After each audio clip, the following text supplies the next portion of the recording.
Thank you very much, Mr. Speaker, for the opportunity to contribute to the statement made by my able colleague. I also want to thank her for bringing this to the fore. In addition to the many things that have been mentioned here, I would urge us all to pay critical attention to the general health and well-being of women in our various constituencies. Treating cancer is very expensive, and as we as legislators go about our duties, I think it is very important that we pay close attention to some of these issues, especially treatment of cancer and the rest. It is important that it is not just policy issues, but we also allocate resources to ensure that we more or less go for public sensitization and education, so that prevention will be a focus and not just waiting for it to be cured. The sensitization is critical because in our various constituencies, Mr. Speaker, we have people who hold the belief that some of these things are religiously or spiritually orchestrated. And for that matter, instead of seeking medical attention, they have to go to, the camps and all that to be treated. Most often, by the time victims or people realize, it is late.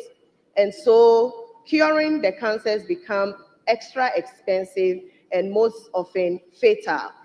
And so I will urge colleagues in this House, Mr. Speaker, to also allocate part of our funds, our health fund, to ensure that we sensitize our constituents, not just that, do periodic checkups and also examination through the free medical care, so that a lot of people will be sensitized, will be aware of the dangers of these cancers, and also seek early prevention. Right, Honorable Speaker, on this note, I want to say a thank you to my colleague once again, and to you for allowing me to add on to what has been said. Thank you very much.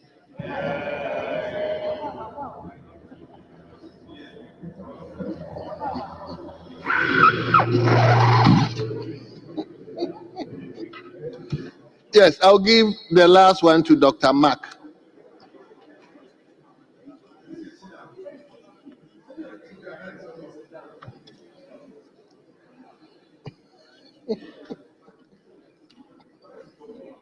Thank you, Mr. Speaker, for the opportunity.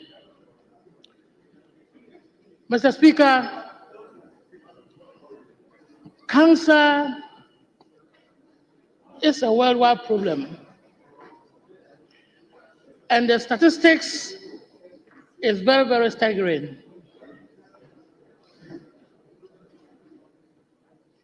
About 19.3 million new cases have been reported or was reported in 2020, and 10 million cancer-related deaths were reported in that year. And experts are saying that by 2050, we should have cases up to 35 million. Mr. Speaker, in Ghana, it is also about the same thing. It mirrors the world statistics.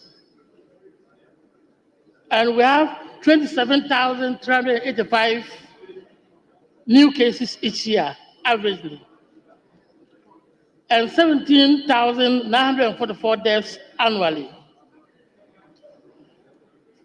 Mr. Speaker,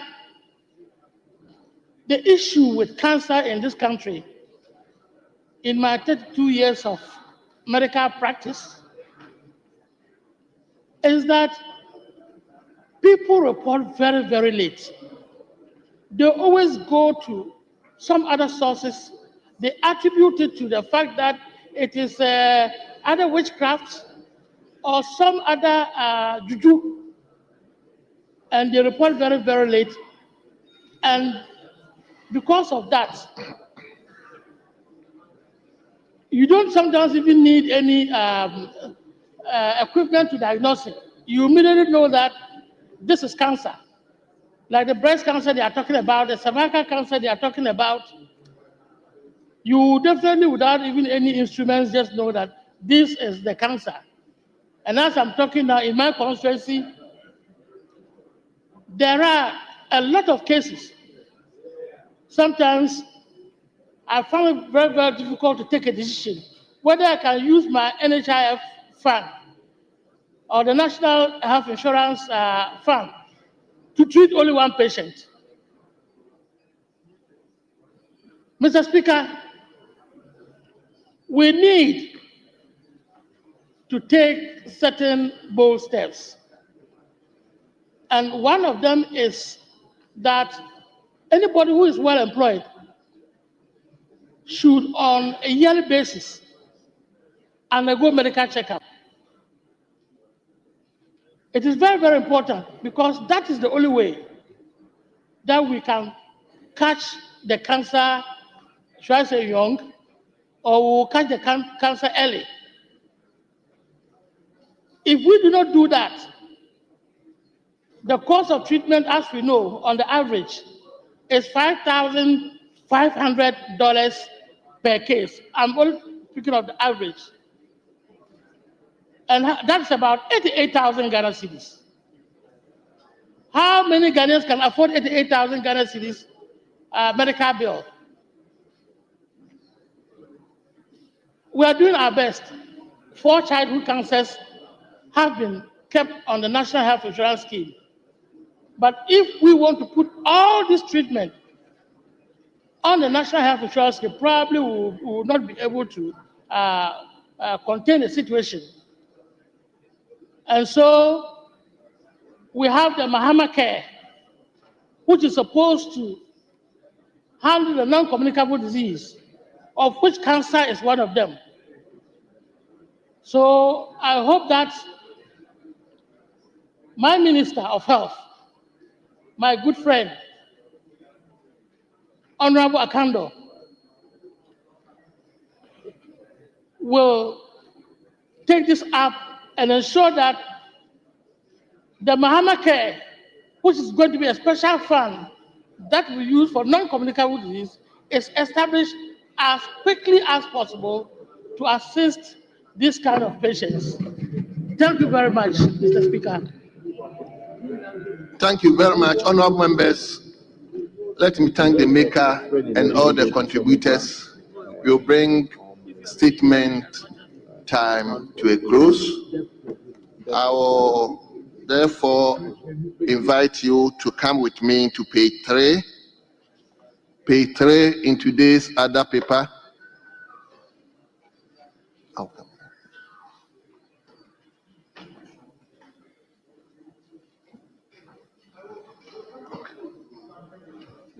Page 3.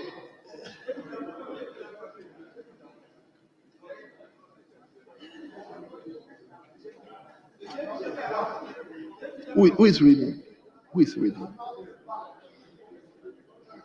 Speaker, we have a statement, commemorative. Speaker, there is a commemorative statement that stands in the name of the Honorable Kingsley Ajiman.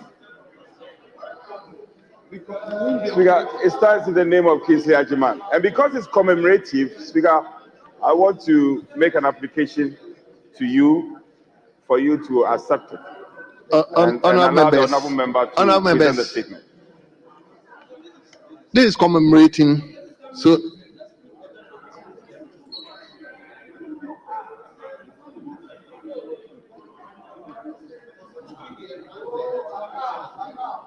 yes. Mr. Speaker, we have government business to do. So let's finish with the approval of the nominees. Then we can do the statement because we have about 2 or 3 statements. We will do them after government business, Mr. Speaker, because we are ready to take the motion.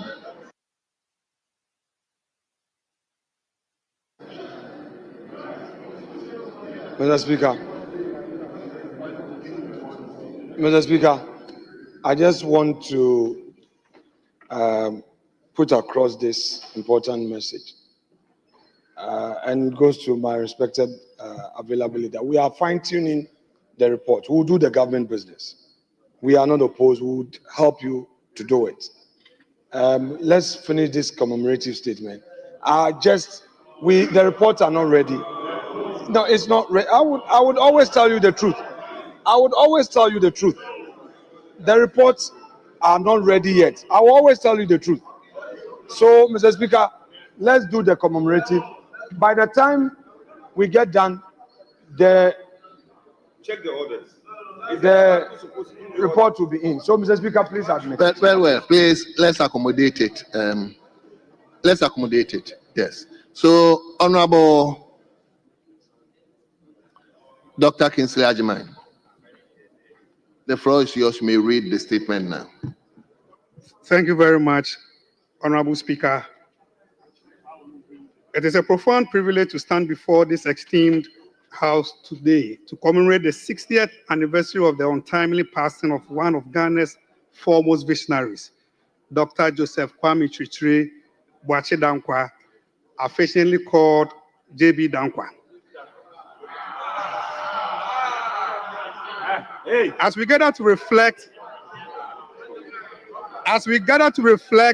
on his life and legacy, we honor a man whose contributions as we gather today to reflect on his life and legacy. Honorable members, please, let's give him the audience, please. Thank you very much, Mr. Speaker. As we gather to reflect on his life and legacy, we honor a man whose contributions have left an indelible mark on the foundations of our nation's political, intellectual, and cultural heritage. My predecessor, Honorable Samuel Atachia, has over the past 16 years marked this auspicious day with glowing tributes, a tradition I intend to continue in honor of the man who once held a seat in this August House as Member of Parliament for Achime-Boakwa. His return home in 1927, JB Dankwa plunged headlong into public life, embodying a spirit of relentless dedication to his country. In 1930, he established what is believed to be Ghana's first daily newspaper, The Times of West Africa, which he used as a platform to champion political reform and intellectual discourse until 1935. That same year, he co-founded the Gold Coast Youth Conference, serving as a strong advocate for constitutional reform. In 1934, as secretary of a delegation to the Colonial Office, he made bold representations against the Sedition Bill and advocated for enhanced constitution for the Gold Coast. Between 1930 and 1936, JB Dankwa conducted extensive research on the history and tradition of the Gold Coast people. It was during this period that he traced the connection between the ancient Sudanese Empire of Ghana and the Gold Coast, providing the historical basis for which the country's adoption of the name Ghana upon achieving independence on 6 March 1957. Mr. Speaker, tragically on 4 February 1965, Dr. Dankwa passed away under harrowing circumstances at the Nsawa Medium Security Prison. His death remains a poignant reminder of the sacrifices made by those who sought freedom, justice, and national dignity.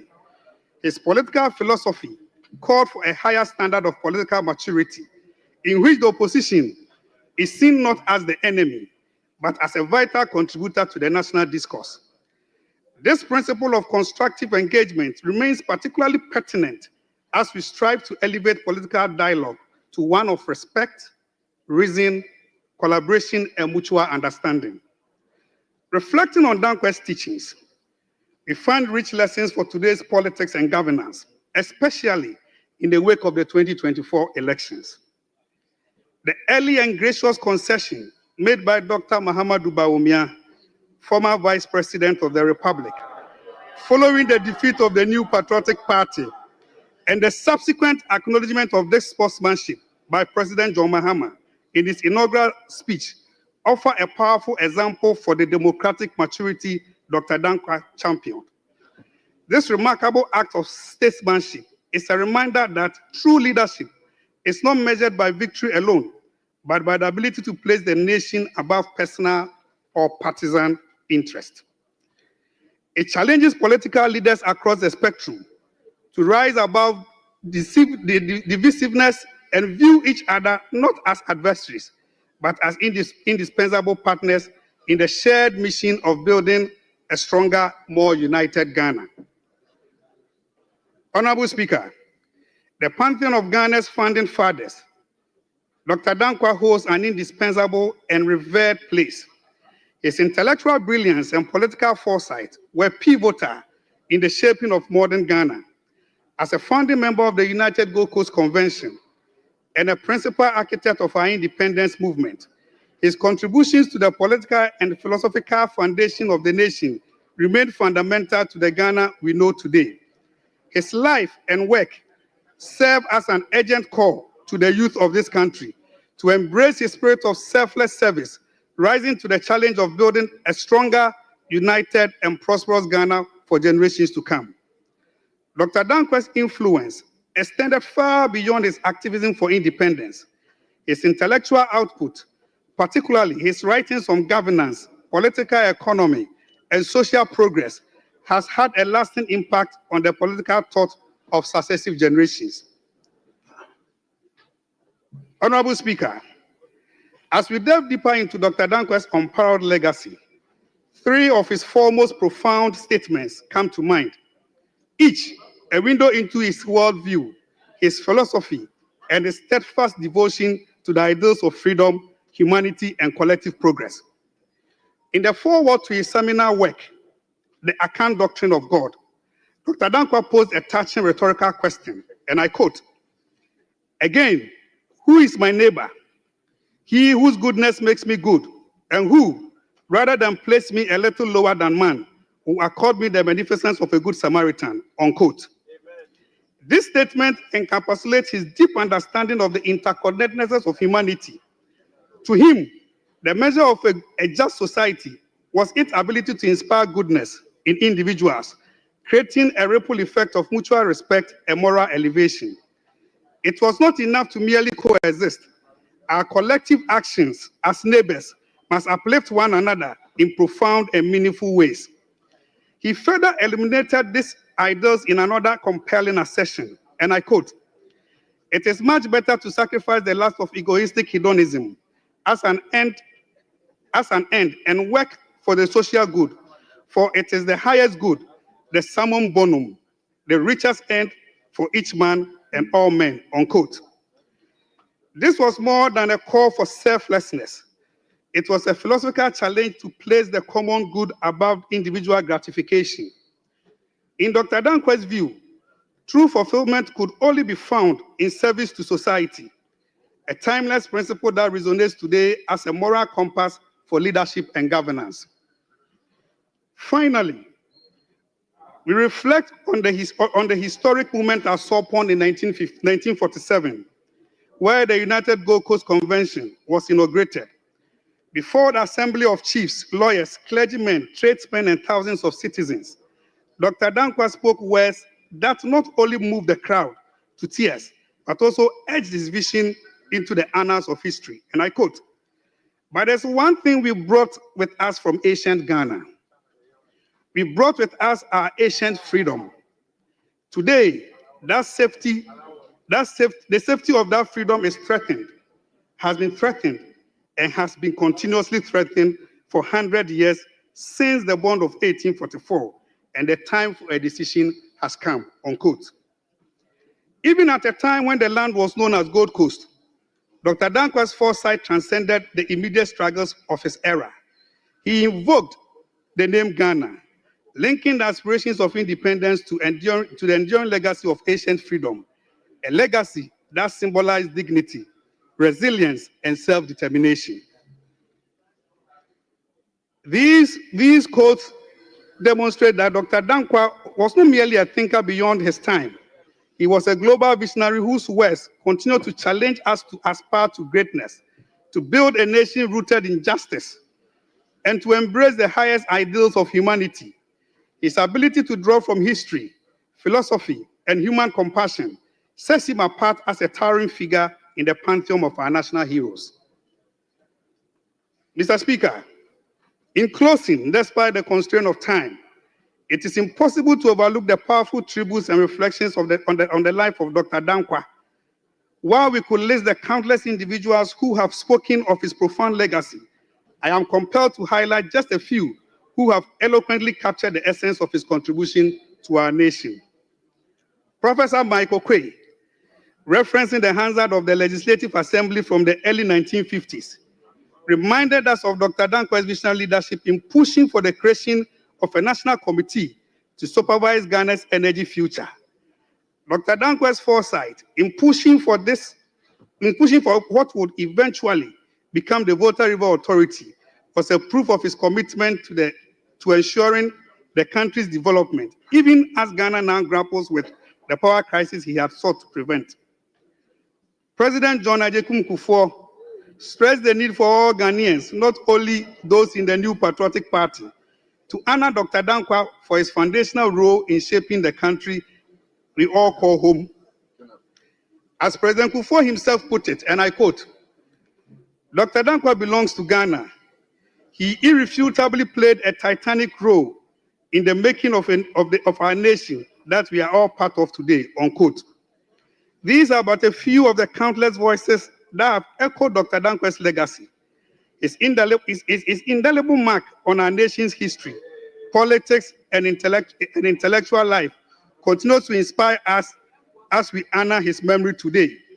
In conclusion, Mr. Speaker, Dr. Dankwa's legacy transcended the boundaries of time and political affiliation. He remains an enduring symbol of intellectual brilliance, political maturity, and firm perseverance to the ideals of justice, freedom, and unity. His life, marked by sacrifice, foresight, and bottomless commitment to the welfare of this nation, continues to illuminate the path towards a Ghana that is not only free, but one that is founded upon the principles of democracy, respect for the rule of law, and the common good. As we honor his memory today, let us renew our collective pledge to uphold the values for which he stood, values that are relevant today as they were in his time. Mr. Speaker, I extend my deepest gratitude to you and to this esteemed House for granting me the privilege to reflect on the life and contributions of such a distinguished son of God, son of Ghana. I thank you for the space given me today. Thank you.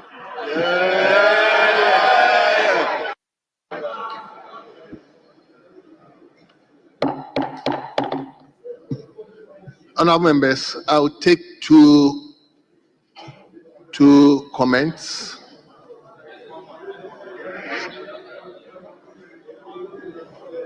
Yes, Honourable Member for Damango.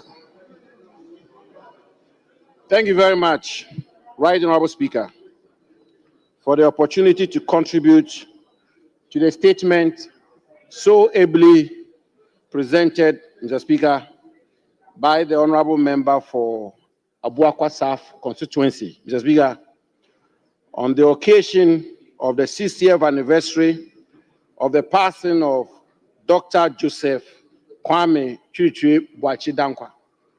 Mr. Speaker, Dr. Dankwa indeed is an icon.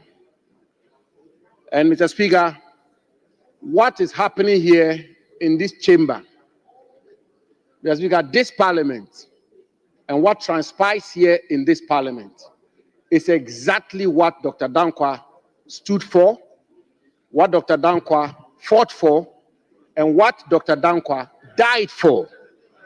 Mr. Speaker, at the birth of our country, there was two clear schools of thought, two distinguishable schools of thought. And Mr. Speaker, I will refer this House to the statements, the profound prophetic statements made by Dr. Joseph Boakye Dankwa on 4th August 1947 at Solpon, where Dr. Dankwa, Mr. Speaker, made the point that Ghana should be governed on the basis of multi-party democracy, a democracy which is anchored on the rule of law, a democracy which will have a parliament such as ours, a democracy which will have different shades of opinions as we have today. Mr. Speaker, Dr. Dankwa saw that as far back as 1947. And we are never to forget, Mr. Speaker, we are never to forget that there were very important voices at the time who disagreed with Dr. Dankwa. And indeed, Mr. Speaker, at some stage in the evolution of our nationhood, particularly at the infant stages of our nationhood, Mr. Speaker, there was no parliament like this. Yes, there was a parliament, but there was a parliament occupied by only one shade of opinion. Today's Ghana, Mr. Speaker, today's Ghana, the ingredients of today's Ghana, the characteristics of today's Ghana was the Ghana Dr. Dankwa prophetically advocated for even before our independence. I mean, Mr. Speaker, it doesn't matter where you belong on the political divide, you cannot contest the fact that Dr. Dankwa stood for the major pillars of our democratic state as we have it today: rule of law, freedom of speech, multi-party democracy, equality before the law, property-owning democracy. Mr. Speaker, that is the bedrock of today's democracy. That is the bedrock of Ghana's economy today. Property-owning democracy.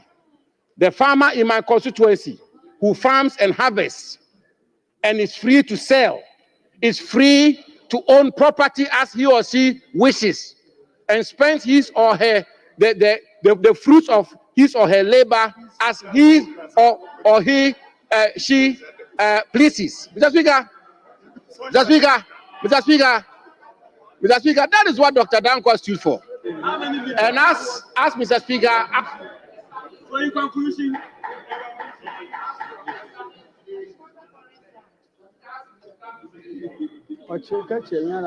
as it's been established today, even our friends from the other side, our very good friends from the other side, and I mean the majority side, the NDC side, the Social Democrats, the Socialists, today are now owners of mansions and properties. That is property owning democracy.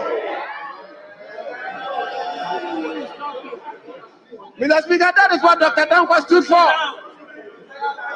Mr. Speaker, that is what Dr. Dankwa stood for. Today, Mr. Speaker, our friends from the other side are defending their properties. Those that belong to their wives, their cousins, their friends, their wives, properties in cantonments, properties in Labone, properties in Airport Hills, properties all over the place.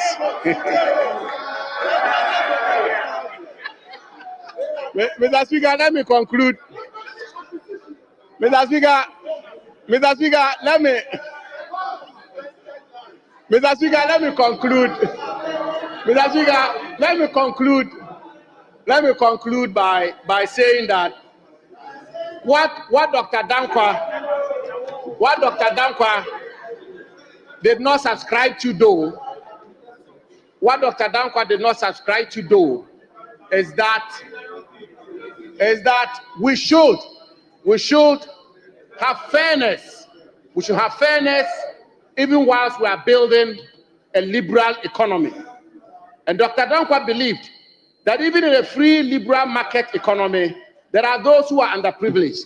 And that is where the state comes in. And therefore, Mr. Speaker, I want to thank the maker of this statement that Dr. Dankwa continues to be a colossus in Ghanaian political history and is indeed the doyen of Ghana politics. I thank you very much, Mr. Speaker. You just came in and you want to contribute. Okay. Thank you, Mr. Speaker, for giving me the opportunity to contribute to this statement briefly. Mr. Speaker, it is important for us to appreciate our historical antecedent as a state. And when we are making statements of this sort, we ought to be factual. We ought to, because the standing orders are very clear. You must not make a statement that generates to debate. Mr. Speaker, you must not make a statement that will generate debate. Mr. Contributor. So when you make a statement Mr. Contributor. attributing...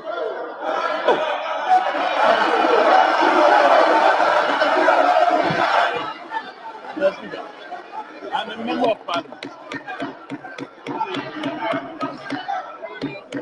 Honorable members. Honorable members. Honorable members. I am not going to say anything. He is going to speak, only to warn him that he is a nominee today. You are going to consider your application. So let's hear you. Mr. Speaker, with all sincerity, I think it's a threat. I am a member of Parliament first and foremost. I am a member of Parliament first and foremost. I am a member of the legislative arm. I have absolute responsibility and right like any other person before I become a ministerial nominee. Mr. Speaker, take your seat. I'll come to you. My statement is just simple. Yes, it is good to eulogize JB Dankwa. It is good to espouse some of the good things he did. And I won't stand here and say he never did anything good. But it's important to appreciate the fact that he betrayed his state. In fact, Martin Maridev book, Mr. Speaker. He was a traitor. He was a traitor. Sit down. He was a CIA. Sit down. Sit down. Sit down. Before I walk into this chamber. Sit down. Which state? Which state?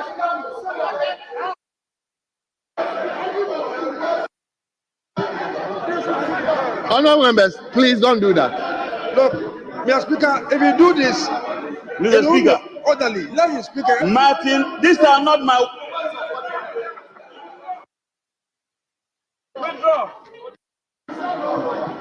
Honourable members, don't put on your microphone when somebody is speaking, please.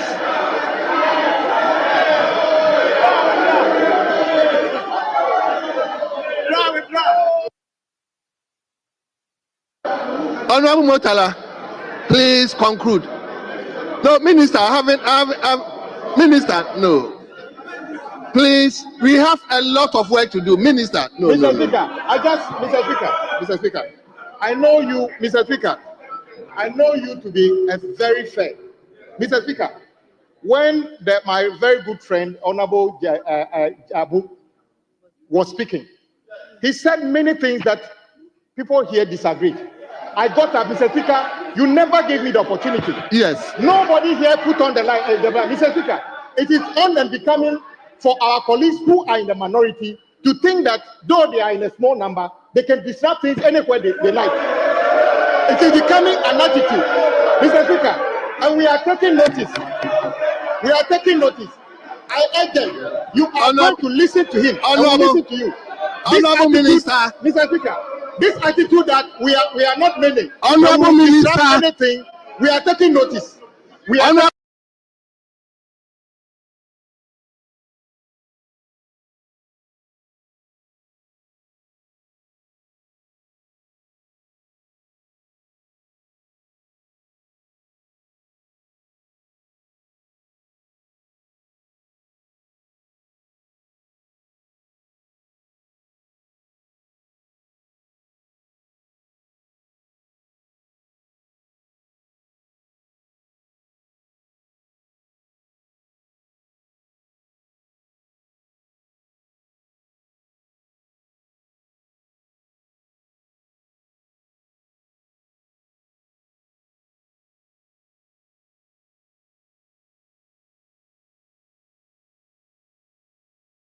Minister, well noted. In the building of a Kotomba Dam, don't attribute something to him. And Mr. Speaker, he also said that JB Dankwa died a horrible death. under Buzia. As a matter of fact, the NLC constituted a committee to investigate the circumstance under which J.B. Dankwa died. Honorable member, conclude. He died in natural Honorable death. member, conclude. Speaker. Honorable member, To death. Member of Parliament. Honorable member, Who could honorable member, the motion in put it front. honorable member, Motion. Put it down. He's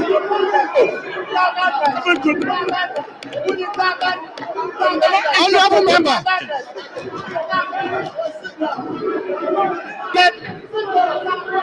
Put it down, madness.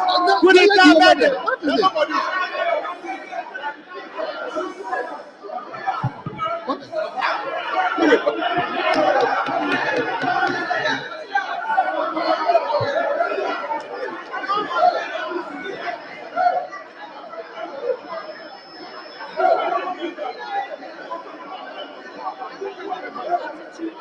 Honorable members, honorable members, honorable members.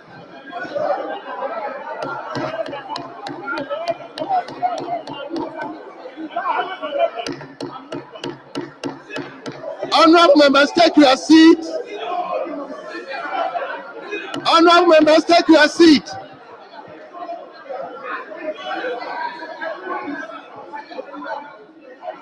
Honorable members, take your seat.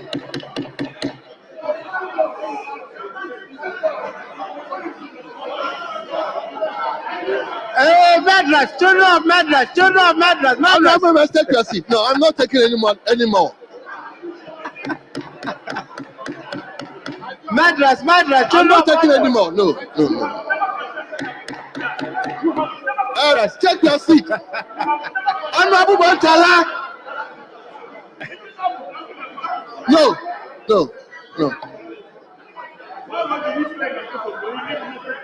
Honorable members, I'm not continuing with the comment.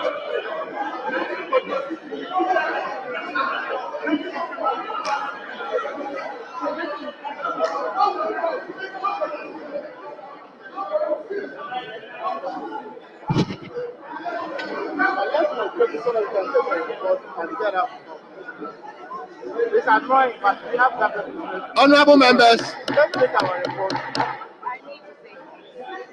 honorable members, honorable Motala, honorable Motala. If you didn't listen to me, I'll walk you out, please. So listen to me, please. No. I'm not taking any more contributions on this topic.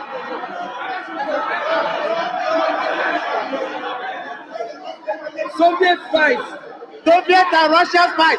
Soviet and Russian spies. Madras children. Madras children. Thank you, Mr. Speaker. Let me now come to leadership. I'm coming to leadership. Yes, 2-2. I've taken one here. Leadership will make up the 2-2. Yes, minority leader, you can decide to yield it to anybody. That is, but minority leader.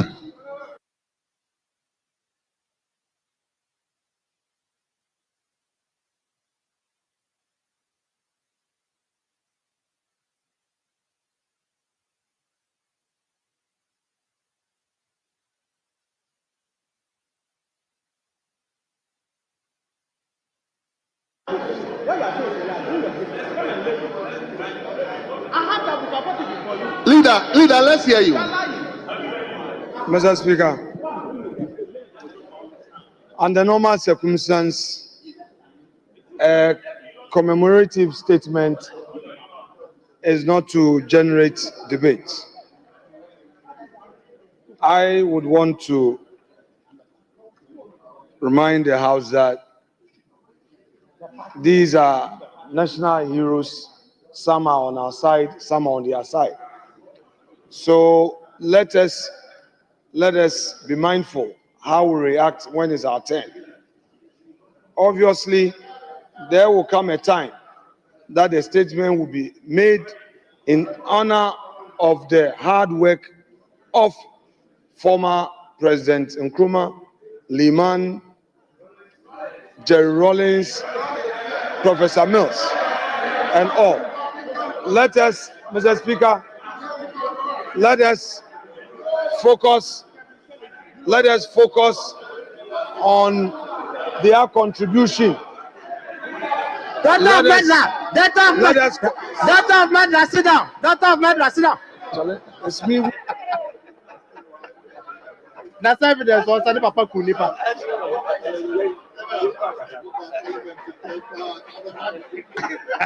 Mr. Speaker, Honorable members, Now, honorable members, please let's give him hearing. I'm not taking any point of order. So, leader, let's hear you. Mr. Speaker, obviously, in such commemorative statements, our focus should be on the contributions made by these national heroes, rather than using it as an opportunity to debate. I recall that in the 8th Parliament, I remember that there was such an occasion, and I was directed. I don't have a problem admitting where I'm wrong. I can't be perfect. I remember that my respected colleague, Dr. Zenator Ajiman Rawlings, Dr. Zenator Zaneto, very well. It's good to be corrected. That's okay. Dr. Zaneto Ajiman Rawlings. I got it right this time. Mr. Speaker, my colleagues are telling me to say that she's been ignored by the Mahama administration, but I won't say that. But I'm not going to say that. Mr. Speaker, on that occasion, I was reminded by the chair that days like that is not, are not meant for looking at criticisms and all. So let's focus on the person's contribution to national development. So I just want to remind colleagues as such on this. If we want to waste time on adverse publications by people, none of us would have our peace in this room. As I sit here, I'm sure many people are writing all manner of articles, but there are good sides of me and there are good sides of colleagues that would have to be discussed. And I believe that is what the honorable member said. Mr. Speaker, Dr. J.B. Dankwa, the records have it that he was more than a politician. He was a legal luminary, a historian, a philosopher, and one of Ghana's foremost nationalists. Mr. Speaker, it has to be emphasized his lead role he played in the formation of the UGCC, which is the first political party we know. His advocacy and intellectual rigor helped shape the political consciousness that led to Ghana's independence. Nothing can be taken away from him.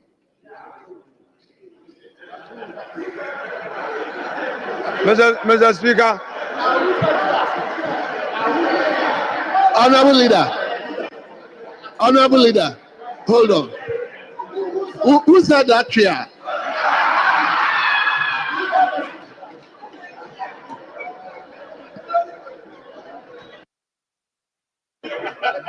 Leader, the person is afraid, so go on. Mr. Speaker, I know who said it.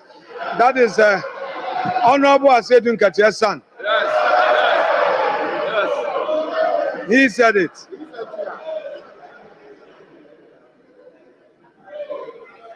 Mr. Speaker,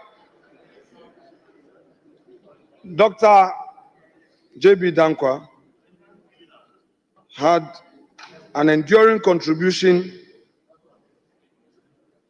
which contribution was founded on the research he made into the history of our country. He is credited with proposing the name Ghana for our nation, linking us to the proud heritage of the ancient Ghana Empire. He believed in an independent Ghana built on democratic principles, personal freedoms, and the rule of law. Mr. Speaker, at the risk of being repetitive, these have been emphasized by the earlier speakers, including my respected colleague, Honorable Abu Jinapo. These values that he espoused, Mr. Speaker, continue to shape our governance till today. Let me quote a profound statement which resonates with many students of politics. Quote, "True democracy demands of men that they dare to be wise. Liberty does not mean lawlessness. It means the observance of laws that uphold freedom.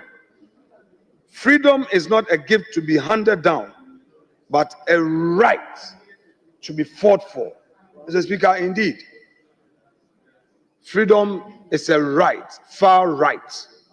And we know what Martin Luther King stood for, and those values he stood for, and its contribution to the Black liberation and redemption, and that opportunity for all that his values created for America. Mr. Speaker, this great man belief in democracy and freedom was so profound that he challenged the Ghana's first post-independent president in the 1960 by contesting Dr. Nkrumah. The Speaker, just for emphasis, it was JB and his colleagues who actually contributed to bring Nkrumah to Ghana to be the secretary to the UGCC. Although he was unsuccessful in that election, his courage alone introduced the need for our country to have a multi-party democracy. We cannot have a one-man state, a one-party state. When someone has an idea for a country's governance, it doesn't take a day for same to come into fruition. With those values that he espoused, Mr. Speaker, it took time. He himself did not live to celebrate this, to see.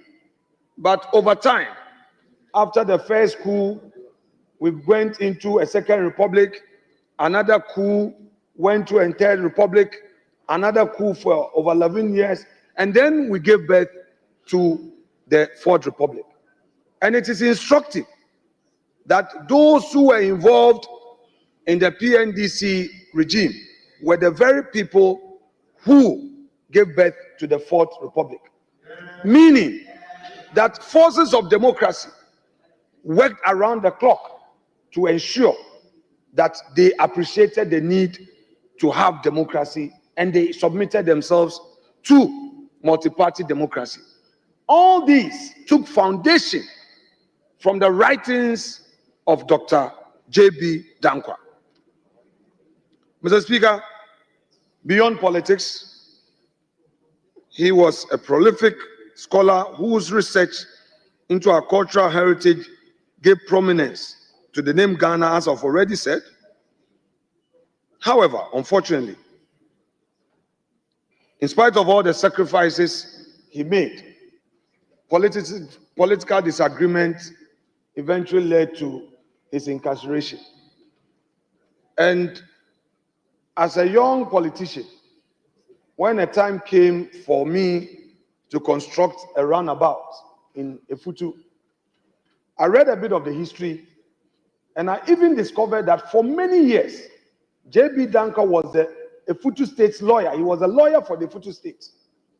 And also, I discovered that Omahini of Efutu, my great-grand-uncle, Nenyi Gate, had actually contributed to the independence of the country through his support to Kwame Nkrumah.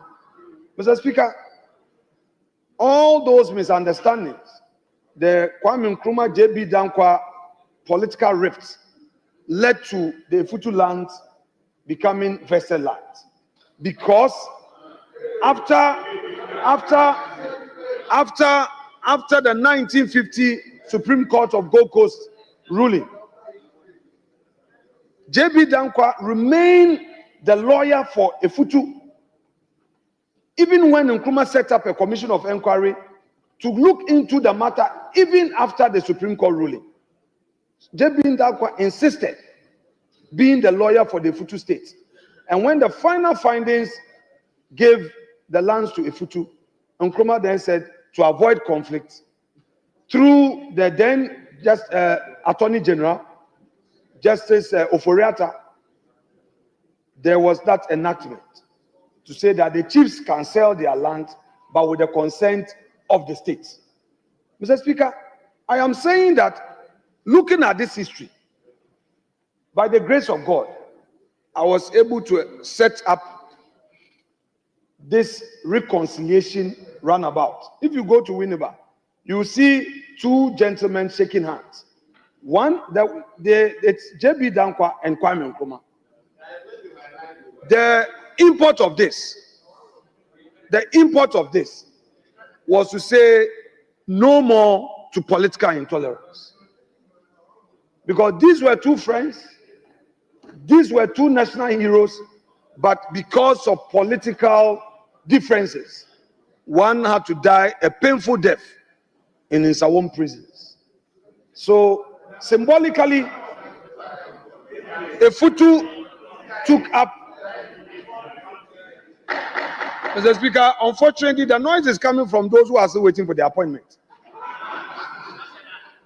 Those who have been nominated are gently listening, and those behind who are yet to be considered are making noise. They don't want to learn.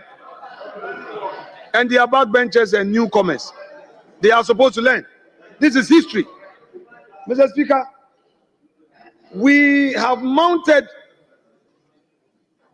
these statues, JB and Nkrumah, to symbolize true reconciliation, that no matter the disagreement with your political opponent, don't wish death for him. And that is a true symbol of multi-party democracy. And what we did this morning, after our heated exchanges of Thursday and Friday, is what democracy represents. Find peace around the table. Don't go to the extreme. Let us manage our democracy. So, Mr. Speaker, JB Dankwa has bequeathed to this nation true values that we shall forever cherish. Let us continue as a people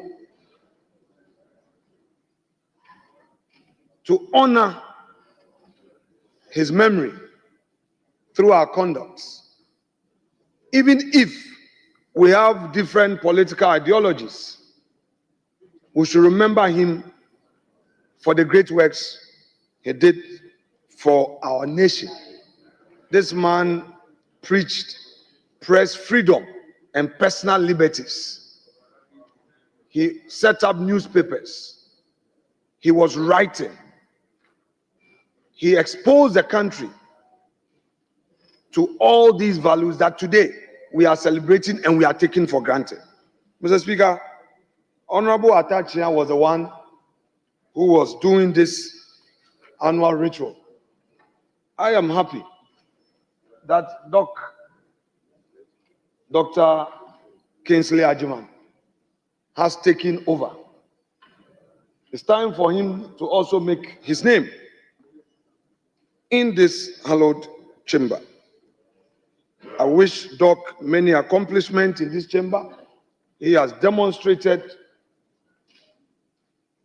his determination to take up a key role in this house, and I wish him well, even in this great enterprise of democracy. Mr. Speaker, without more, I shall yield. I can see the respected majority leader is more than anxious to have his bite, however superfluous it may be. Mr. Speaker, this is a very respected senior colleague. He's made his name at ECOWAS Parliament, and he's gone through the rudiments of politics to assume this black chair. I would always accord him that respect. That is why I said, however superfluous it may be, he must have a bite, because we are celebrating a national hero. Mr. Speaker, I yield the space to him. Without more, thank you.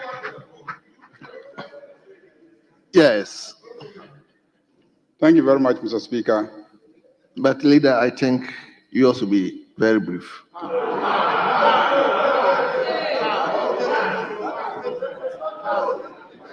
He understand why I'm saying that, so don't. Mr. Speaker, I think the first time I encountered J.B. Dankwa was as a student of history at the O level, the ordinary level. And I also read history at the advanced level. And I read history first year at the University of Ghana. And throughout my readings of the history of Ghana, I encountered J.B. Dankwa as one of the foremost in the struggle for the independence of Ghana. We all recall that in the beginning, it was the UGCC that started the struggle as a political party for the independence of Ghana. And J.B. Dankwa, who was one of the founding fathers, led the struggle for independence.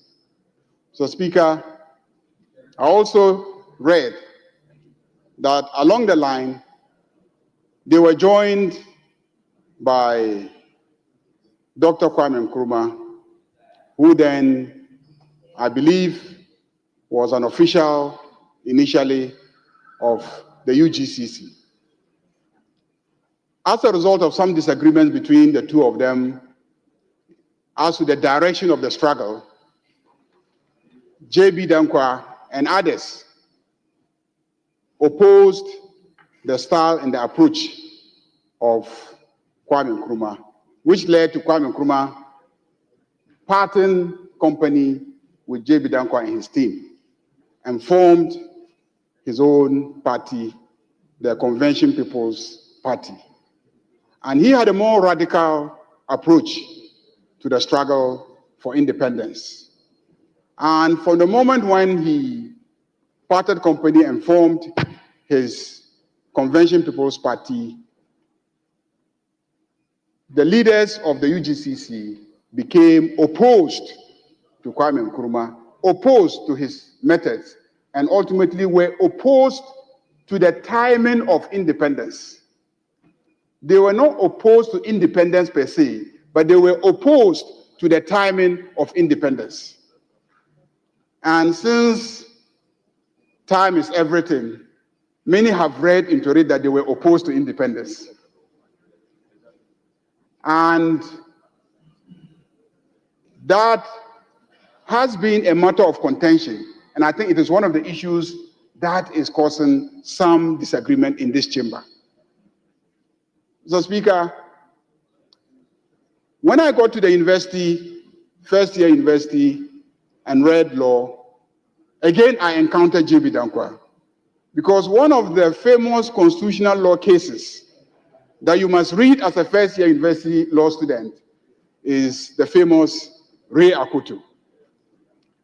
In my reading of the decision in Ray Akoto, I encountered J.B. Dankwa, the fighter for independence, now the human rights activist, a fighter for the rule of law, a fighter for human rights. And if you read Ray Akoto, and many, I believe in this room, don't remember the facts, basically, CPP, led by Kwame Nkrumah, had gotten the parliament, this parliament, to pass the Preventive Detention Act, which enabled them to arrest and detain people under certain circumstances. And the chief linguist of the Ashantihini, Mr. Akoto, Bafo Akoto, and 7 others had been arrested under the Preventive Detention Act, and they applied for bail, and the High Court refused, and then they appealed to the Supreme Court, and J.B. Dankwa was their lawyer. J.B. Dankwa argued that under human rights law, there was no basis for a law like that that enabled individuals to be arbitrarily arrested and detained and be denied habeas corpus. And he also argued that the legislation itself was not right and that Parliament didn't have the power to enact a legislation which gave blanket check to the executive to arrest and detain people under those circumstances. So the case brought to the fore the issue of parliamentary supremacy. Is Parliament so supreme that Parliament can enact any legislation? And that was a central issue in the decision in Ray Akoto. Mr. Speaker, the court ruled that the Parliament at that time was not in any way inhibited and they could pass a legislation like that, even if during peace times. Because Ray Akoto had argued that in the jurisdictions where you had similar legislation, it was legislation passed during wartime to deal with the exigencies of war. And so Ghana, which was enjoying peace, could not be cited as a country that provided an environment that necessitated a legislation like that. But the Supreme Court at that time overruled them and said Ghana could enact a legislation like that. So there I encountered J.B. Dankwa as the jurist, as a fighter for individual liberty and freedom. Subsequently, he himself was arrested and detained under the same PDA, Preventive Detention Act, allegedly based on some charge of conspiracy to undermine the regime of Kwame Nkrumah. Mr. Speaker, he was in detention, I think, from somewhere in 1964, and ultimately died in detention in 1965. I think 4th of February 1965. And of course, his death sparked some furore across the country, and subsequently a commission of inquiry was set up to try and explain the circumstances surrounding his death. Let's get to the more controversial issues about the CIA. When the honorable member cited some allegations that he betrayed his country and worked for the CIA, it is indeed the case that some writers have claimed that J.B. Dankwa received funding from the CIA, that he received some financing from the CIA. And indeed, it is claimed that in the 2010 of the CIA, there is some indication there that he received financing from the CIA.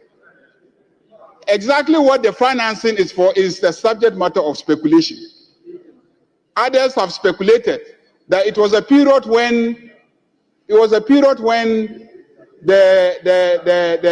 United States was working against the Nkrumah regime because Nkrumah was considered to be a communist, that they were pro the Soviet Union, and so they suspect that they financed J.B. Dankwa for those reasons. But this is a matter that is not settled. So it is a subject of some, claims that have been made. But the most important thing, Mr. Speaker, today is that we should learn to remember, to recognize the efforts of those who came before us. and the good work that they did. I believe that at the appropriate time, we'll also make a statement in this chamber about the contribution of Dr. Kwame Nkrumah.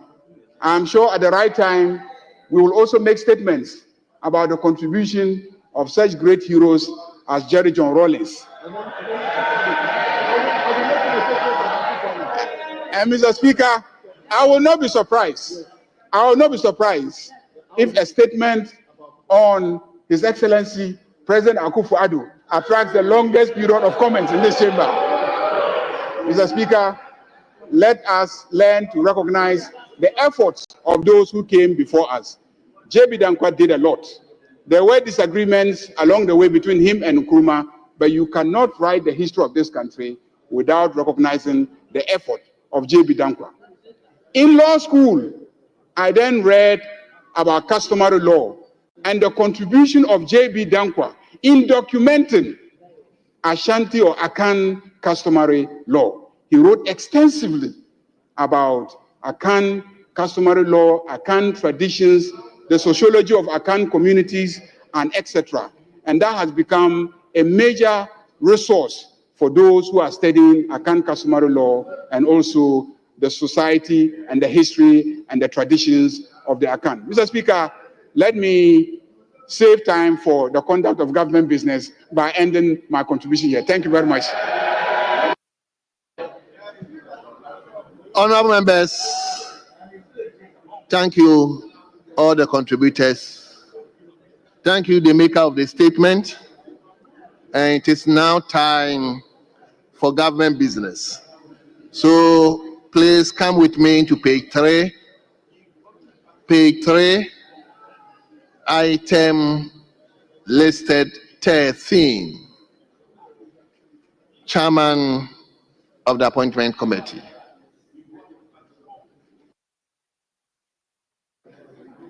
Right, Honorable Speaker, I beg to move the motion number 13 at page 3 of today's order paper. Mr. Speaker, I so move. Thank you very much. Honorable members, the motion has been moved. Yes. Honorable Jerry. Mr. Speaker, duly seconded. Honorable members, the motion has been moved and has been seconded. This is procedural, so I'll put the question. And the question is, all those in favor of the motion listed 13 in today's order paper, say aye. All those against say no. Honorable members, the ayes have it. The motion is carried. Yes, Chairman, let's turn to motion 14. Mr. Speaker, I move that this Honorable House adopt the 10th report of the Appointment Committee on His Excellency the President's nomination for appointment as Ministers of State. Mr. Speaker, in doing so, I present your committee's report. Mr. Speaker, your committee's report is on Honorable Abdul Rashid Hassan Pelpo as Minister Designate, Ministry of Labor, Jobs and Employment. Honorable Ibrahim Mutala Mohammed as Minister Designate, Ministry of Environment, Science and Technology. Honorable Samuel Nate George as Minister Designate, Ministry of Communications, Digital Technology and Innovations. Honorable Kofi Idi Adams as Minister Designate, Ministry of Sports and Recreation, and Honorable Joseph Bukari Nikwe as Minister Designate, Ministry of Transport.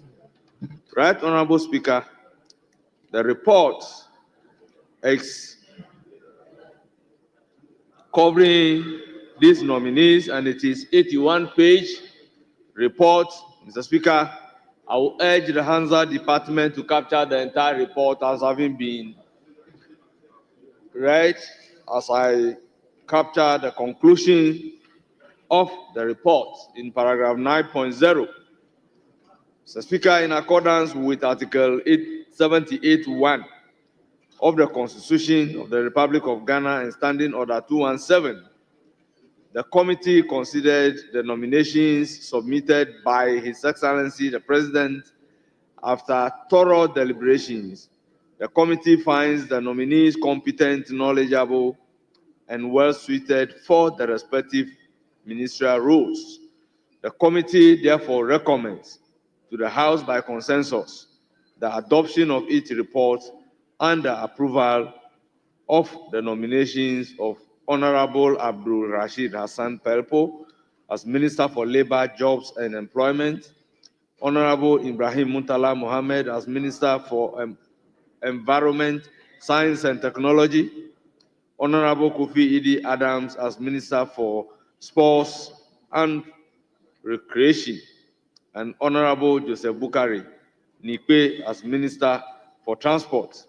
The committee, however, recommends to the House to approve the nomination of Honorable Samuel Nate George as Minister for Communication, Digital Technology and Innovations by a majority decision. Mr. Speaker, I humbly submit.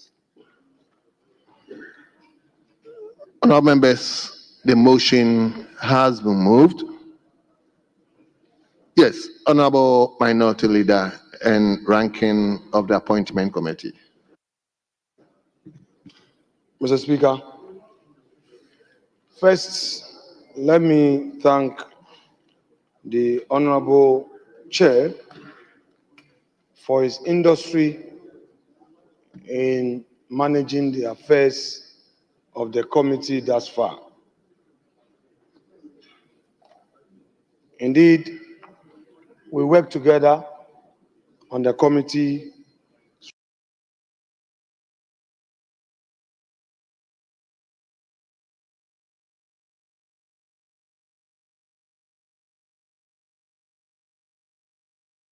report. Mr.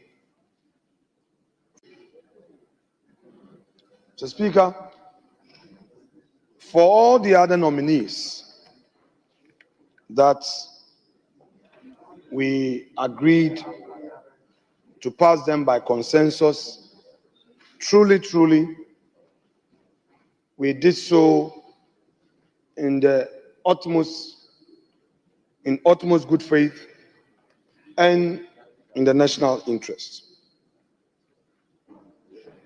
I therefore have no hesitation at all in seconding his motion for this House to approve Honorable Rashid Hassan Pelpo, Honorable Ibrahim Mutala Mohammed, Honorable Kofi Idi Adams, and Honorable Joseph Bukari. Mr. Speaker, all these 4 nominees, we have no problem at all. We believe that they qualify under Article 71 of the 1992 Constitution, Article 78(1) of the 1992 Constitution, and the Standing Order 217 of this House. Mr. Speaker, then on our respected colleague, Mr. Samuel Nate George, we also believe that he qualifies under Article 78(1) of the Constitution to hold public office as a Minister of State. However, there were matters that the minority caucus felt that his inability to deal with at the vetting made it impossible for us, as a matter of principle, to support his nomination.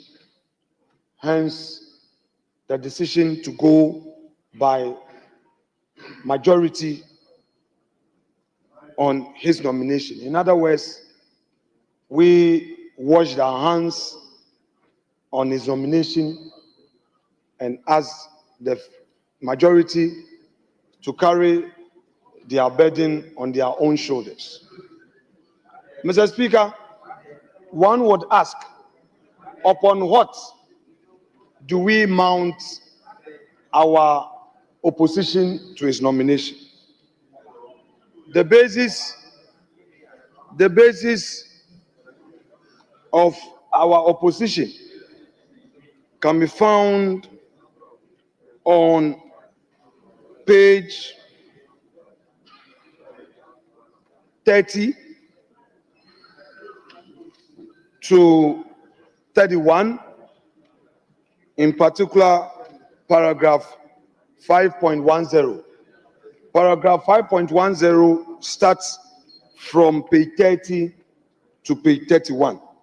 Mr. Speaker, we have no objection to his opinion in the public space. After all of us have an opinion in the public space.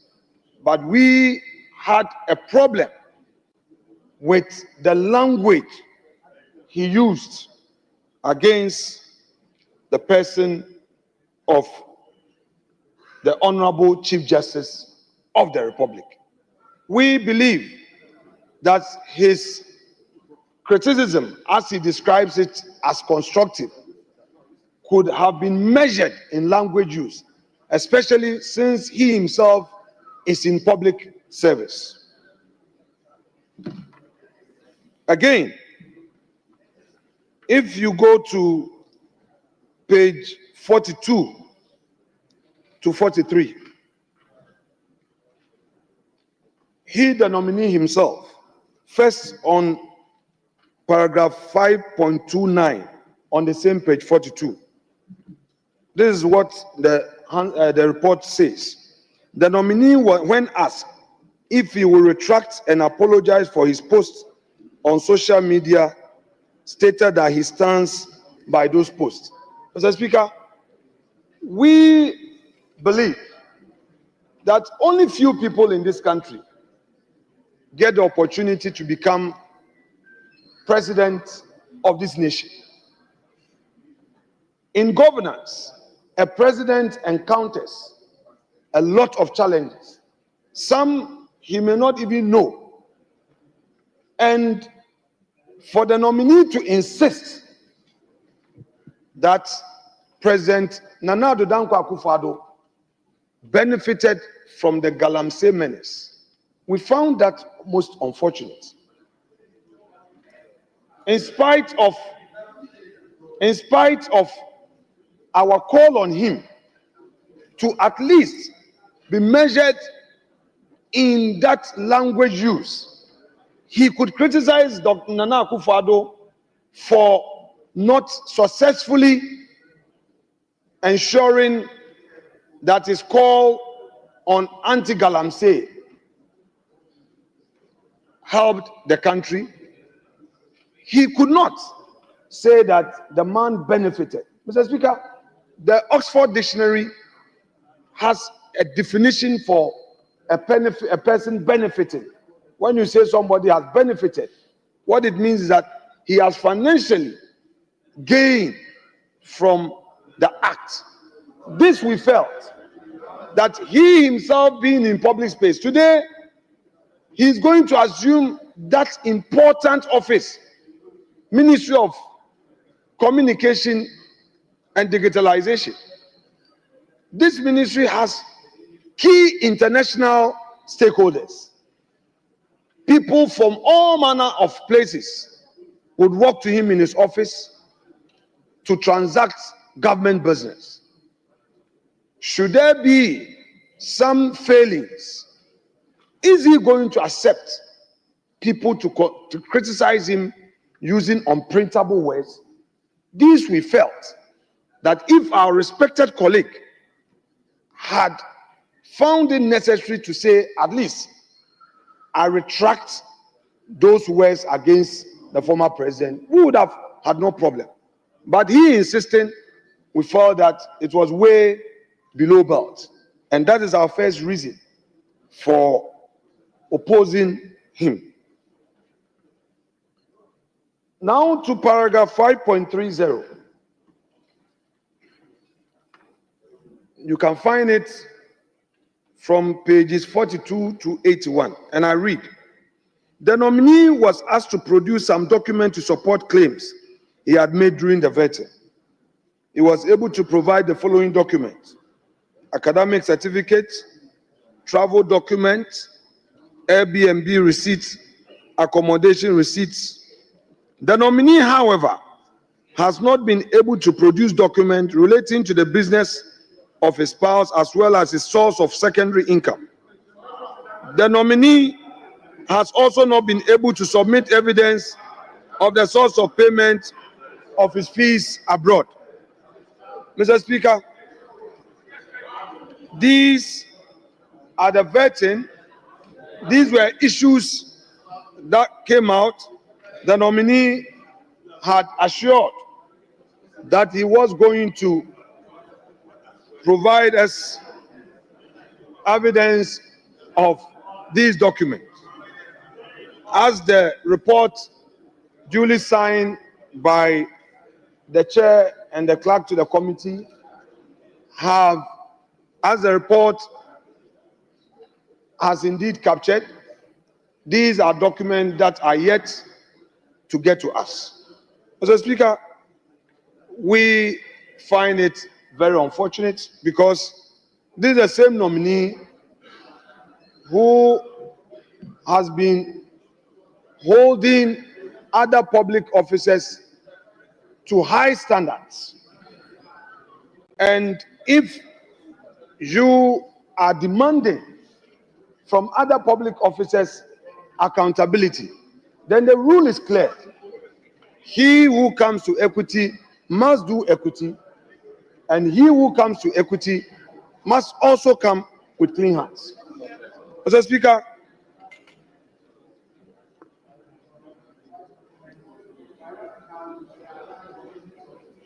we are simply saying that on the basis of this, we maintain our position and therefore will express our protests in a vote only against this nominee, and we do so without prejudice. We shall participate fully in the debate on this matter, and our members would take turns to make their comments on this matter, and then at the point of voting, we shall proceed on the next direction. Mr. Speaker, I thank you. Honorable members, please, the motion has been moved and it has been seconded. The motion is now the property of the House for consideration. So in order to manage the House, as a 5-5, I've been given the list, but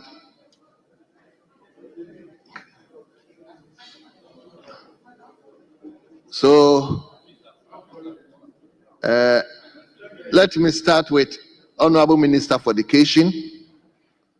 But please, let's manage the time within 5 minutes. I beg of you, within 5 minutes, let's manage the time.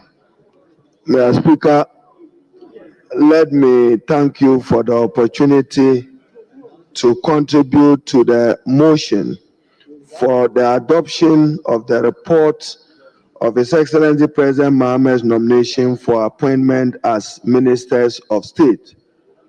And Mr. Speaker, in doing so, to take opportunity to implore the leadership of the House, in particular the majority and minority leader, to give utmost support and respect to the First Deputy Speaker as the man in charge of the Appointments Committee. At all times, he needs your support. And I think it's important that we recognize that it's not for nothing that the Constitution allowed that we have 2 Deputy Speakers. And the First Deputy Speaker is responsible for matters relating to appointment. Mr. Speaker, the second is What does the appointments committee do? What are they to do? Propriety of vetting. And Mr. Speaker, again, to remind ourselves, elected members of parliament, we walk to this house on the strength of Article 94 of the 1992 Constitution. And it's, Mr. Speaker, again, it's not for nothing that the Constitution says that to qualify to be a minister of state, you must qualify to be elected as member of parliament. And therefore, if you are an elected member of parliament, what in law can we do as an appointments committee? But Mr. Speaker, this practice have endeared Ghana to many democracies. The public accountability of persons desiring or appointed by the president to lead in various sectors of the economy, who must have utmost public trust and public integrity. Mr. Speaker, in the course of the vetting, once upon a time, I heard the minority leader say that President Mahama should apologize to Ghanaian people and appoint more ministers. Mr. Speaker, may I with respect refer you to, you made a comment. Mr. Speaker, let me remind him that what President Mahama is doing in resetting Ghana's governance is to set benchmarks, which benchmarks will guide future presidents of the Republic. And it is not a benchmark for purpose of just the 9th Parliament. No. Mr. Speaker, may I refer you to the Constitution in Article 76. It reads, and I quote, "There shall be a cabinet which shall consist of the president, vice president," and Mr. Speaker, I emphasize this word, "not less than 10 and not more than 19 ministers of state." So, Mr. Speaker, cabinet is properly constituted with just 21, the president plus vice president, and 19 other ministers. President John Dramani Mahama, in appointing 60 ministers, he will keep honor and faith with the Ghanaian people. What he expects is that in future, never again should a president want to rule this country and want to appoint as many ministers as 100, 80, 90, no, and 120. Mr. Speaker, that is the governor's legacy Excellency John Dramani Mahama wants to lead.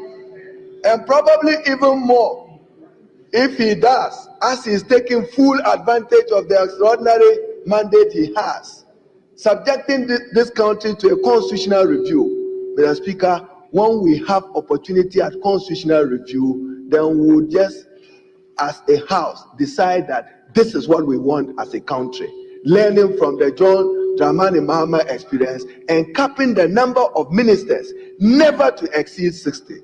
So those of you who think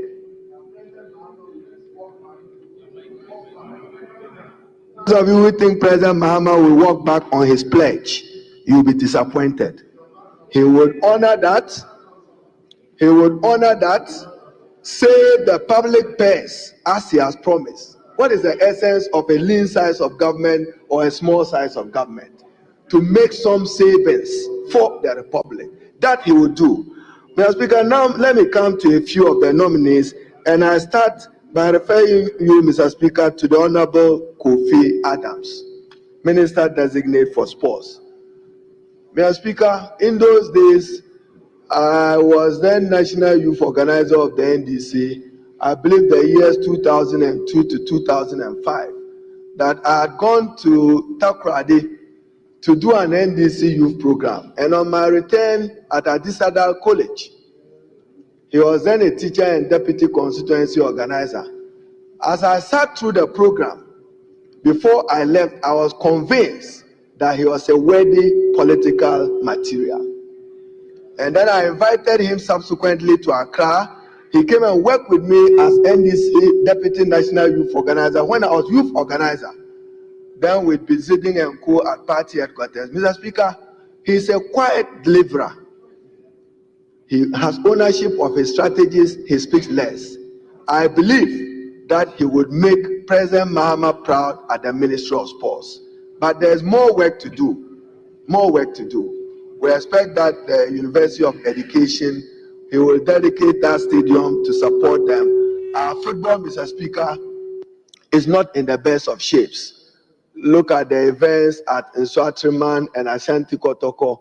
Officiating is at its poorest, and our Premier League is not watched. But Mr. Speaker, football today is a major cash gainer if you invest and invest properly in it. Then, Mr. Speaker, I have seen, and may I refer you to page 15 of the report, considering extending the retirement age in the civil and public service. And Mr. Speaker, again, a matter of public debate. Maybe this is the opportunity to enrich the constitutional review process. Are we to decide? For instance, a few days ago, I had a meeting with a section of university lecturers over retirement at 60, 65, medical doctors at 60, 65, mindful that there are other young people who have aspirations. But, Mr. Speaker, can we as a country decide that we want to adjust the retirement age?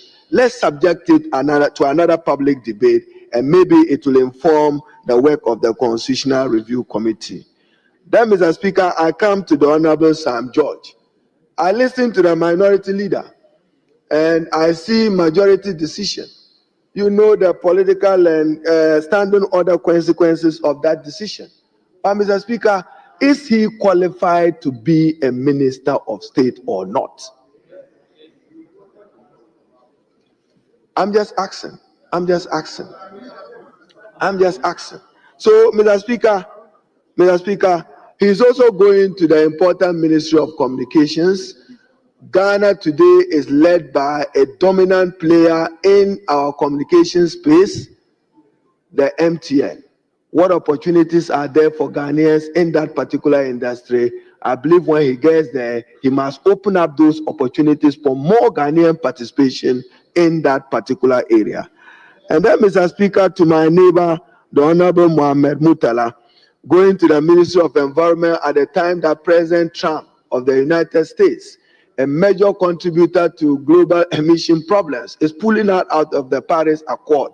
I'm sure he'll be working closely with the Minister for Foreign Affairs, subject to this House decision, to see how Ghana contributes to benefiting from it. So, Mr. Speaker, finally, let me conclude. And then the whips. Our whips must know that in this House, discipline rests on your shoulders. Therefore, if you behave in a manner and in a conduct that is not acceptable to the Ghanaian people, you break down the governance of this House and put the Speaker in some imperil as we did. So the whips, be guided. You are not just whips for your political party. Discipline is yours. I mean, Mr. Speaker, you visited the House of Commons. Even the whip, the original whip, is still in the office of the whip of the House of Commons. So the whips, you should be the last at all times, at any time, to undermine the work of the House. And you must ensure that your members uphold party values, but be reminded at all times that you are patriotic citizens of Ghana. There are times that we must drink from the spring of patriotism, and this country must benefit from us as persons contributing to the public good. So, Mr. Speaker, let me comment my schoolmate at the law school, who is now the proud chairman of the appointments committee, Bernard Ahiafo. He's managed his temperament so well. There are times that sitting afar, so well. There are times, Mr. Speaker, sitting afar, you just can't take and swallow what he's compelled to swallow. We've been there before with Osei. Today, we'll remember him and respect him, former chairman of the appointments committee. He will turn and tell you that, Mr. Minority Leader, your time is up. I'm not tolerating any more questions from you. To keep the sanity and stability of the House, we yielded. The recordings are there. So, Mr. Speaker, I want to comment the chairman and then to all of us as members. If we behave in a manner which undermines the public trust, we are undermining the public faith and respect for our democracy. So, Mr. Speaker, And then my good friend, Honorable Nipe, I'm sure he too, I can share his story. Now Northern Regional Minister Adolf, one day walked to me when Moses Mabinga was exiting from Parliament and said, he has a better candidate who can win Saboba. I asked him who, he said Nipe. Then I said we should meet at the Electoral Commission offices in Tamale so that I'll know who Bukari Nipe is. Mr. Speaker, a calm gentleman of a personality, very tolerant person, and I'm sure he will, in performing as Minister for Transport, be reminded that Tamale Airport will need a second phase. So be reminded. And be reminded, Mr. Speaker. And then Cape Coast, there are some promises there. So Bukari Nipe, Mr. Speaker. Mr. Speaker. Mr. Speaker. Honorable Minister. We will take appropriate decisions on the airport as a government. He knows that. He knows that. So, Mr. Speaker, Bukari Nipe, at the Ministry of Transport, elected member of Saboba. When they said Minister for Transport, Minister for Roads is here. Honorable Minister. Mr. Speaker, I conclude. I thank you. Nipe, I wish you well. Honorable. Yes. Let him now give the floor to Honorable Kojo Oponkroma.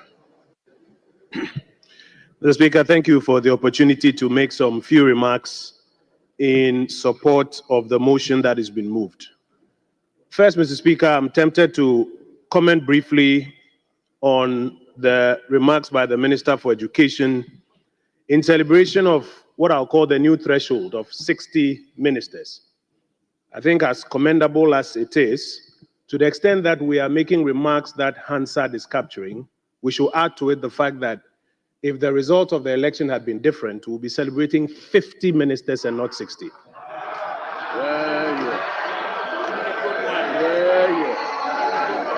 The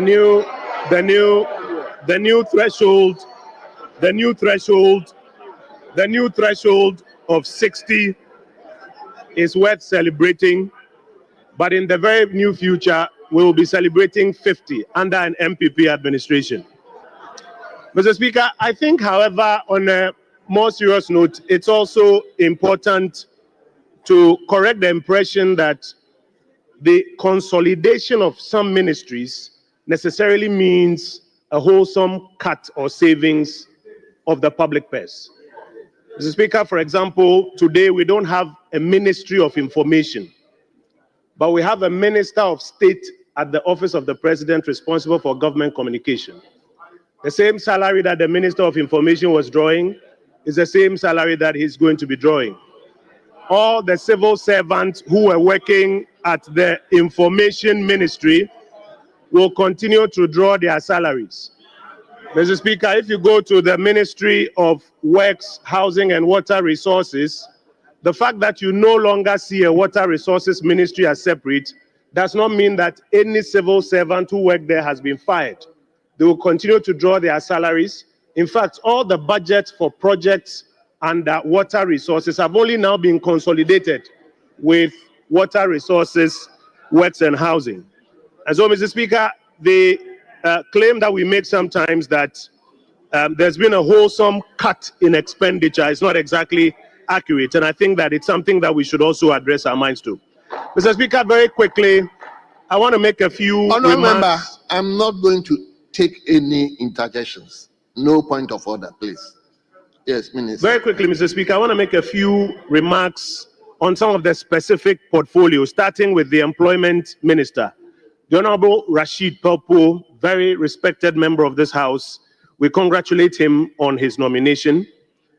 A couple of things that we who have just left government would like to draw his attention to. Jobs are created mostly in the private sector than the public sector.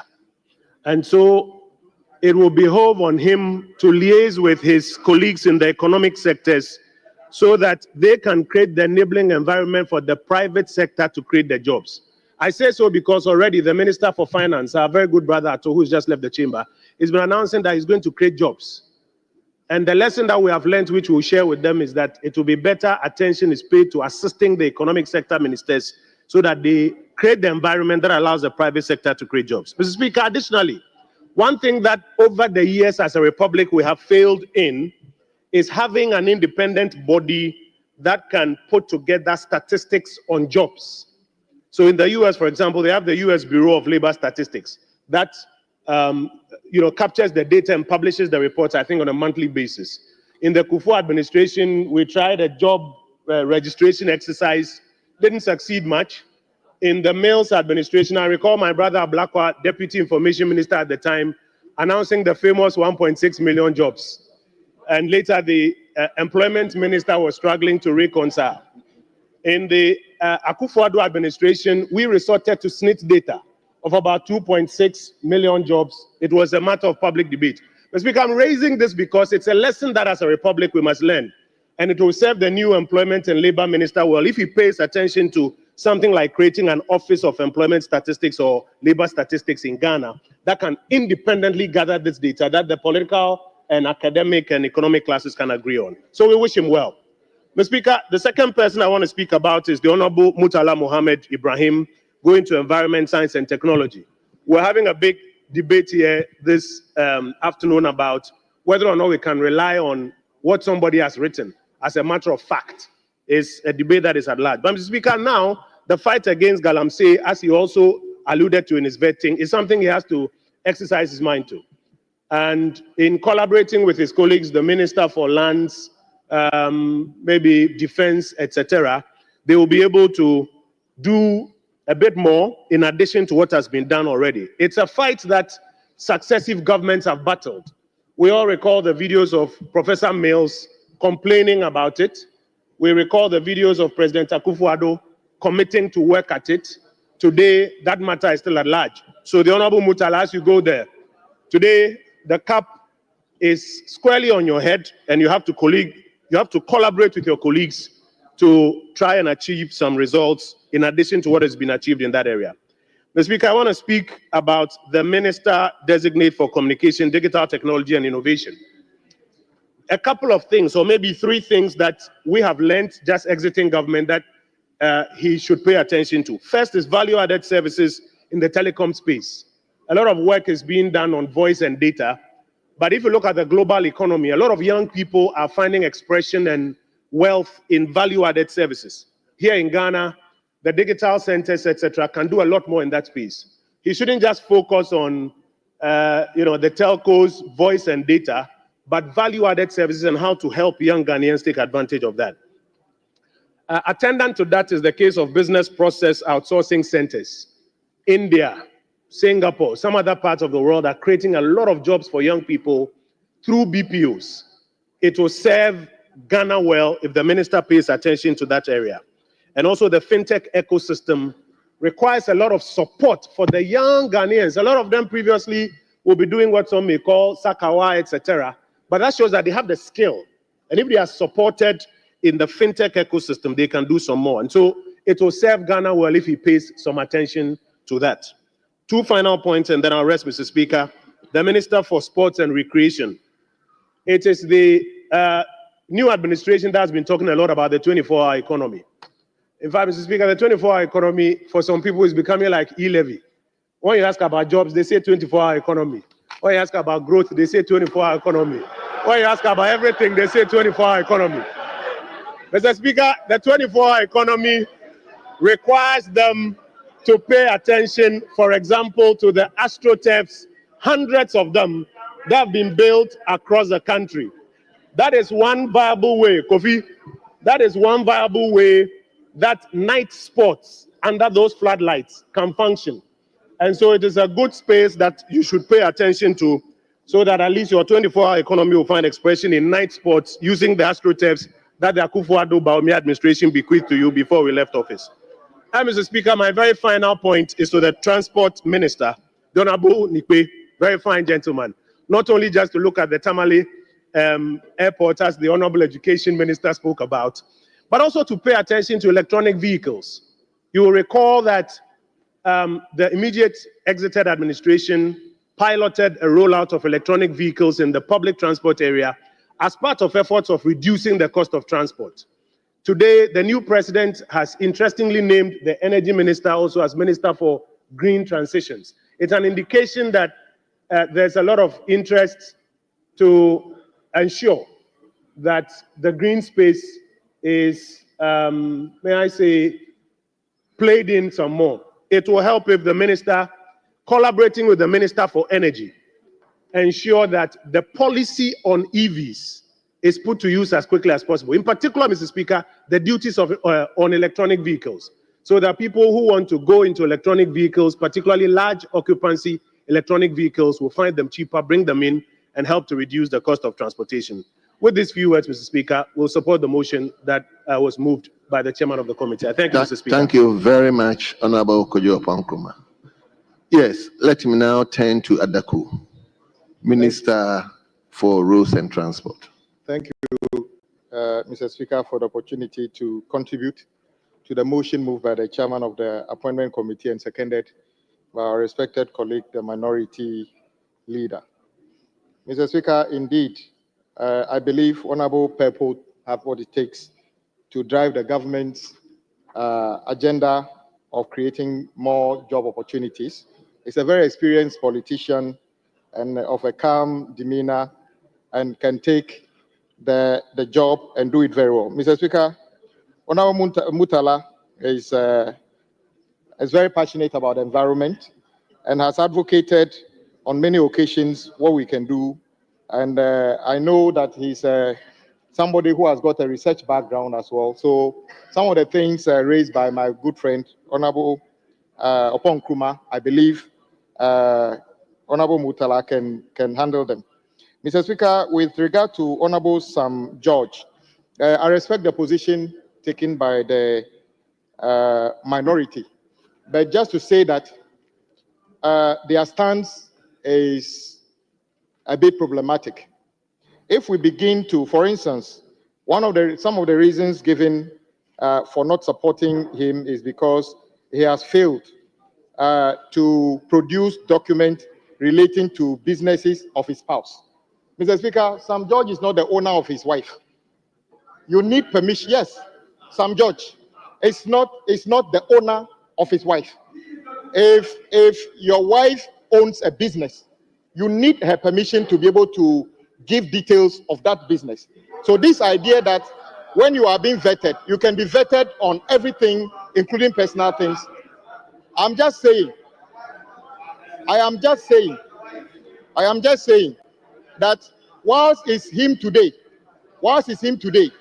one day, be prepared that some other questions which has no relation to the portfolio can come up. And then this thing about his secondary source of income. Really? So colleagues on the other side are saying that if somebody were to ask you to actually determine how much you spend as a member of parliament, you will be able to account for all of it and put it in a document. Oh, but that is your point. I think these points are too feeble. These points are too feeble points to be used to say that you will not support him. But you have your point. With regard to Honorable Kofi Edi, the new minister designate for youth and for sports, I agree with Honorable Oponkruma that we have seen the building of a number of astroturfs across the country. The record, though, is that many of them are not built to standard. Some of them are failing already, and many of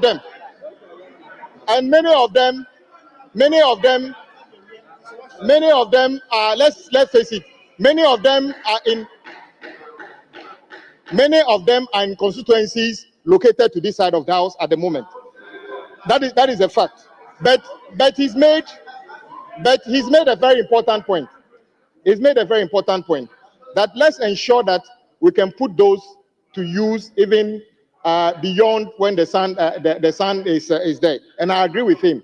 And I'm sure Honorable Kofi has what it takes to be able to do that. With regard to Honorable Nikpe, I have no doubt that he understands exactly what the job description is. One of the things he talked about is the EV. But Honorable Oponkruma, the truth is that, yes, the previous government said they have got an EV policy. And then on the day of the launching of the buses, we were told 100 EV buses are available. I checked that time. Only 10 buses were registered at DVLA. So we don't have 100 EV buses. We have 10. But even those 10, would you be concerned that if that bus moves from Tema Station and gets stuck in traffic on the way, it may not be able to get to Tema and come back because we don't have the infrastructure to handle them yet. So in the haste to deploy EVs, it comes with infrastructure. So it's not merely having a policy. We don't have, because you need to charge it. It doesn't come, it is not fuel. So I agree with you. Finally, Mr. Speaker, you see, I know my colleague, the minority leader, always complains that when he's speaking or people speaking from the other side, he's harassed. When Honorable Ponkrumai was speaking, I saw my colleagues listen to him in silence. So please, can you indulge us? Mr. Speaker, our respected former leader and the Minister of Education raised an issue. Mr. Speaker, the spectacle we saw at the appointment committee, I was there the last time.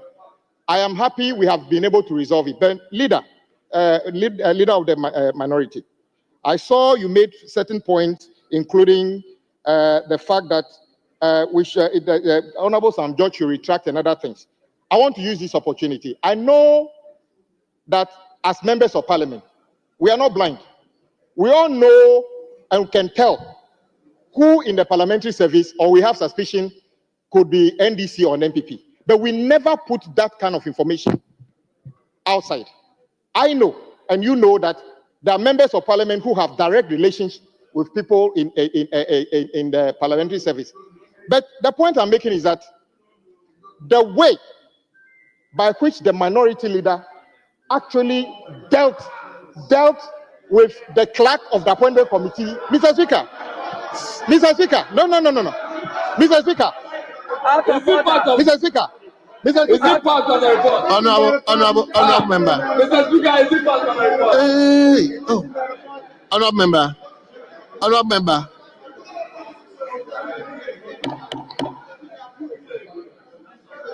I can tell my colleagues, I just left my job as a whip. Whenever I'm speaking, somebody puts my mic off. I can tell you, I can do that right now. That when you are speaking, leader, I can make sure you are Minister, please. Mr. Speaker, yes, I'm listening to you. Mr. Speaker. Minister, address me. Okay. I wish the issue about the clerk has been addressed by the speaker. So let's focus on the nominee. And Mr. Speaker, let me tell you why this issue has to be dealt with. I know the lady and I know the family. They are extremely traumatized. Mr. Speaker, after the minority.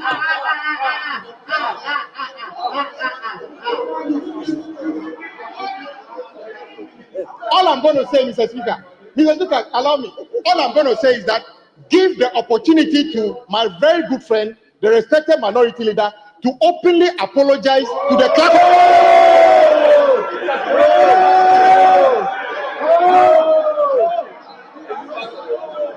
Speaker, repeatedly, when I speak, they put the mic off. Mr. Speaker, they should not tempt us to do the same thing that when you speak, you cannot be heard. And I can see, Mr. Speaker, there's a colleague, a female colleague on the other side, who I don't want to mention, who has become an expert in that. There's a female colleague on the other side who has become an expert in that.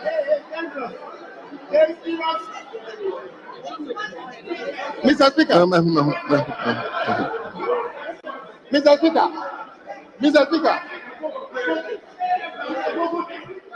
Mr. Speaker, I am just saying that I know the lady. The family is traumatized and they feel that Parliament, and I'm happy with the way Mr. Speaker defended her. Mr. Speaker, I sit here, I say, everybody in Parliament knows which staff is political, NDC or NPP, but we never use that against them. Mr. Speaker, I can tell you the political coloration of the 4 people sitting here, but that is not my business. So for the minority leader, a very respected leader of this house, to actually lay into the clerk that way, I am saying that for us to look like people who actually care about women, she must actually apologize personally, apologize on the floor. He can decide, Mr. Speaker, he can decide not to do it. He can decide not to do it. But I am just saying that for the trauma the family of the clerk is going through, it will help if he makes some statement here to calm them down that it's not it's not something personal. Mr. Speaker, in conclusion, Mr. Speaker, I just want to add to what Honorable Haruna said.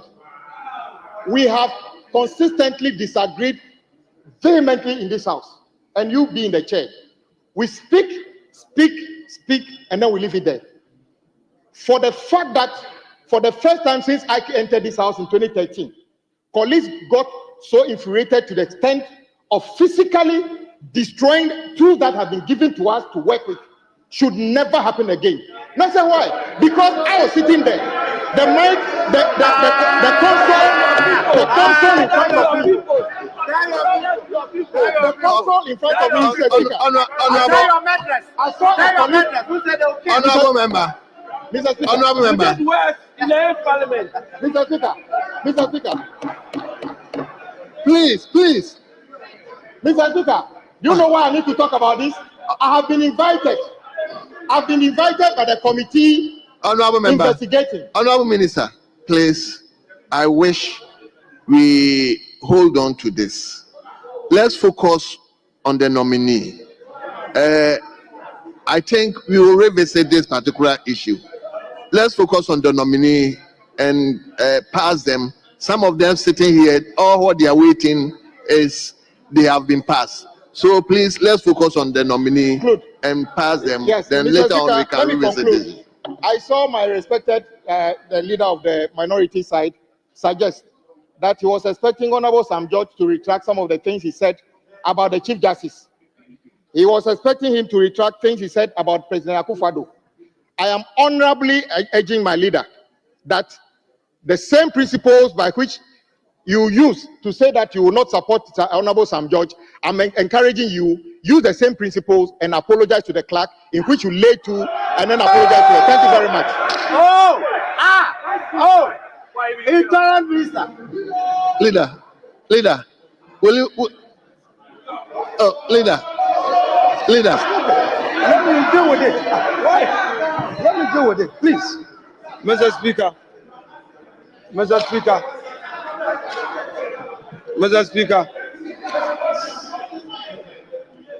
Speaker, my respected friend and colleague, who is now the Minister of Roads and Highways, in making his contribution, introduced an important matter which arose in the course of our committee hearings.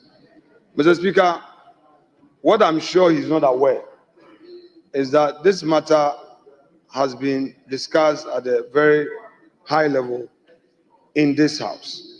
We've had engagement, and I am not a person who would have hesitation where I think I am wrong. I would hide behind my ego to hurt another person. I had assured Mr. Speaker that based on the engagement, I was actually going to make a formal statement here in this House in respect of all the matters. We are human beings. Maybe somebody, I remember when we were kids, somebody will use their eye to provoke you. But when you hit, it is that which is seen. But we've moved past there. Mr. Speaker, without equivocation, I shall proceed in terms of what my brother said. And he and I have a long relationship. I don't mind he saying that publicly. It is for the good of all of us. Today, I'm 46.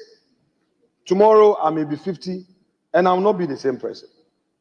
We grow, we learn, we mature. If Kwame is saying that he knows the family, and my Akpo, please, it doesn't mean anything. Please. We've been in this house for some time, I beg you. If Kwame holds a view that he knows the family, my reaction on the conduct of our clerk has resulted in some trauma to the family. He knows the family, I don't know the family. And the lady in question, let me, Mr. Speaker, unreservedly say, what's her name? I want to mention the name in full. Please. I will do it. Mr. Speaker, let me unreservedly say to the clerk to the appointment committee, Mrs. Gifty Jagger Goba, I am sorry. Let me also say to her husband, Mr. Speaker, she bears Mrs. Let me also say to the husband, the lovely husband, that my comment in respect of internal matter, if as a husband he is traumatized by this, I hereby unreservedly apologize to him as a husband. To the children, let me unreservedly say sorry to the children.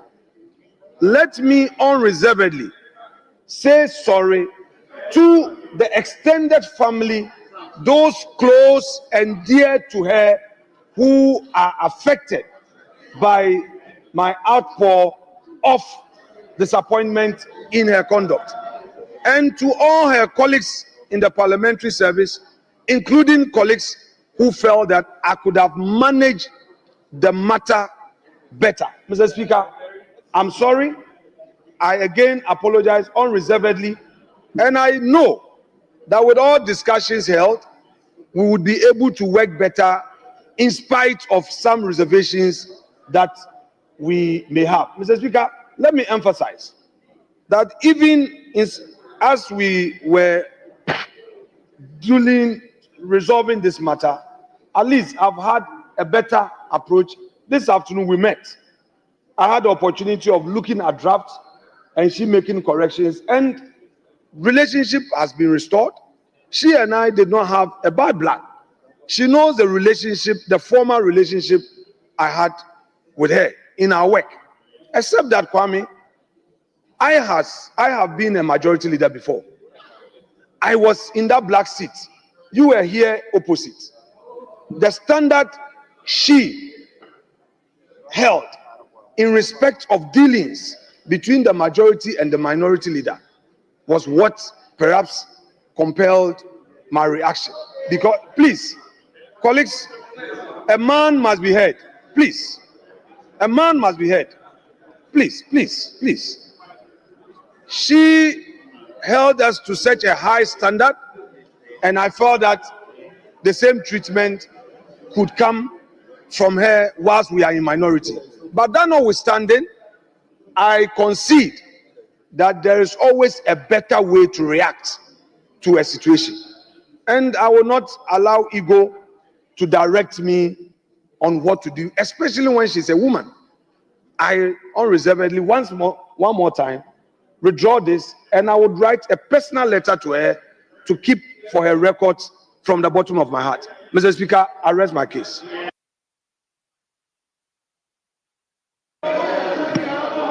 Yes, it's now the turn of Reverend. Thank you, Right Honorable Speaker, for the opportunity given me. I rise to comment on the motion, supporting the motion that has been moved, and in so doing to commend highly the respected majority leader, the respected minority leader, the Honorable Osahin Alexander Kwamina Afenyo-Markin for the nobility, civility, and humility demonstrated, and the honor in seeing fit to apologize unreservedly and withdrawing any comments that may have been deemed offensive to the clerk of the appointment committee. Mr. Speaker, it is instructive to note that this is not the first time in relation to the activities of the appointment committee and processes for parliamentary approval. This is not the first time the Honorable Minority Leader has had to apologize. The other occasion was to apologize to a nominee who was before the committee, who stated that he felt he and his family and chiefs were offended by some utterances of the Minority Leader. He unreservedly apologized and retracted. Today he has demonstrated. But we must put on record that Honorable Alexander Afenyo-Markin, neither is there any member of the minority side. None of us is on the 10th report of the appointment committee pending approval of this House. It is members of the majority who are penned in this report, pending our approval, whom the public out there is watching to demonstrate the higher standards of nobility, of humility, and of service. Mr. Speaker, my respected senior Minister for Education earlier had quoted Article 78(1), that ministers of state shall be appointed by the President from Parliament, by Parliament's prior approval, members of Parliament or members who have the same eligibility to become members of Parliament. But Mr. Speaker, there is a reason why the framers of the Constitution insisted that when the President appoints a minister, they must obtain the prior approval of Parliament. It goes beyond the technical qualification. It goes beyond technical competence, but character, leadership, nobility, and accountability, among others, are the traits they look out for.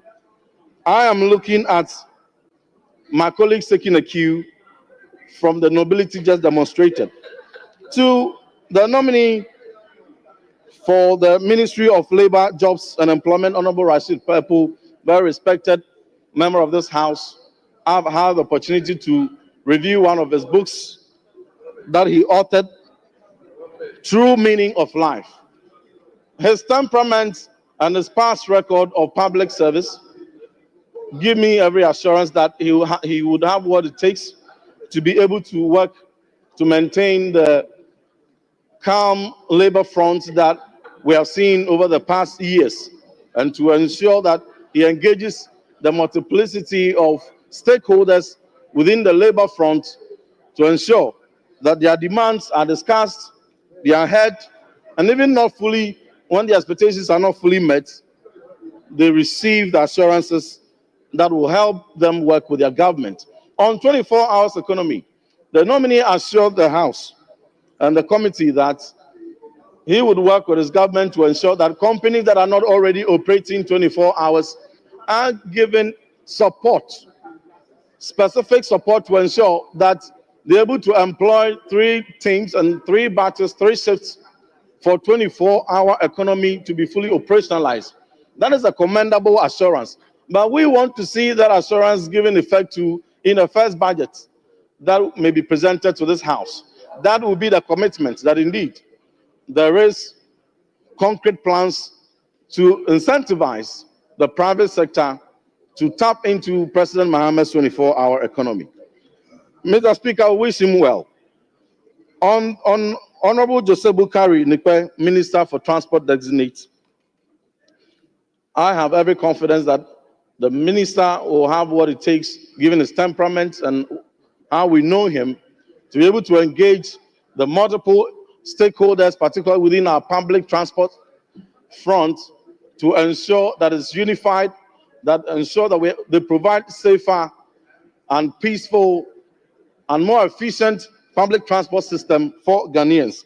He also assured the committee that the general concern of the public relating to the poor state of aircraft and the relatively high costs of airfares that are of airlines that are operating in Ghana will be looked into to ensure that we have value for money, that we have improved air transport system, and that outdated aircraft are taken from our system.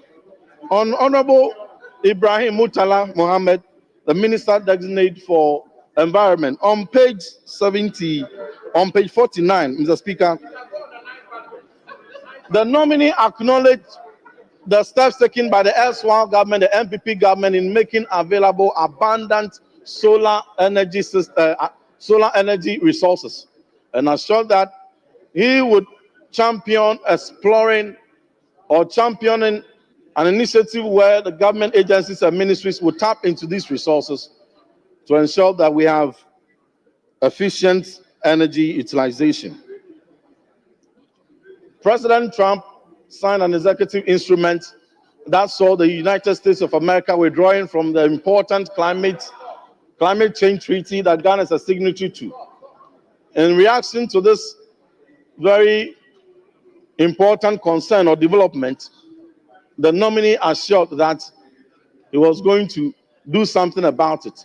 But beyond the rhetoric, it is important that the nominee pays attention to exploring innovative financing mechanisms, because there will definitely be financing shortfalls to be able to finance the financing gaps within the climate change action that this country is committed to.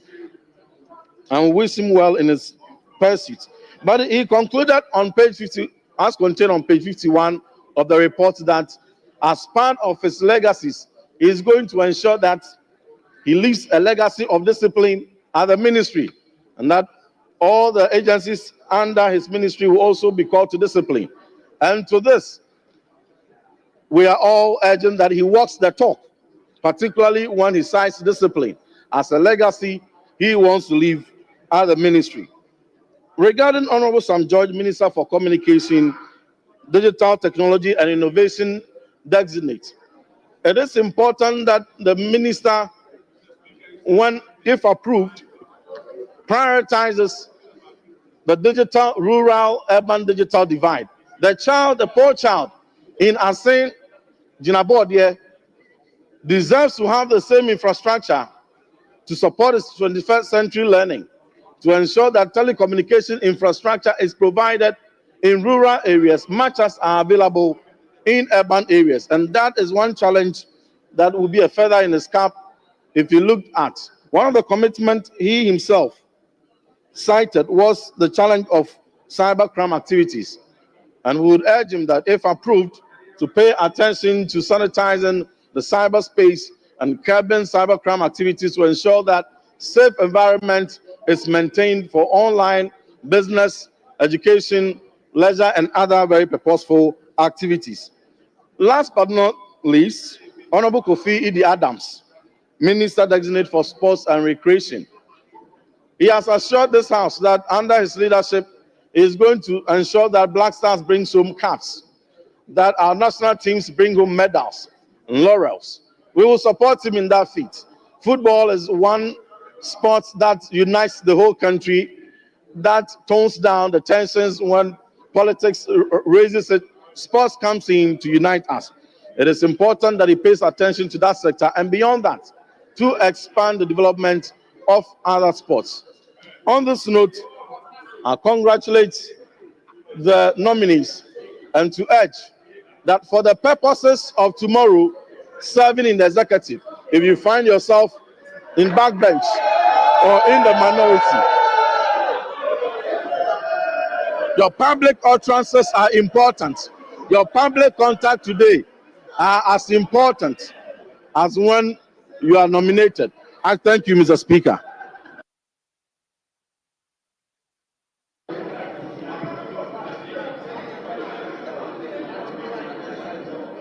Yes.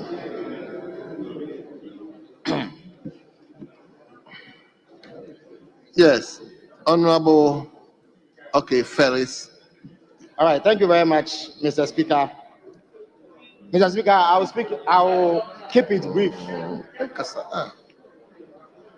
Mr. Speaker, my colleague and brother, the Honorable Member for Ofuasia UAD, made the point in his submission that no significant savings can be made by cutting down the number of ministers. Mr. Speaker, I beg to differ. The fact is that if at one point there were 125 or 126 ministers, and today we have 60 ministers, it is a mathematical certainty that you will spend less in the maintenance of ministers than you did in the past. This is not disputable. Mr. Speaker, there used to be a Ministry of Information with a whole setup that had both political appointees, public servants, and civil servants. Today, their functions have been taken over by an office called Minister in Charge of Government Communications under the Presidency. What that means is that today, there will be 76 less employees working to disseminate government information than before. Mr. Speaker,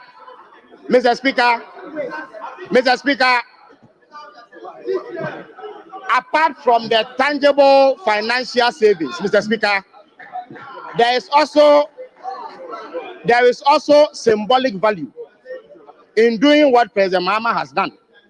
What he has done has sent a signal to the people of Ghana that their resources, which these days is in short supply, will not be spent on the creature comforts of more politicians who occupy offices with questionable functional necessity. Mr. Speaker, in the past, one ministry, which is the transport ministry, was carved out into 3 different ministries. Today, President Mahama has consolidated that ministry, and all the work that the 3 ministries did will be done by one ministry. Significant savings will be made. In addition to that, there will be greater efficiency. Having said that, Mr. Speaker, whilst I respect the rights of our colleagues on the other side to oppose the nomination and indeed the approval of any nominee, I must express dismay about the reasons assigned for opposing, in particular, the nomination of the Honorable Samuel Jatta George. Mr. Speaker, I would have thought that they would cite some constitutional or legal impediments or even moral turpitude as the reason why his nomination cannot see the light of day. Mr. Speaker, they rather say that Honorable Sam George has run some commentary on the head of another state institution, the judiciary. Mr. Speaker, it raises the question as to when they became the mouthpiece of the judiciary. As far as I know, the Chief Justice has adequate outlets to express disapproval or disagreement with anything that anybody says. We must respect the independence of state institutions and not take over their functions. Mr. Speaker, also, you see, as members of parliament, whereas we are all here mostly on the ticket of political parties, we are first and foremost representatives of the people of Ghana. They have certain expectations of us. One of them is to engage in substantive work.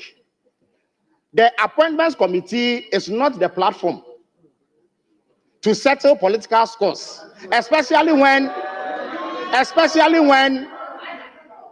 the same matters that have been discussed in the public domain have been lost by our colleagues on the other side. Honorable Felix. I do not believe, Mr. Speaker, with the greatest respect, I do not believe that what, okay, all right. Yes. I just wanted you to be straightforward with it. Don't invite I'll do so. unnecessary. Mr. Speaker, I'll do so. Just focus on the nominee, and it's already 8 o'clock. Mr. Speaker, I'll do Please. so. Mr. Speaker, I am making the point, Mr. Speaker. I am making the point.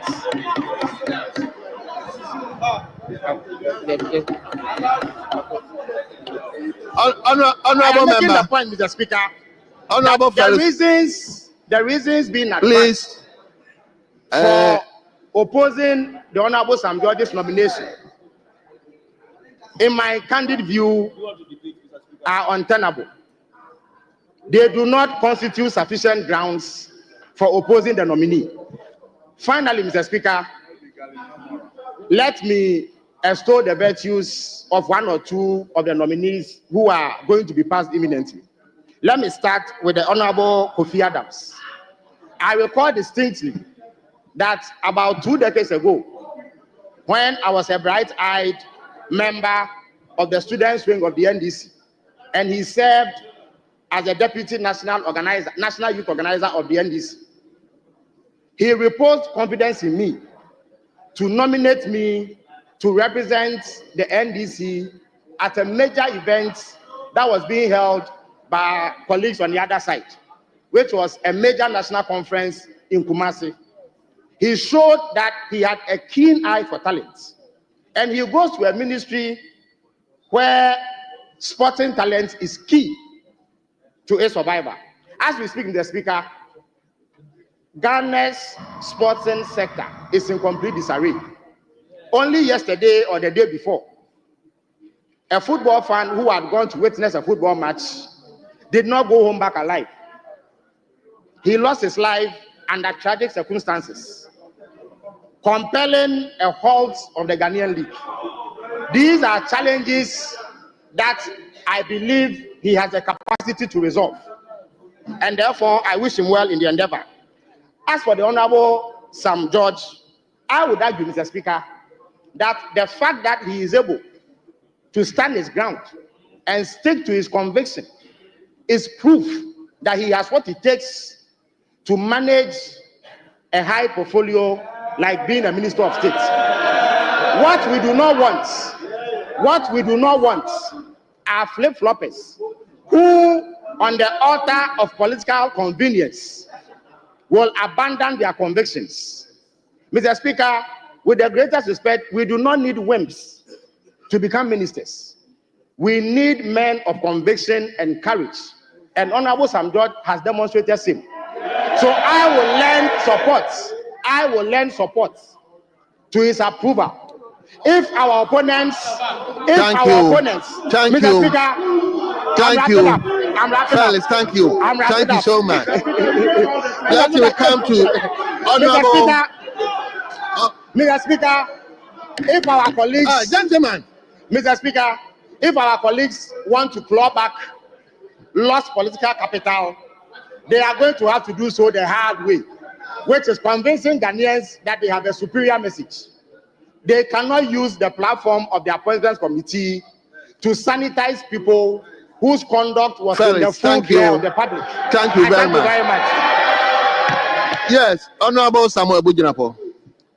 Thank you, Right Honorable Speaker, for the opportunity to contribute to the debate on this motion. Mr. Speaker, let me begin very straightforward with the Honorable Abdul Rashid Hassan Pelpu. Mr. Speaker, when I had the privilege to serve as Minister for Lands and Natural Resources, the Honorable Pelpu was a ranking member on the Lands and Natural Resources Committee. Mr. Speaker, perfect gentleman, very capable, and I believe he will serve well at the Ministry of Labor, Jobs, and Employment. Mr. Speaker, I will urge him to pay attention to the tripod of labor, government, and employers, so we can have a calm labor front for the business of government and the state to move on smoothly. Mr. Speaker, on the Minister-designate for Sports, the Honorable Kofi Adams, Mr. Speaker, he's been on the political front for a long time, for a while now, and we all know him. He's a colleague, and I believe he's capable of reviving Ghanaian sports, particularly the Black Stars. Mr. Speaker, the Minister for Transport, the Member of Parliament for Sabuba, Mr. Speaker, who is my in-law, in whom I'm most pleased. Mr. Speaker, he's a fine gentleman. He's demonstrated a lot of knowledge, and I believe that he will bring his calm personality, wisdom, and stature to bear on the Ministry of Transport.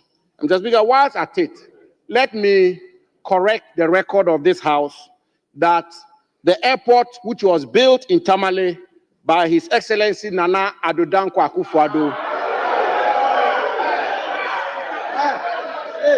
Mr. Speaker, by the honorable, by His Excellency Nana Addo Dankwa Akufo-Addo, is called the Yakubu Tali International Airport and not the Tamale Airport. Mr. Speaker, Nana Addo Dankwa Akufo-Addo built the Yakubu Tali Airport for Tamale, the first airport in northern Ghana. Of course, the first interchange again was built by Nana Addo Dankwa Akufo-Addo. Mr. Speaker, I wish my in-law, the Honorable Nupe, will build the second phase. And may I advise, Mr. Speaker, that he pays some attention to water transportation, particularly on the Hotel Lake, and also rail transportation. Mr. Speaker, the Honorable Mutala, who is being nominated for the Ministry of Environment, Mr. Speaker, I find it a bit strange that we have a Ministry of Environment, we now have a Minister of State responsible for climate change and sustainability, we have a Minister responsible for green transition. We all know in Ghana that matters relating to climate change falls within the four corners of the Ministry of Environment. And therefore, there will be the need for some streamlining so that the Ministry of Environment will take its proper role as a lead ministry when it comes to climate change. Of course, when I was at the Ministry of Land, we dealt with nature-based climate action. When you go to transport, you have issues of climate change. When you go to agric, you have issues of climate change, Ministry of Energy. But the Ministry of Environment is a lead agency. And today that the United States has opted out of the climate environment, I believe that the minister will have a lot of work to do in championing climate change in Ghana and across. But Mr. Speaker, whilst at it, let me just take the opportunity to give a little advice to my senior brother, the Honorable Mutala. And that advice, Mr. Speaker, is that the temperament required for opposition politics and opposition activism is fundamentally different from the temperament required as a minister. And I will plead with him and I will crave his indulgence that he should watch his temperament, and ensure that he goes to the Ministry of Environment with a calm temperament, Mr. Speaker, with a calm temperament, so that he can administer the affairs of the ministry correctly. Mr. Speaker, let me now come to the Ministry of Communication and Digitalization. The Honorable Sam Nate George. Mr. Speaker, his approval or otherwise is a matter of intense controversy in this House, and the distinguished minority leader is already spoken to it. Mr. Speaker, if he ever was to get the approval of this House, and the if is with emphasis, if he was to get approval of this House, I did pose a question to him about artificial intelligence, and it would be great if he developed the area of artificial intelligence, particularly as we have this war between the United States and the Republic of China. I believe that Ghana should also leverage our knowledge in the artificial intelligence space. But Mr. Speaker, again, with him, as my younger brother and somebody I know quite well, I will first of all advise him that, Mr. Speaker, I respectfully advise him that he should take a cue from the minority leader. Mr. Speaker, when you err, you apologize. When you are unfair to people, you apologize. Mr. Speaker, strong men apologize. Strong women apologize. Wise men apologize. Mr. Speaker, apology is not a sign of weakness. It's a sign of strength. And so when you are wrong, when you are unfair to people, you apologize. Mr. Speaker, the Honorable Sam George, Mr. Speaker, the Honorable Sam George, I'm not too sure that anybody can take away some of his strengths. Articulate, eloquent, exhibit some knowledge in some areas and others. But I think he should also watch his temperament. So, Speaker, there is a perception that he is needlessly aggressive, controversial, combatant, and if I may say, an arrogant. Mr. Speaker, and we saw a bit of it at the vetting. And Mr. Speaker, I said it with all objectivity. I'm not taking a swipe at him. When I had the privilege of being nominated as a minister, Mr. Speaker, I had the rare privilege of being nominated at the age of 37. And I took a lot of advice from senior colleagues in this house. I took a lot of advice from statesmen in the country. And even all through my career as a minister, I sought a lot of guidance and wisdom. And Mr. Speaker, in all humility and modesty, I will say that is how I survived the 4 years as minister. And that is why, Mr. Speaker, whatever happens to my brother today, I think he should walk into the Ministry of Communication and Digitalization. Some of his senior colleagues who have had the experience of ministerialship will give him the same advice. He should go there and be calm. He should listen more than he talks. He should not exhibit, exuberance and be dismissive.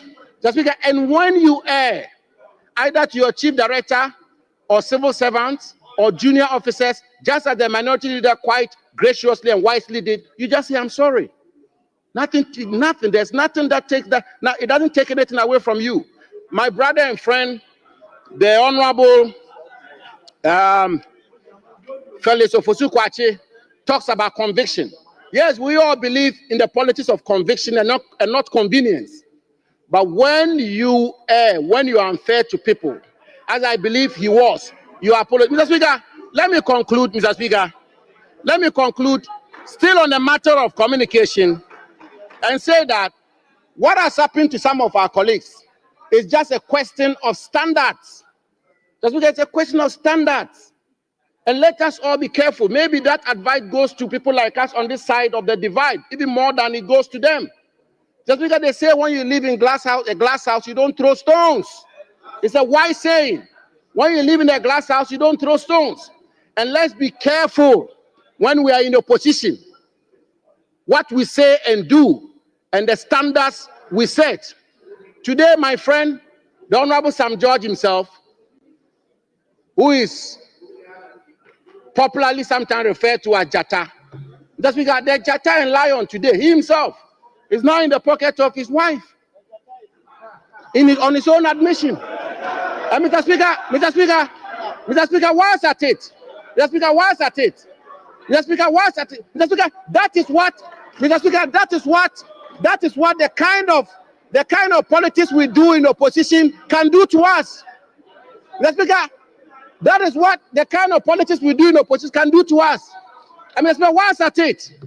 The Honorable Sam George, as an elder of the Perez Chapel, not a member, as an elder of the Perez Chapel, and as somebody who espouses his Christian values, should also be mindful of what he watches when he's in Parliament. He should be mindful of that as well, especially when serious business is being conducted in the House.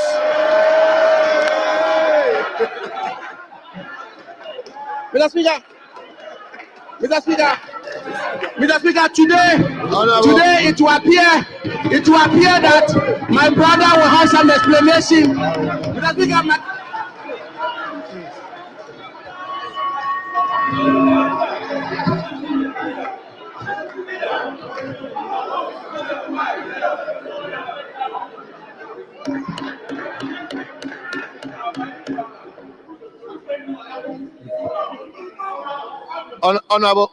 Honorable members, leader, you want to speak? He was concluding, so let's conclude it.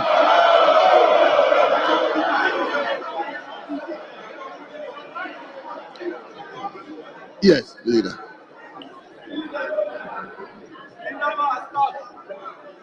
Mr. Speaker,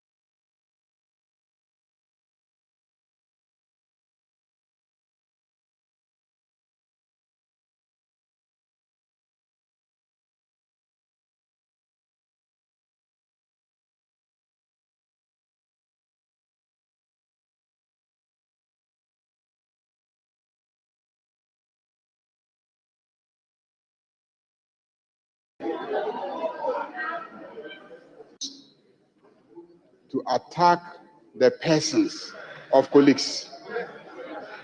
The persons of colleagues.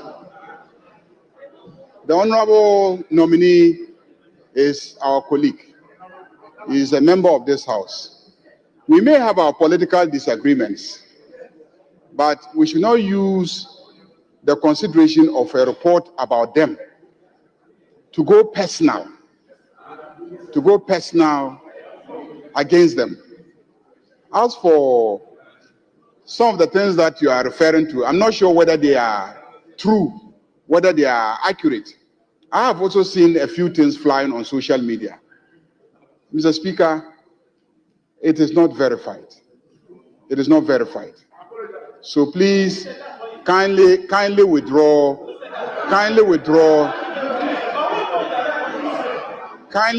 those ones. Kindly withdraw those ones, and then let's continue.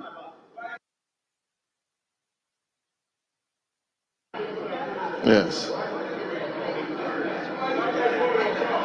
Yes.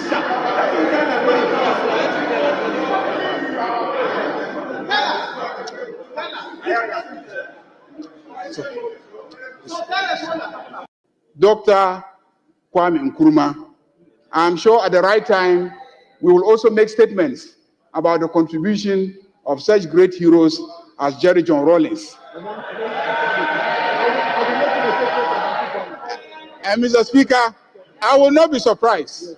I will not be surprised if a statement on His Excellency President Akufo-Addo.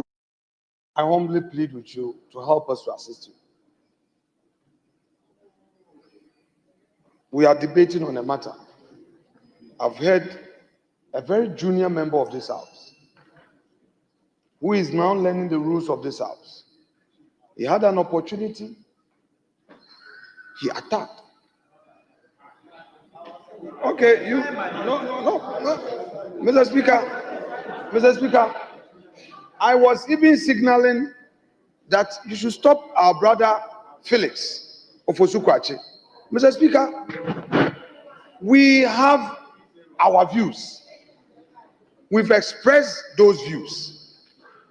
We've done so with all respect. Mr. Speaker, when the debate was ensuing, I received a text from one of us who I so much respect that 4 years or 8 years is not far away. I was touched. We will do the politics and criticize you constructively, but you must also be careful the words you use. We are considering a report. You are in government. You are not even mindful of the fact that we need to finish this business for you, for the president to swear them in. No problem. Don't worry. Go on. Yes. To the bank benchers who are not ready to learn. Go ahead. Your leader spoke, and we listen to him in silence. The least you can do is to show respect to your leaders, those of you at the backbench. And I have what it takes to correct you. I will call your names one by one and call you to order because I'm your senior in this chamber. Yes. Mr. Speaker, I will plead with you that when members are going out of order, with greatest respect, please stop them and let them get on the right path. Because he started, and then when he gets to his turn, they don't want to be quiet to listen. Mr. Speaker, we have done more than 30 nominees. It's only 2 we've expressed concern. And even so, the horses have not bolted yet. We can still keep them in the stable. We are not, you don't get it. You don't get it. You don't get it. You cannot use shouts to have your way. That will not happen. You must know. Yes, you can shout. You cannot use shout. You cannot intimidate to have your way. It will not work. I want you to know it will not work. You cannot shout, attempt to intimidate to have your way. It will not work. This chamber, if you don't know, ask your seniors. They've been in minority before. We are more resilient to deal with issues. Don't take us for granted. We are a happy few. Leader, thank you. Mr. Speaker, I want to address you. And they must listen. I will be heard and I will speak. So make your noise. It's getting to 9. You have a government business. So keep making your noise. Keep shouting. You have government business. So keep shouting. We don't have government business. So keep shouting. No. I'll finish. Mr. Speaker, let us be guided. Let us be guided. And if we say we are showing mutual respect, the mutual respect we are showing must be real, not only by talks. When leaders are on their feet, the least a backbencher and a first-timer can do is remain quiet. You can heckle your colleague backbencher. You can heckle your colleague backbencher.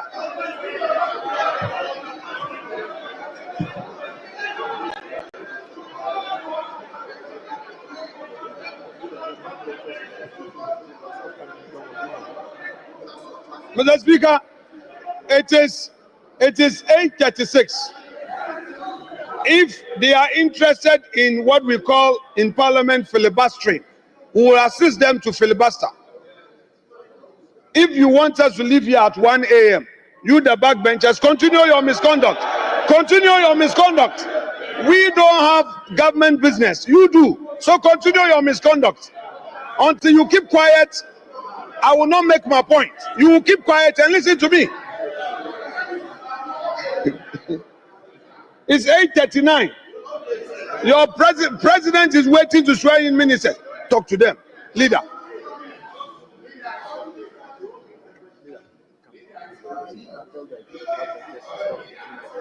Mr. Speaker.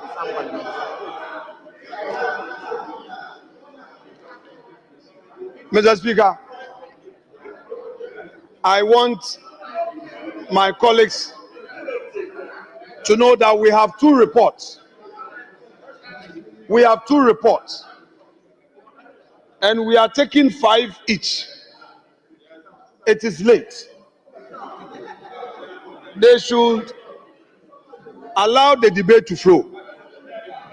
We also have a vote to take. We know how long a secret ballot can take. All of these must be done. And if we are to manage the process, it will materially depend on their conduct.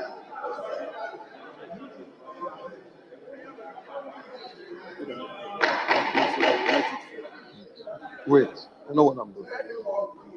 Mr. Speaker, my respected colleague, Honorable Samuel Abu-Jinapo, is on his feet. I will plead with my colleagues opposite me to patiently listen to him to finish. If they don't want to listen to him, I will continue to be at his aid and protect him.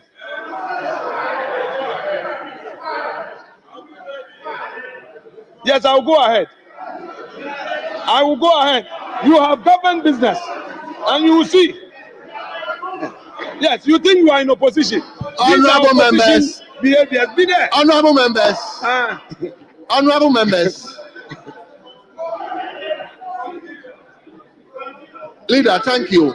Yes, Honorable Abu. Mr. Speaker, we are not done yet. Mr. Speaker, please, we are not done.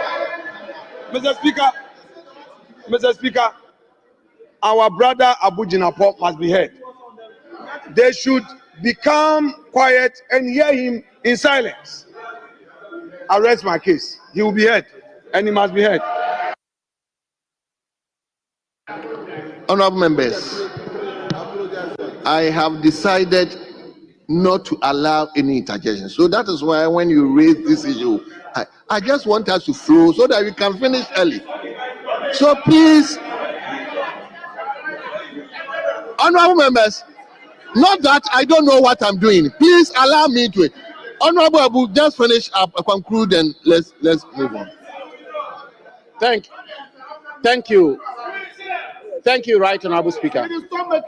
Thank you, Right Honorable Speaker. Right Honorable Speaker. I listened to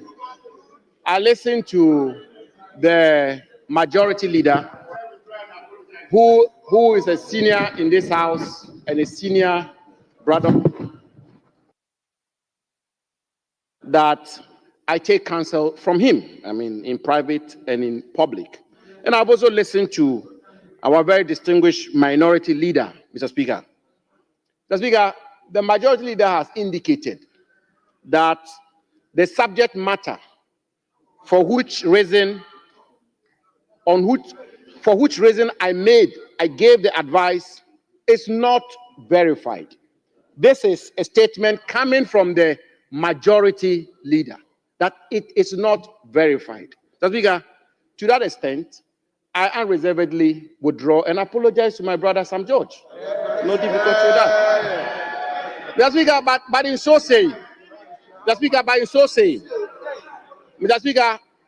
so saying, I think it goes to reiterate the point I was making in my submission, Mr. Speaker, that, Mr. Speaker, fairness and justice is a basis of nobility, not weakness. And therefore, Mr. Speaker, the gentlemanness expressed and exhibited by the minority leader, and in all modesty myself, it goes to our friend the nominee as well. Mr. Speaker, he unfairly, and he's been captured in this report, he unfairly attacked the Chief Justice, and he's been called upon to apologize. He will not. Mr. Speaker, he attacked the president. He attacked the former president.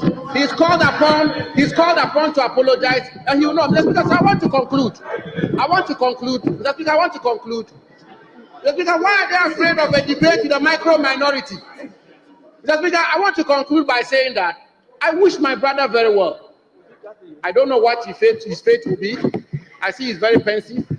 He's very anxious. And little did I know that he can be subdued. Mr. Speaker, let me conclude by reiterating the advice. Mr. Speaker, when you are in opposition, be careful what you say. Be careful the standards you set. Mr. Speaker, this government is less than 1 month old, and yet the contradictions we are seeing, the inconsistencies, and the rest.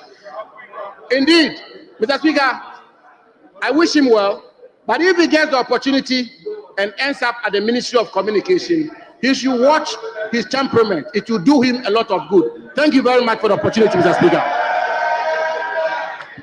Honorable members, at the conclusion of the debate, the question is, all those in favor of the motion listed 14.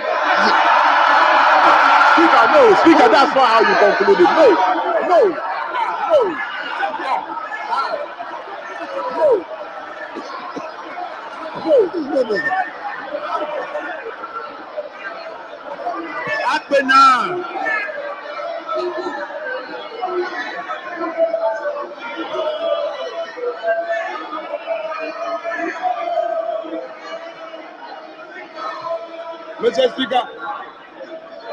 Mr. Speaker, the report before you, Mr. Speaker, the report before you has two components. The report before you has two components, Mr. Speaker.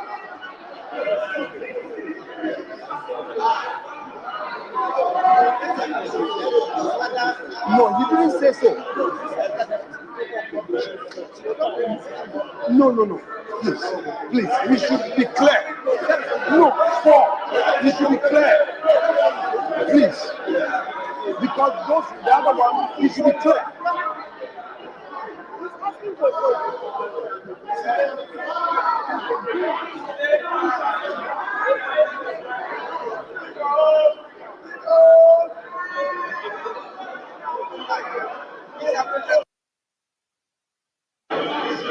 Honorable Minority Leader, please allow me to do my job.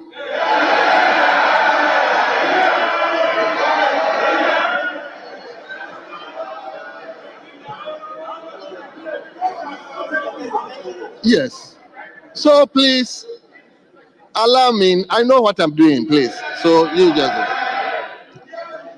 Honorable members, at the conclusion of the debate, the question is, all those in favor that Honorable Abdul Rashid Hassan Pepu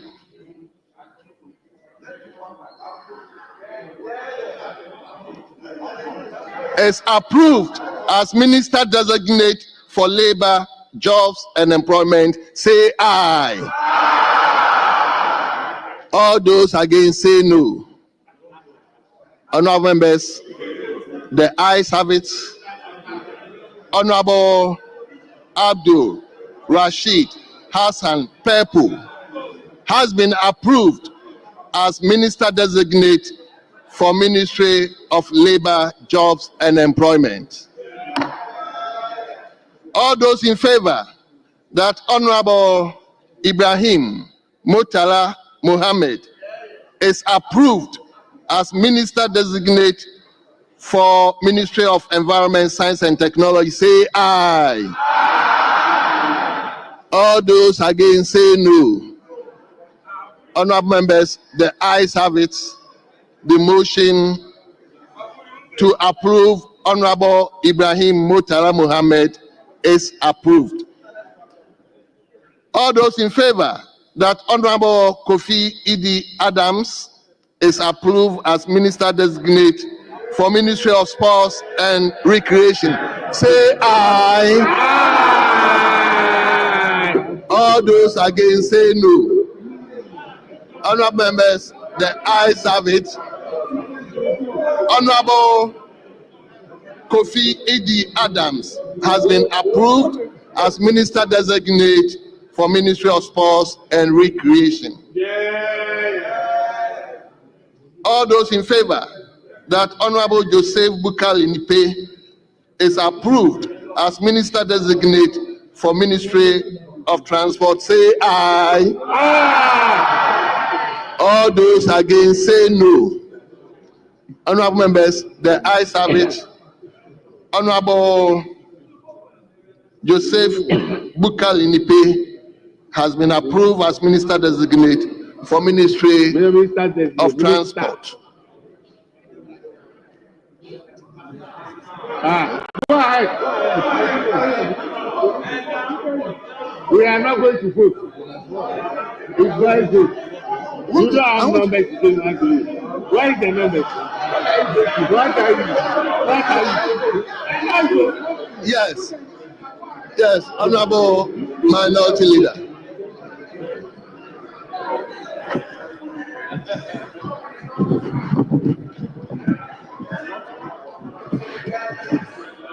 Mr. Speaker, as indicated in the report of the committee, the 88 members of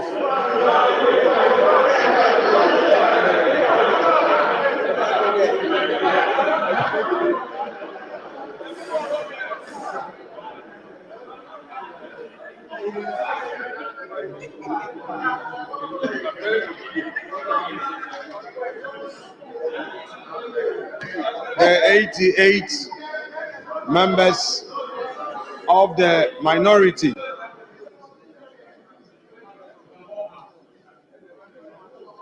reject the nomination of Honorable Samuel Nefe George. We remain opposed to the decision for his nomination to be approved by this House by consensus. We rely on our earlier grounds of opposition without more. We therefore leave this matter entirely in the hands and on the heads of the majority in this House. It is their cross to carry. We, the NPP Minority Caucus of 88,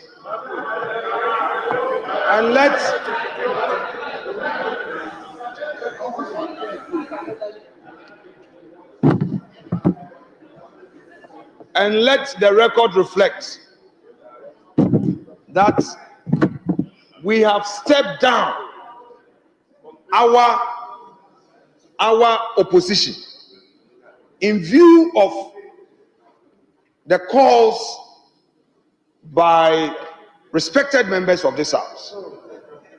We are therefore not going to pursue any longer the secret ballot, but rather to abstain. This is out of deference to members of this House who have reached out in utmost respect, and we want to demonstrate that good faith for the records by saying that in view of the representations made, we would rather opt to abstain from the vote so that it becomes your sole decision for Hansa. We are therefore opposed to it, and Mr. Speaker, it is majority, majority, majority. Carry your own cross. We've washed our hands on them. This is all we've done. Take it. Honourable members,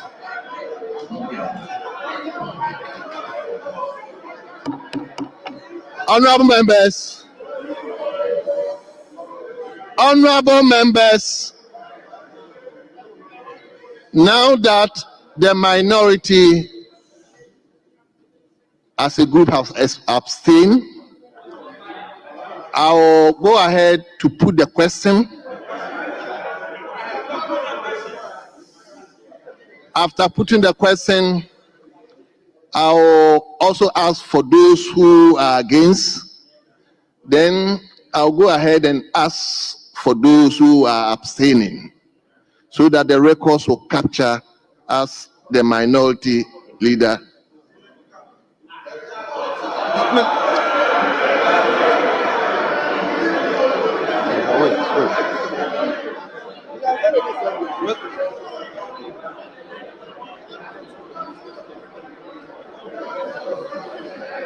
Mr. Speaker, our work is to assist you. Mr. Speaker, I am on my feet led by precedents. Once I, as the leader of our side, in my submissions, have indicated that the entire 88 are abstaining. That's honourable members, please let's allow.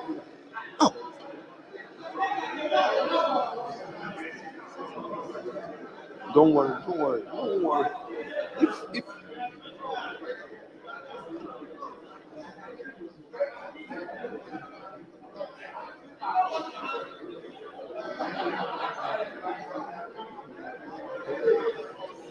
If Mr. Speaker, we have had this before in this chamber. We are abstaining the entire 88. Let the record reflect as such. And we want Hansard to so capture that it is entirely the decision of the majority. We had nothing to do with it. So, Mr. Speaker, this issue of back and forth, we are not part of it. And let it put the question to them and let them take it. And then you record it as the majority took their decision. That's all. That's all. Mr. Speaker, I think it is clear that the minority has no intention to participate in the vote. So you put the question and then let us vote.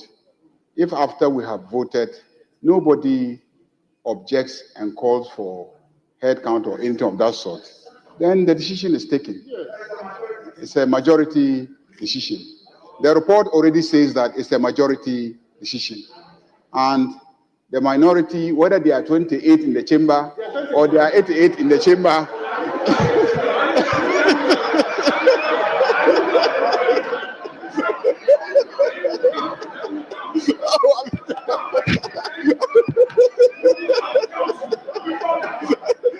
I withdraw. I withdraw. I withdraw. I withdraw. I withdraw. I withdraw. I withdraw.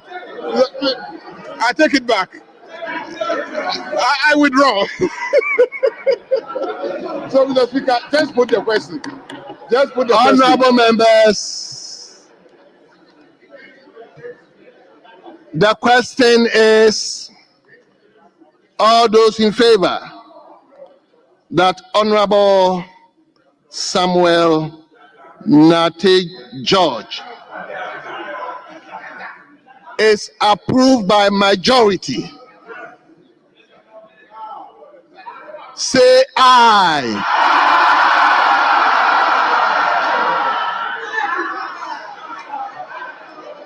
All those against say no. Honorable members, it's obvious.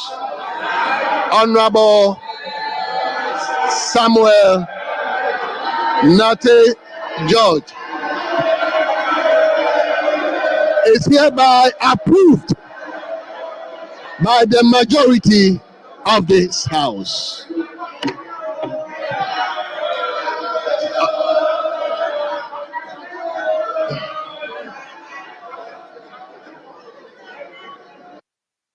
Yes, Chairman of the committee. Right Honorable Speaker.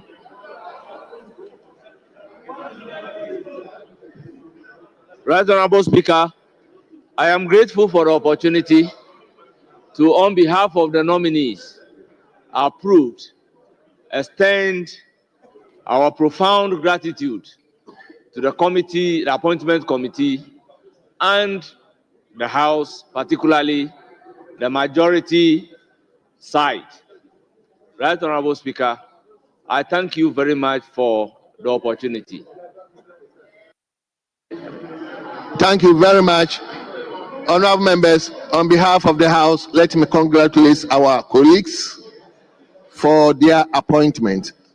We believe they will make the House proud. Yes.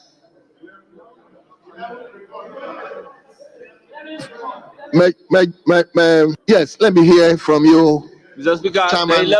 the 11th report is ready. Yes. Right Honorable Speaker, so I have to move the procedural motion. Right Honorable Speaker, the 11th report is ready to be laid. Yes. Chairman, no, he has late. The lane. 11th 11th report of the Appointment Committee on His Excellency the President's nominations for appointment as ministers. Honorable members, respectfully, the report has been laid and the report to be distributed to honorable members.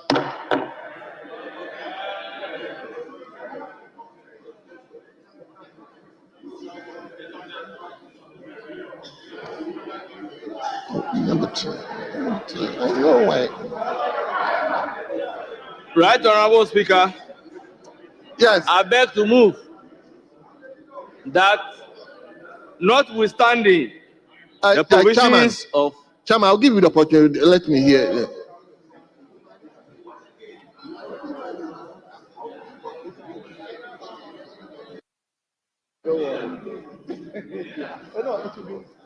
Mr. Speaker,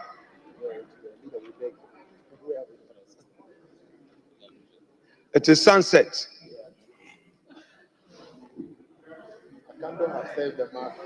We have done enough government business.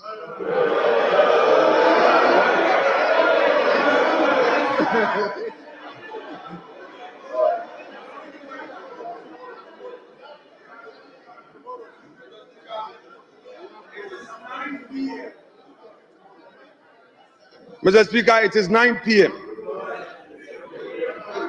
Honorable Governor Kwame Agboja, once upon a time as a chief whip, will not allow government business to be conducted at night. He knows it. Mr. Speaker, the report has just been circulated. Mr. Speaker, I have checked. This report was just put on the system. Members have not had the opportunity to read. Mr. Speaker, we've often been accused of not doing proper diligence. Yes. We are supposed to read the report. The 11th report, Mr. Speaker, all of a sudden they have populated this chamber.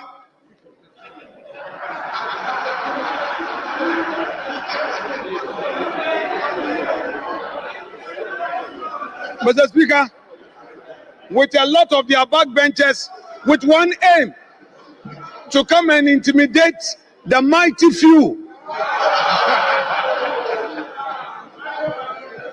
Mr. Speaker, this will not allow.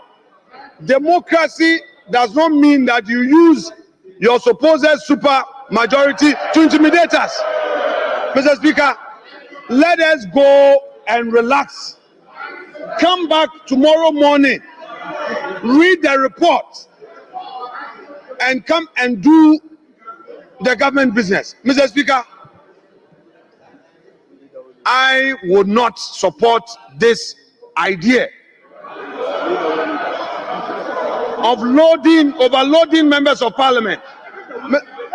Mr. Speaker, our health,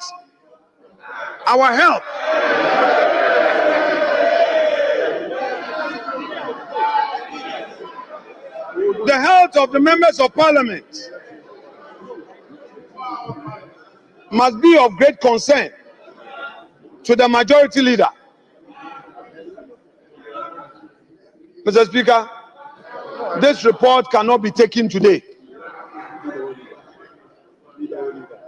There was no proud discussion on this particular report. Mr. Speaker, in the list,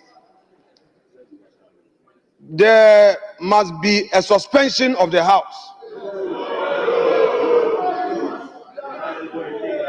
for us to go through the report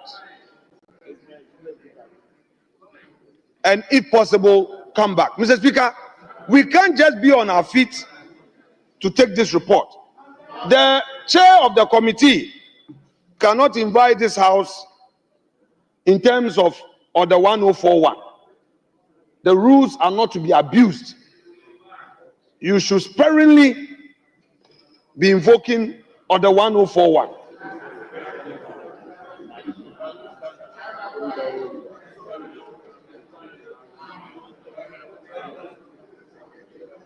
Mr. Speaker, this morning the Right Honorable Speaker promised the minority that we would get his protection. Mr. Speaker, that promise is applicable to you, mutatis mutandis. It's applicable to you. But leader. Yes, Mr. Speaker. Leader, it includes your own friend Akando. Mr. Speaker, I know the previous report included your own friend Sam George.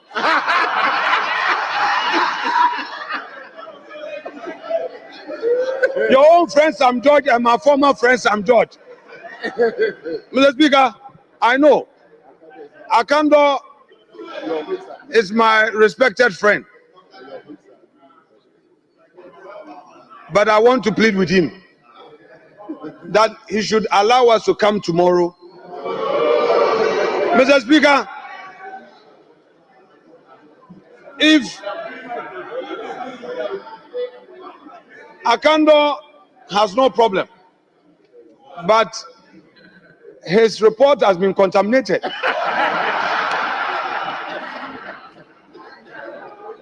There are some poison fruits around his own edible fruits. That makes it difficult for his fruit to be edible. Mr. Speaker, when a leader is on his feet and the whips are putting pressure on him, what can he do? Arrest my case. Leader, so let's go on. It's conceded, so let me give the... Mr. Speaker, let us continue with the business. Yes, leader, Right Honorable Speaker, I beg to move the motion numbered item number 2 at page 1 of the order paper addendum. Right Honorable Speaker, I so move. Yes, thank you very much. Honorable Member, the motion on addendum paper 2 has been moved by the chairman of the appointment committee. Yes, minority leader. Mr. Speaker, I rise to second the motion. Mr. Speaker, in seconding the motion, let me make some few observations for the records. Leader, this is procedural, so if you can. Yes, Mr. Speaker, I am saying that I'm making some few observations for the record. This motion is procedural. I am aware, yes. Is it not under Order 1041? Very well. Yes. Mr. Speaker, for want of time, I will limit myself to just one observation. The chair of the committee, in moving this house, failed to give us reasons for invoking Order 1041. I will, however, second his motion by giving him the opportunity to give stated reasons for inviting us under Order 1041 when it comes to moving the motion for the report to be adopted proper. Thank you. So it means you've not seconded? Mr. Speaker, it should be deemed seconded with all the reluctance. Very well. Yes. Chairman, give us. Right Honorable Speaker, the motion is moved and seconded. It's now for the consideration of the House. That is not your purview. Chairman. Right. The seconder wants to know why the reason for Order 1041. Right Honorable Speaker. The reason for waiving the 2 days notice that has to be given before the report is taken is that, Right Honorable Speaker, vetting on the nominees have been completed. The report is ready to be taken. Right Honorable Speaker, we need to do this to enable the president to constitute his cabinet on a record time. So, Right Honorable Speaker, once the vetting has been completed and the report is ready, there is absolutely no necessity based on which the House will have to wait for 2 good days before taking the report. Mr. Speaker, in that vein, I moved that we waive the period of the notice so that we can proceed to take the substantive motion for the nominees to be approved, or for this House to take a decision on the nominees. Thank you very much for the opportunity. Right Honorable Speaker. So, Leader, more or less, it's an application to the chair to waive that.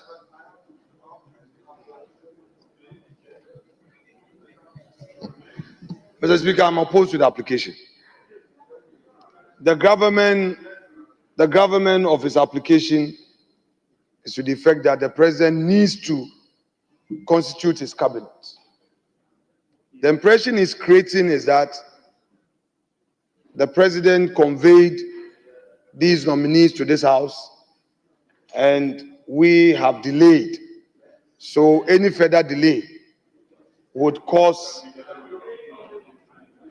the president. Mr. Speaker, the president was bringing the names here in tots. He was coming here in bits. These nominees, even the adverts we put out requesting for public memoranda, some were given 2 days, some 3 days. In fact, Mr. Speaker, if you look at the report, the majority side took advantage of our decision to recuse ourselves as a result of Mr. Speaker's communication to railroad all their nominees who were on the corridors. Mr. Speaker, I was watching in my office within record time.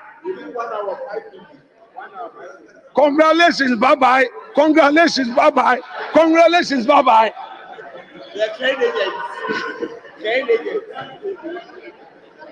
Mr. Speaker, within an hour,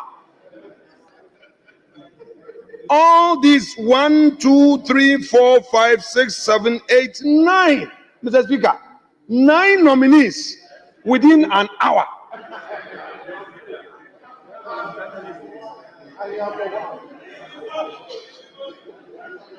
Mr. Speaker, it's only 2 nominees that went through what I call proper vetting.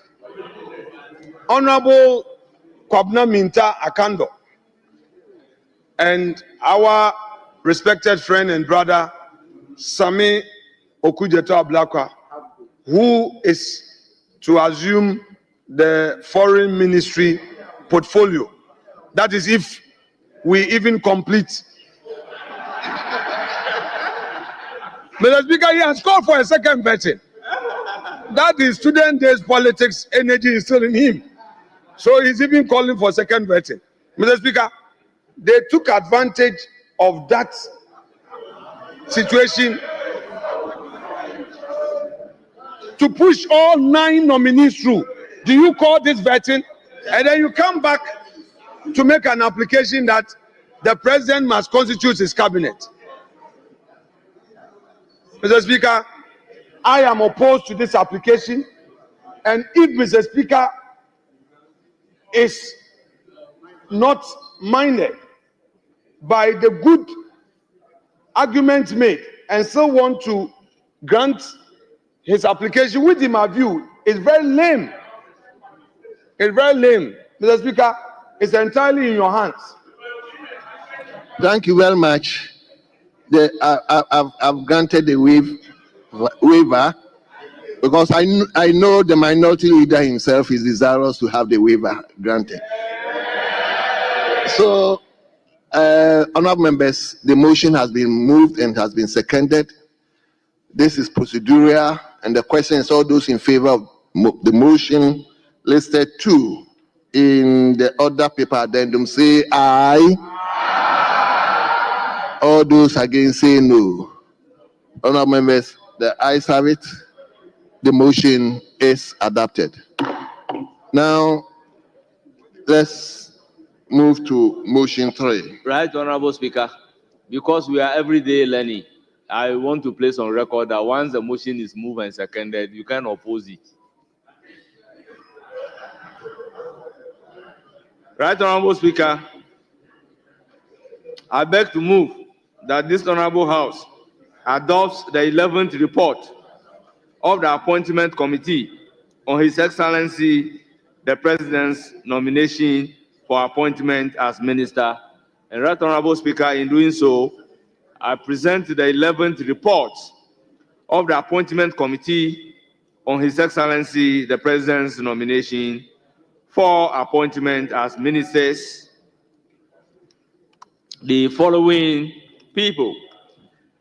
Right Honorable Speaker, first on the list is Honorable Kobna Minta Akando as Minister Designate for Health, Honorable Samuel Okujeto Ablakwa as Minister Designate for Foreign Affairs, Honorable Seydou Isifu as Minister of State Designate for Climate Change and Sustainability, Mrs. Charity Gardner as Minister Designate for Ahafo Region, Mr. Salisu B. Awurbe Isifu as Minister Designate for Savannah Region, Mr. Wilbert Petty Brentum as Minister Designate for Western North Region, Mr. Joseph Nelson as Minister Designate for Western Region, Mr. Joseph Adai Akwaboa as Minister Designate for Bono Region, Mr. Francis Owusu Entry as Minister Designate for Bono East Region, Honorable Felix Kwachi Ofosu as Minister of State Designate for Government Communications, Mr. Edumua Ekopeni Ochre as Minister Designate for Central Region, Mr. Poison Charles Luanga as Minister Designate for Upper West Region. Mr. Speaker, I will urge the Hansa Department to capture the entire report, 103 pages report as having been read. Mr. Speaker, I proceed to read the conclusion of the committee. Mr. Speaker, in accordance with Article 78(1) of the 1992 Constitution of the Republic of Ghana and Standing Order 217, the committee considered the nominations submitted by His Excellency the President. After thorough deliberations, the committee finds the nominees competent, knowledgeable, and well-suited for their respective ministerial roles. The committee therefore recommends to the House by consensus the adoption of its report and the approval of the nomination of Honorable Kobna Minta Akando as Minister for Health, Mr. Honorable Samuel Okujeto Ablakwa as Minister for Foreign Affairs, Honorable Seydou Isifu as Minister of State, Climate Change and Sustainability, Mrs. Charity Gardner as Minister for Ahafo Region, Mr. Salisu B. Awurebe Isifu as Minister for Savannah Region, Mr. Wilbert Petty Brentum as Minister for Western North Region, Mr. Joseph Nelson as Minister for Western Region, Mr. Joseph Adai Akwaboa as Minister for Bono Region, Mr. Francis Owusu Entry as Minister for Bono East Region, Honorable Felix Kwachi Ofosu as Minister of State responsible for Government Communications, Mr. Edumua Ekopeni Ochre as Minister for Central Region, and Mr. Poison Charles Luanga as Minister for Upper West Region. Right, Honorable Speaker, I urge the House to similarly adopt the committee's report by consensus. I humbly submit. Yes, honorable members, The substantive motion has been moved by the chairman of the committee. Yes, the ranking of the committee. Mr. Speaker, thank you for the opportunity. Mr. Speaker, I rise in seconding the motion. In doing so, I would want some observations to be properly captured for Hansard in respect of the reports we have. Mr. Speaker, first on Honorable Kwabena Minta Akando, it is without doubt that the minority, together with the majority, agreed to approve him by consensus, and there is no problem at all on his nominee, on his report and the decision we took. Mr. Speaker, on the second nominee, Honorable Samuel Okujeto Ablakwa, the recommendation on page 31 of the 103 report reads, prior to the votes, the minority recuse themselves. Nonetheless, the committee recommends to the House by consensus the approval of the nomination of Honorable Samuel Okujeto Ablakwa as Minister of Foreign Affairs. Mr. Speaker, this would have to be corrected. Our side had a certain understanding of Mr. Speaker's communication. That notwithstanding, we want to presume this to be a regular vetting, though we recuse ourselves at a point. The conclusion here is that the recommendation is by majority decision. Our side is not part of it, and we will take a vote on this matter. Having said so, for the records, Mr. Speaker, on policy, the nominee distinguished himself on the issues regarding the portfolio he's going to occupy. The nominee himself indicated in his CV that he is the chair of the ORA, which committee we have questioned its constitutionality. We are not against any desire of a government to investigate a crime. Not at all. Crime is a crime, and if somebody decides to commit a crime, the laws of the land must deal with the person. But as it is known, if all men find a man's hand in a till, his guilt must be proven. Due process of law is what we've enshrined in our laws. A moment ago, the leader of government business took us through the rule of law when he was commenting on J.B. Dankwa and his contribution to national history. So, Mr. Speaker, we are against his chair of this ORA and the activities in the country. We think, and we hold this whole view firmly, their actions are taking this country back. They must allow due process to take place in our country. As a country, we have used institutions to deal with situations. That is why, apart from the mainstream police service, we enacted a law to establish IYOKO. Not only that, we enacted a law to establish Financial Crime Office Center. That is why we set up the Office of the Special Prosecutor. That is why we have the NIB. That is why today you have various divisions at the police service with specialization in different crimes. So, Mr. Speaker, we don't have to appear too populist by encouraging some of these unconstitutional interventions. He proudly said he's a member of that. Mr. Speaker, let me also state he's a chair and a member.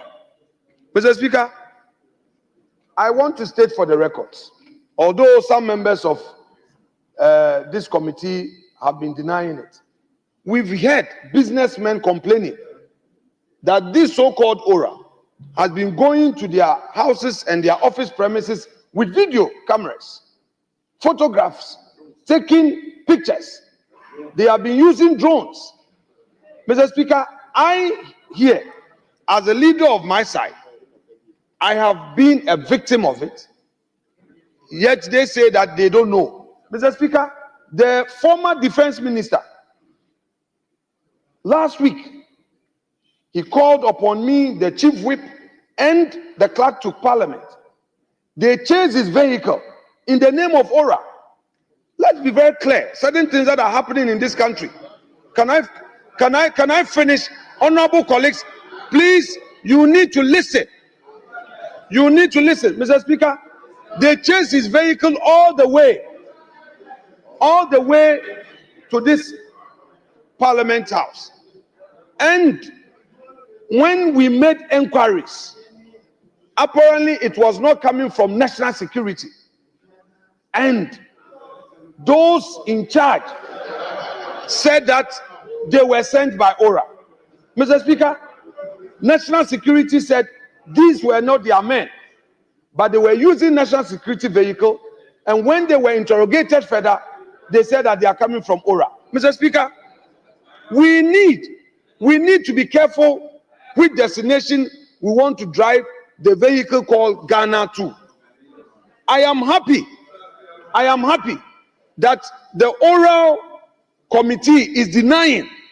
That should tell you that when you set up such a populist body, people take advantage. Two populists, such a populist committee, people take advantage. Scared of what? People take advantage to settle scores. Mr. Speaker, we do not have to wish this for the country. Now, And you like this. And you like this. Mr. Speaker, the nominee. And you like this. The nominee, Honorable Collins, he is seconding the motion. So just let's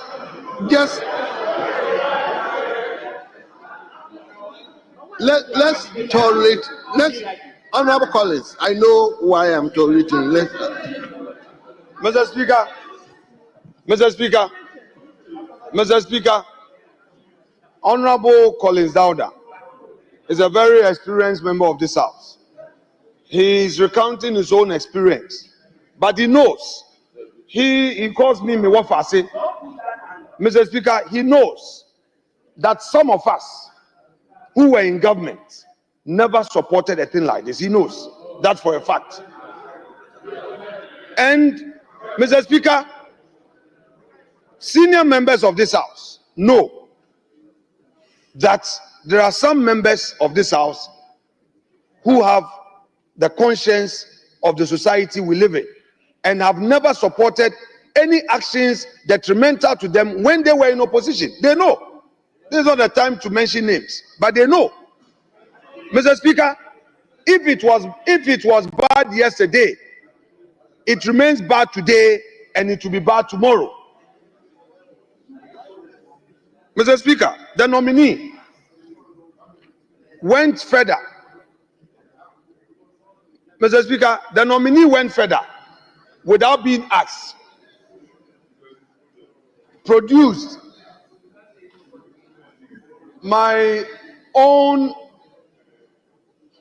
documents on my land. He said that in the name of Aura, they had conducted a search.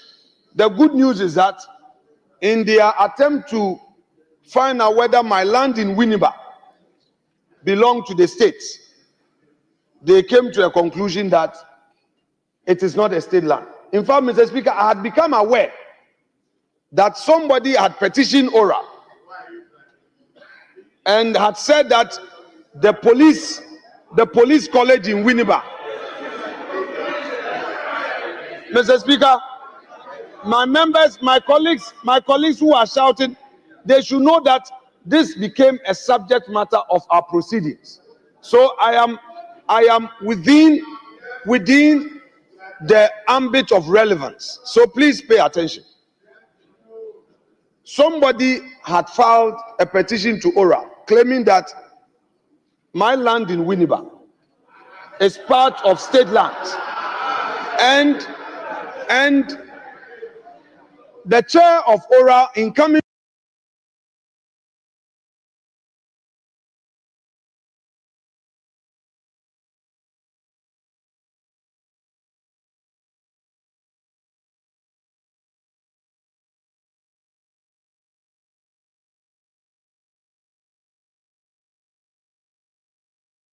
to his vetting, carried a search report, and the entire Winneba lands are affected by vested asset through an executive instrument. Mr. Speaker, going further, the nominee, Honorable Samuel Okudzeto Ablakwa, if you look at page 30 of the 103 report, I quote, the nominee promised to furnish the committee with the following upon request by the ranking member with the leave of the chairman. There's a list of documents that he promised to furnish us.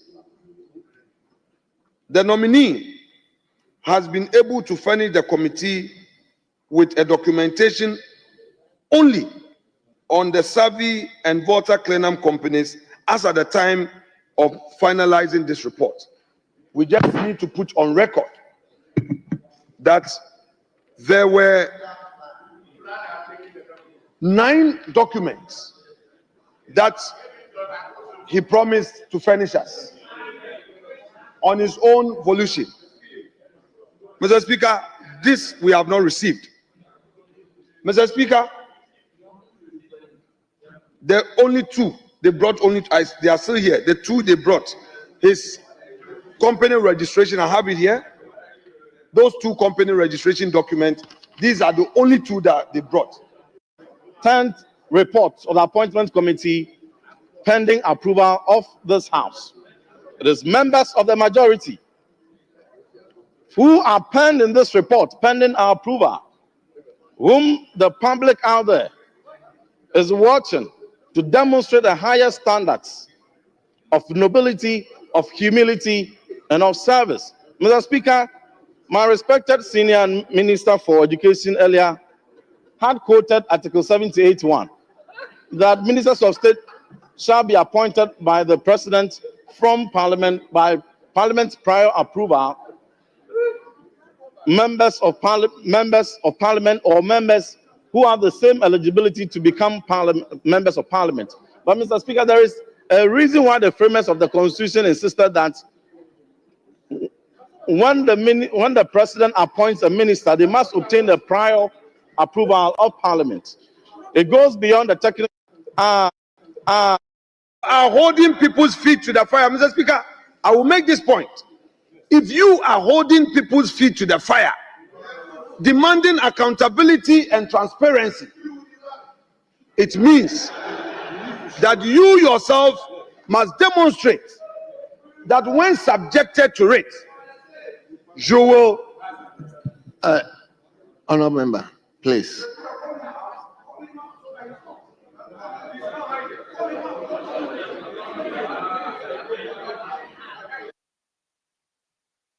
Mr. Speaker, our colleague Honorable Ablakwa has been taking people on in the public space. He questions people's birth certificates. He questions people's sources of income. He questions people's passport, people's travel. Mr. Speaker, he questions them. If today he lives at airport and provides it on his CV that he lives at the airport and claims that he's a tenant for 8 years, it only stands to reason that he makes available all documents related to the tenancy. We are not pursuing this person. Ablakwa knows that I, Kwame Neye, will be the last to stand against his political progress. Never. Yes, Mr. Speaker, I will never. Those who know me and know me well know me and what I stand for. I am a politician like you. I will not be the one to be pursuing you. I will not. But to the extent that you do not spare your colleagues, Mr. Speaker, especially during the vetting, I found it very strange that Mr. Ablakwa apparently took the car loan of 2021 because it's on record, both on social media and traditional media, questioning the car loan that MPs take. And he's used the word, it was unconscionable.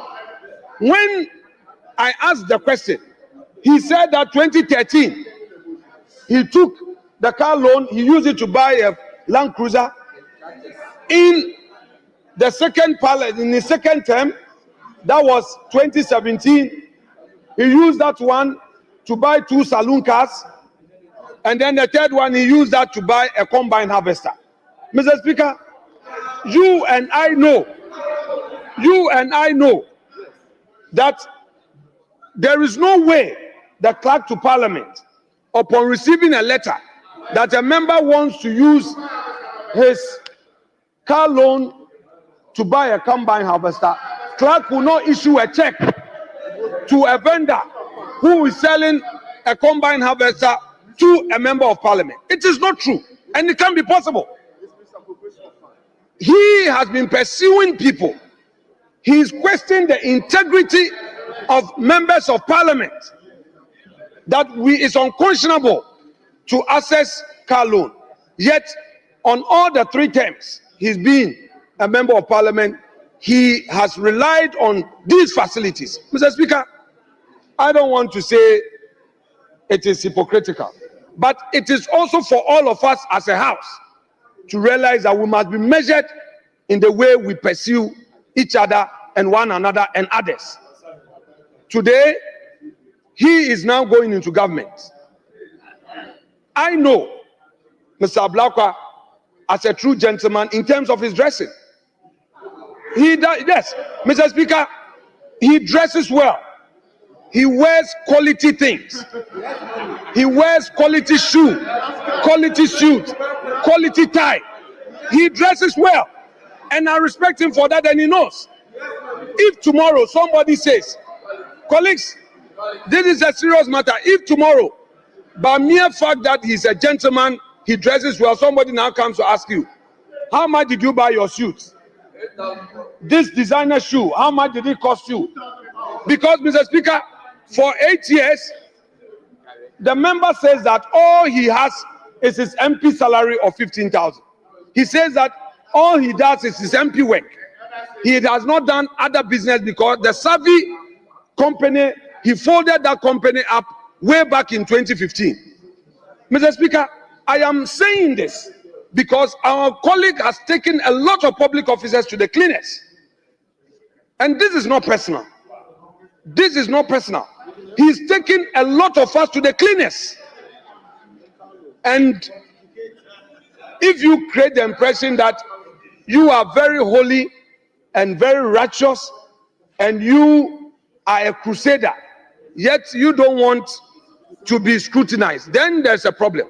So, Mr. Speaker, as a matter of principle, we are opposed to him because of the inconsistencies and the lack of clarity. Mr. Speaker, for the other colleagues, for the other 9 that within 1 hour, they took advantage of our absence to pass all of them. All we can say is that majority, go and sin no more.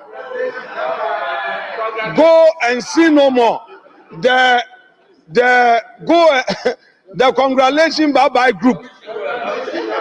Mr. Speaker, there is a group of 9. Congratulations, bye-bye, I wish you well.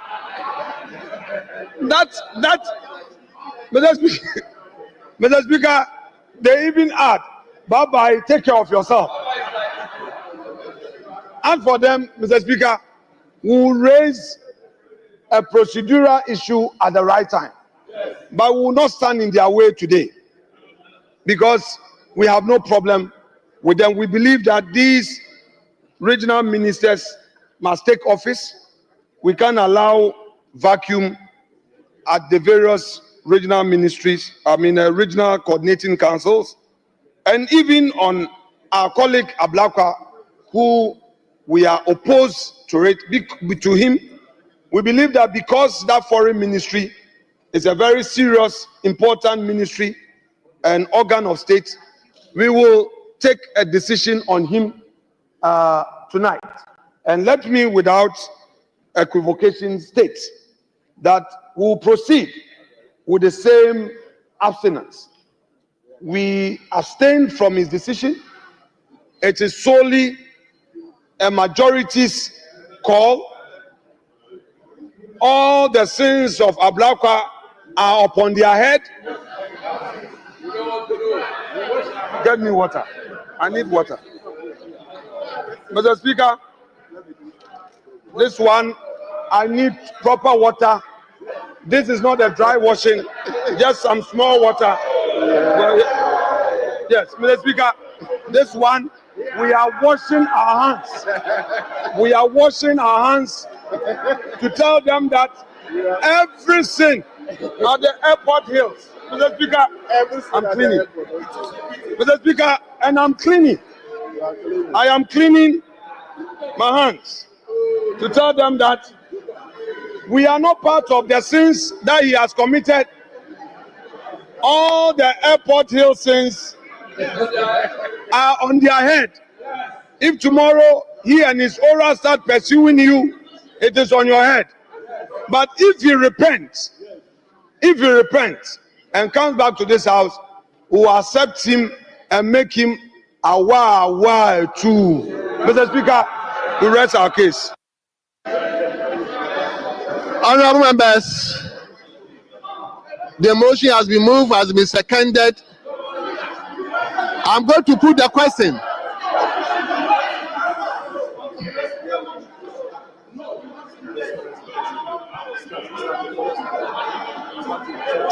Let us sit down first. Let him also sit down. Let him also sit down. Honorable members, hey, I'm taking one each. One. Please, I am on the chair. I'm taking the decision. Honorable Dominic Nitiu, just speak. Honorable Dominic Nitiu. Dominic Nitiu, I've called you.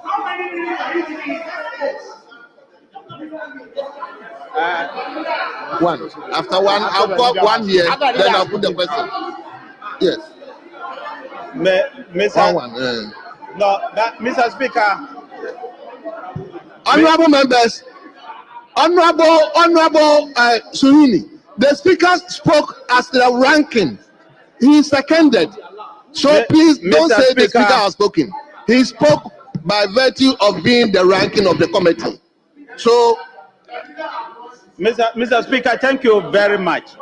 Mr. Speaker, we have 9 nominees that this House is approving. We are talking to the people of Ghana. We are speaking on behalf of the people of Ghana. To say that you approve non-nominees with just 1 or 2, we are not being fair to the people of Ghana. Especially, Mr. Speaker, especially when they are not 9, they are 12 people. Mr. Speaker, when these 12 people, the appointment committee used less than 2 hours to approve these 12 people. So I will plead with leadership that do the people of Ghana good by allowing members who are here after 9 o'clock to get the opportunity to comment. Mr. Speaker, I want to say that we should put it on record that these nominees, this group of nominees, have received the shortest time of their vetting ever. That is the record that those who sat on their vetting are given to the people of Ghana. And if you listen to public commentary, the people of Ghana are not happy about what happened. Mr. Speaker, none of us on this side, especially me or any other person, has a personal problem with any nominee. We don't. We don't have personal problems with any nominee. But Mr. Speaker, we have the duty to be able to point out to the people of Ghana. Honorable Nitiu, please hold on for me. Yes. Mr. Speaker, the 12 people, the vetting started from 10 a.m. in the morning and ended around 11 p.m. in the night. Mr. Speaker, for the 12 people. Mr. Speaker, in the morning, the first person we vetted, I think that day, was Akando. Mr. Speaker, the minority participated.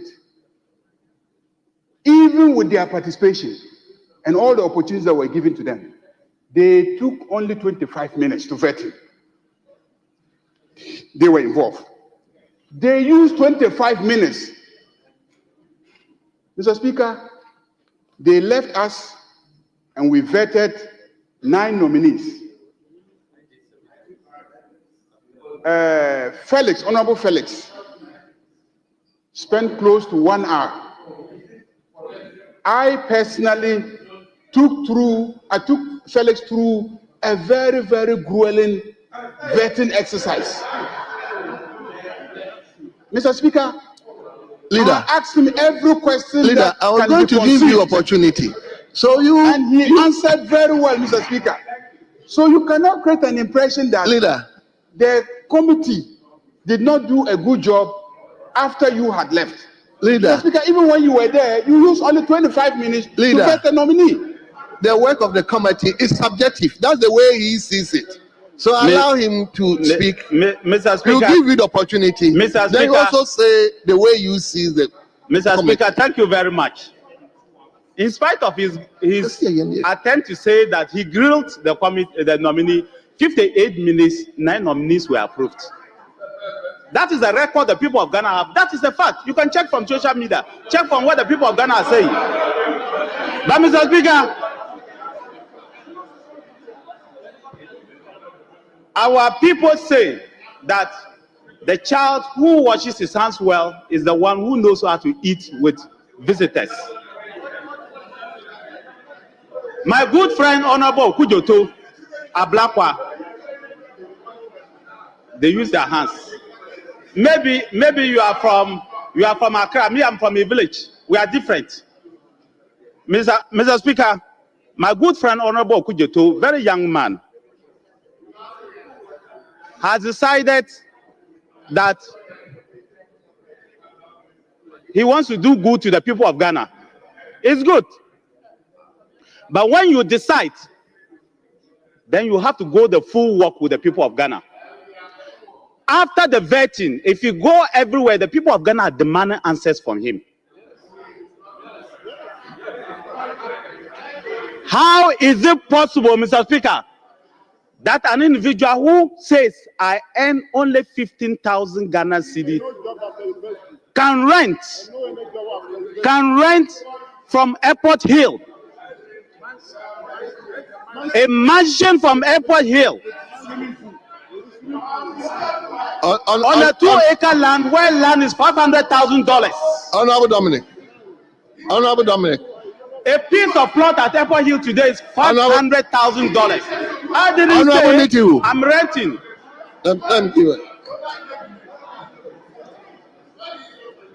Right, Honorable Speaker, as much as we do politics, we need to be very careful not to wash our dirty linen in public. Right, Honorable Speaker, we know, Oh, Right Honorable Speaker, we know that some matters are for closed sitting. So we should be very careful the way we do some politics regarding certain issues. You and I are very much aware Chairman, thank about you. certain things that we do in closed sitting. So please. Chairman, thank you. Yes, Honorable Dominic. Mr. Speaker, I was not at the vetting of him. In fact, I wanted to be there, but I wasn't there. But Mr. Speaker, I watched him live. I watched him. It was there for everybody to see. It was not about closed sitting. When he said, every Ghanaian heard it. When that question was put to him by the minority leader. So the people of Ghana are still demanding these answers. It will help him and help this purpose and help every politician. It will help every politician if he's able to let the people of Ghana know where he's getting money to rent that property at Airport Hill. Mr. Speaker, I commend them for saying that they will do oral work. I commend you. I just want you to make sure that the oral committee is set up properly according to law and do your work. But Mr. Speaker, I want them to go to Botema first. Go to Botema first. Check the land that was given between 2014 and 2015, 2016. Who are the members who benefited Botema?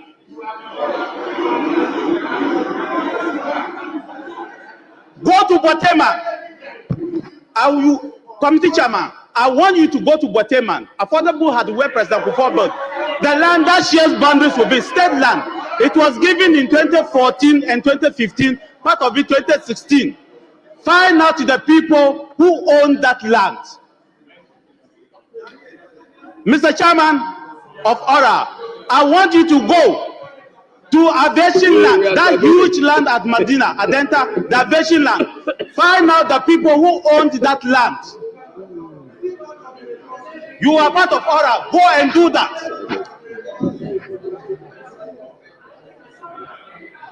Mr. Chairman of Ora, I want you to go to Tamale, behind what we call the residency, where the president sometimes goes and he sleeps.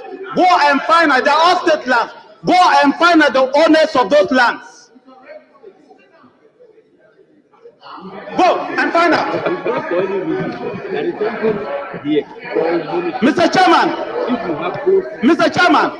I want you to go. I'm tired.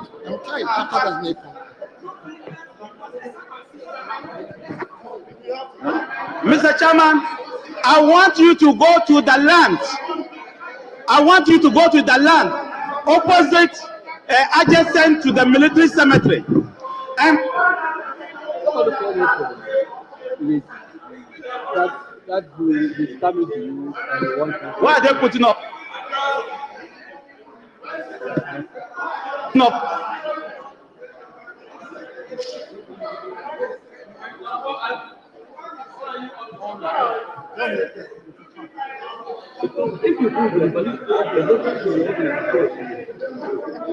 Mr.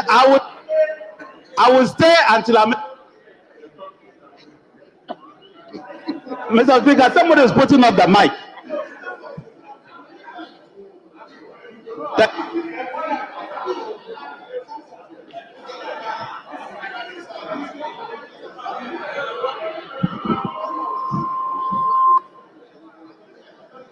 Mr. Speaker, I thought that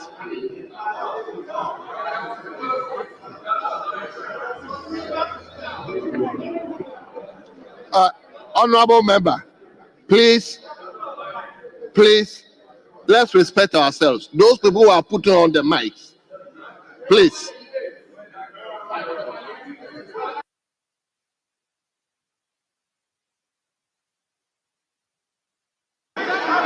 Mr. Chairman, Mr. Speaker, I ask the chairman of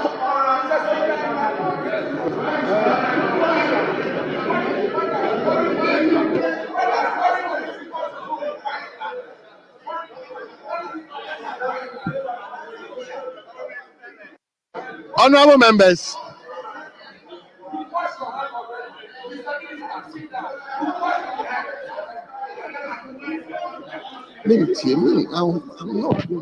I think Parliament needs to.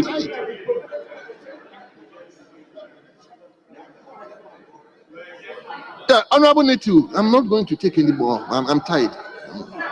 Mr. Speaker, when I start speaking, they put up.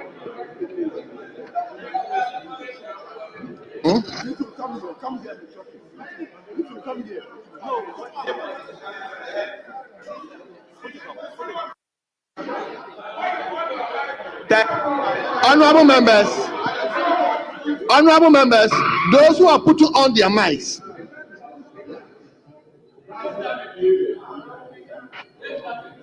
But when they were doing it, that was here. Leadership, majority leadership, majority leadership, majority leadership. Please make sure your members don't put on the mics.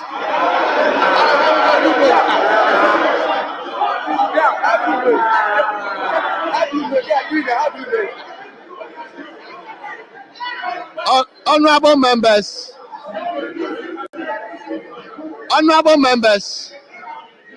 when I say this and you get flared up at times, we are doing government business. We have to finish and leave. And your own members are putting on their mics. What? So we should suspend sitting. Majority leader, do you suspend sitting? What is this? Thank you, Mr. Speaker. I'm grateful for the opportunity once again. Mr. Speaker, I said I want the chairman of ORA, and I'll be right officially to you to go to Tamale.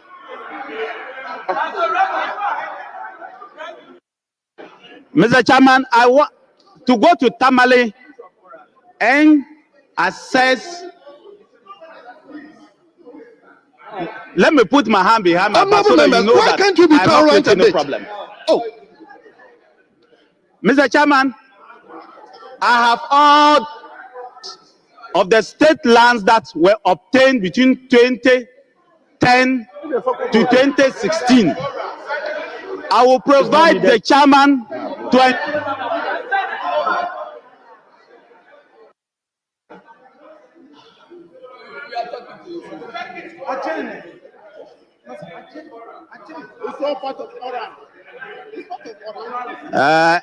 Mr. Chairman, I'm surprised that accountability, which is in our constitution, has become a problem here. The oral chairman, thank you very much.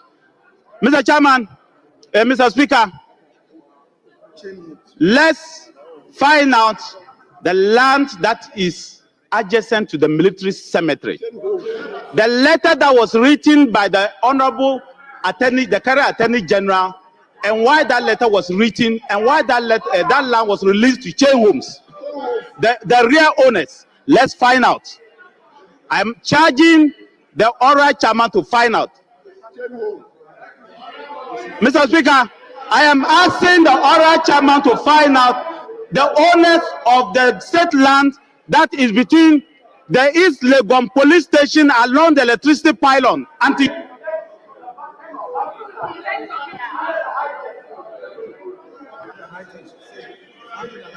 under the high tension, all that land. Who released that land and for who? I want to find out. Mr. Chairman, Mr. Speaker.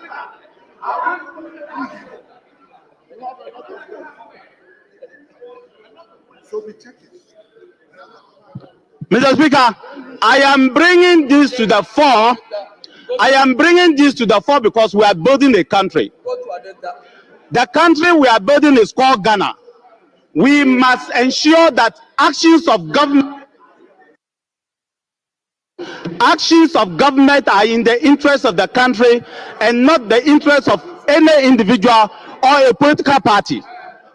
I am saying to the oral chairman, And I'm saying that when your committee is properly constituted, beware that some of us, I was minister,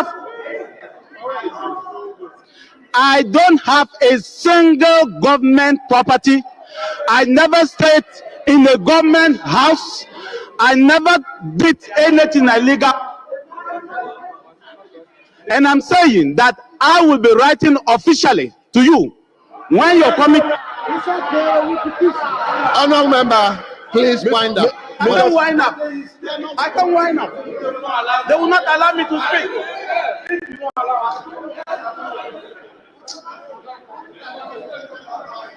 Oh no, Kulo, I'm here to come to the others. Why? Mr. Speaker, what caused that Thursday night is the same attitude that's been brought here. When you are on your feet, when the majority leader was on his feet, I sat down. I've been in parliament. This is my 19th year of being in parliament. I've won 6 elections. I said, leader. When I'm talking, you are putting off the mic. That is what caused the problems. It's wrong. And leader, call them to order. It's wrong. You cannot.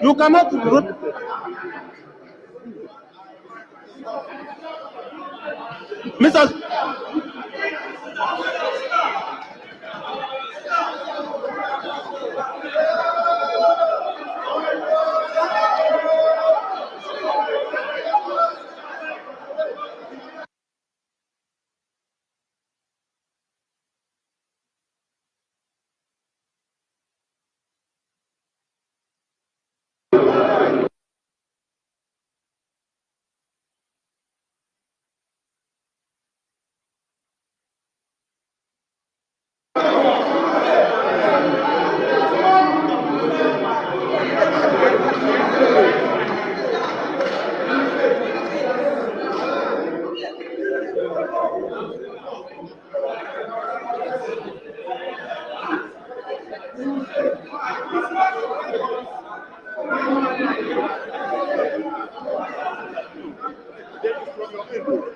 It's from their end.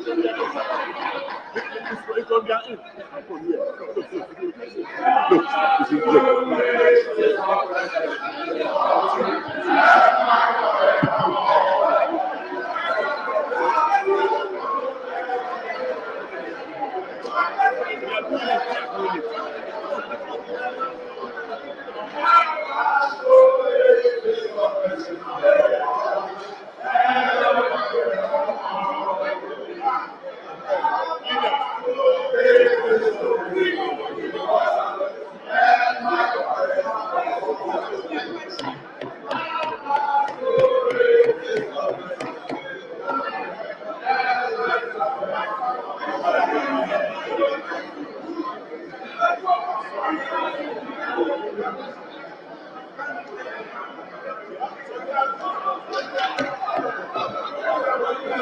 Honourable members,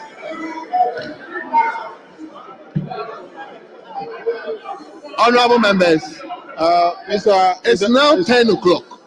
Mr. Speaker, Let's tolerate ourselves so that we can finish and leave. Mr. Speaker. Yes, leader. Yeah, Mr. Speaker.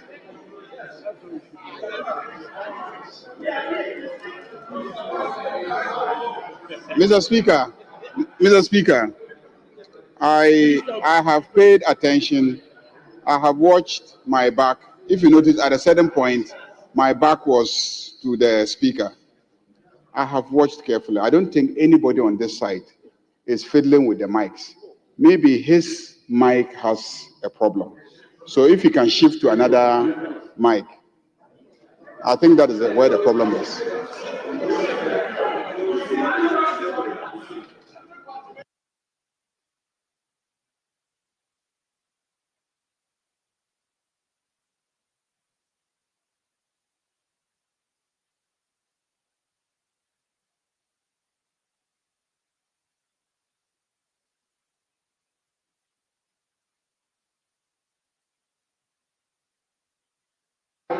Mr. Speaker, I want I want to appeal to my colleagues, all of us, not just the majority, that we are all here at this time because we want to finish this government business. Mr. Speaker, as democracy so demands, we must have our say. We want to plead with our colleagues to allow a full debate to ensue. My mother had earlier come to me to ask for how many each we're going to take on the report. I told her we have two reports, report number 10 and report number 11. We're going to do 5-5. 5-5 on each. We are done with the 10. We didn't go through the rigorous voting process. We opted to abstain.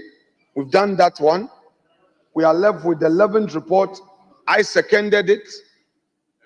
The first person to make a contribution, yes, is Honorable Nitiwu. He's been 19 years in this chamber. He's a senior member of this house. He's a former leader. Please, colleagues, let's hear him. When he's done, it will come to you and the process continues. It's 10 o'clock. We are here to help to conclude this. Mr. Speaker, our colleagues must cooperate with you so that we get done. Our 5 would have their bite. Mr. Speaker, what is that? What was the arrangement? Mr. Speaker, respectfully, what number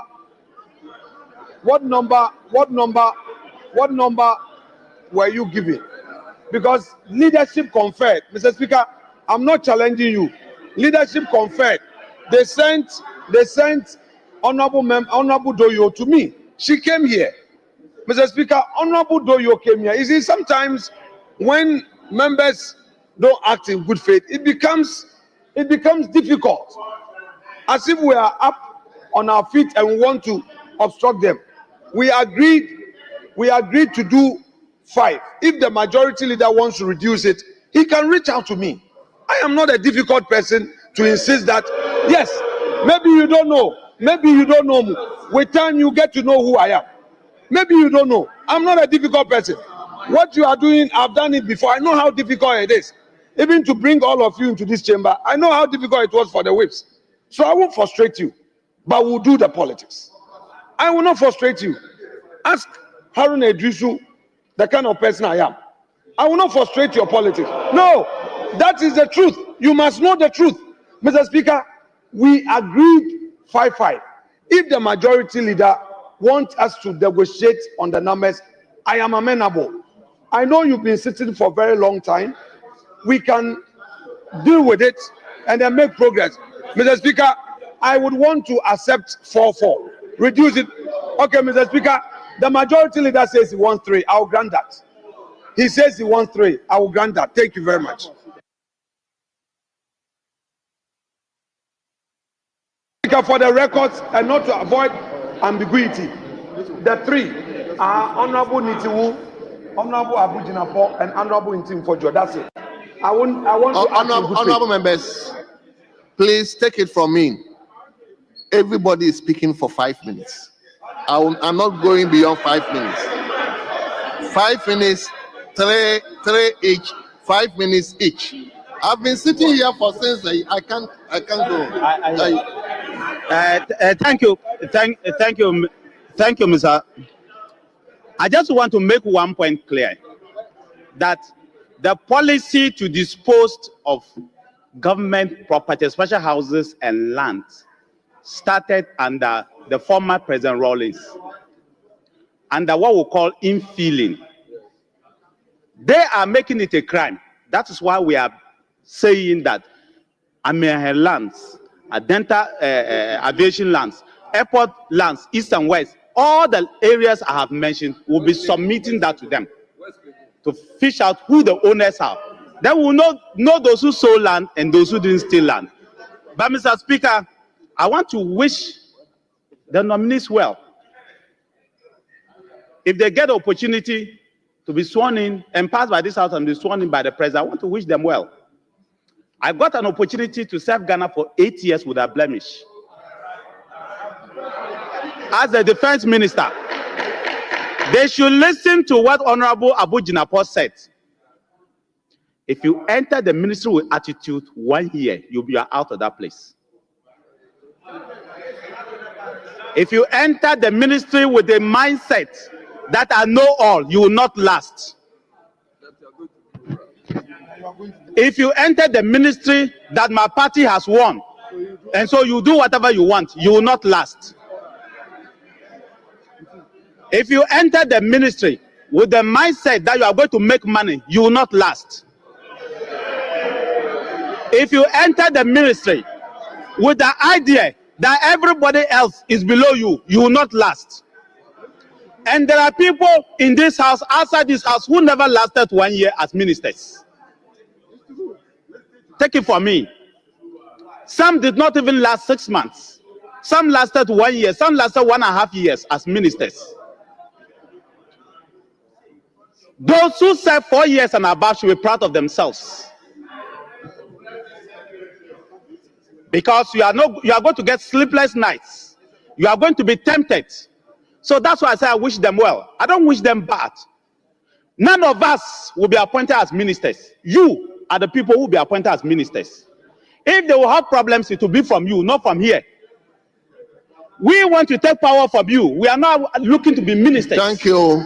Thank you. Thank you, Mr. Speaker. Thank you. Yes, gentlemen. Oh. So nobody is speaking from here. Yes. Honorable Samuel Buja for 5 minutes. Thank you. Thank you very much, Right Honorable Speaker, for the opportunity to contribute to the debate on the motion. Mr. Speaker, let me begin by highlighting Mr. Salisu Biarobi Isifu, who is Minister Designate for the Savannah region, and to say that, Mr. Speaker, he's somebody I know very well. He was the NDC Regional Secretary, and indeed I've known him as far back as my days in the Kwame Nkrumah University of Science and Technology. Mr. Speaker, I find him a capable man, and I believe that we can all work together to bring about prosperity in Savannah region. Mr. Speaker, the Honorable Akando, Minister Designate for Health, is somebody we all know very well, a senior colleague in this house. He's been very vociferous on matters of health in the 8th Parliament. Perfect, fine gentleman. We wish him well. We believe that he will do very well at the Ministry of Health. Mr. Speaker, the Honorable Samuel Okujeto Ablakwa, my very good friend, who I believe distinguished himself when it came to the substantive matters.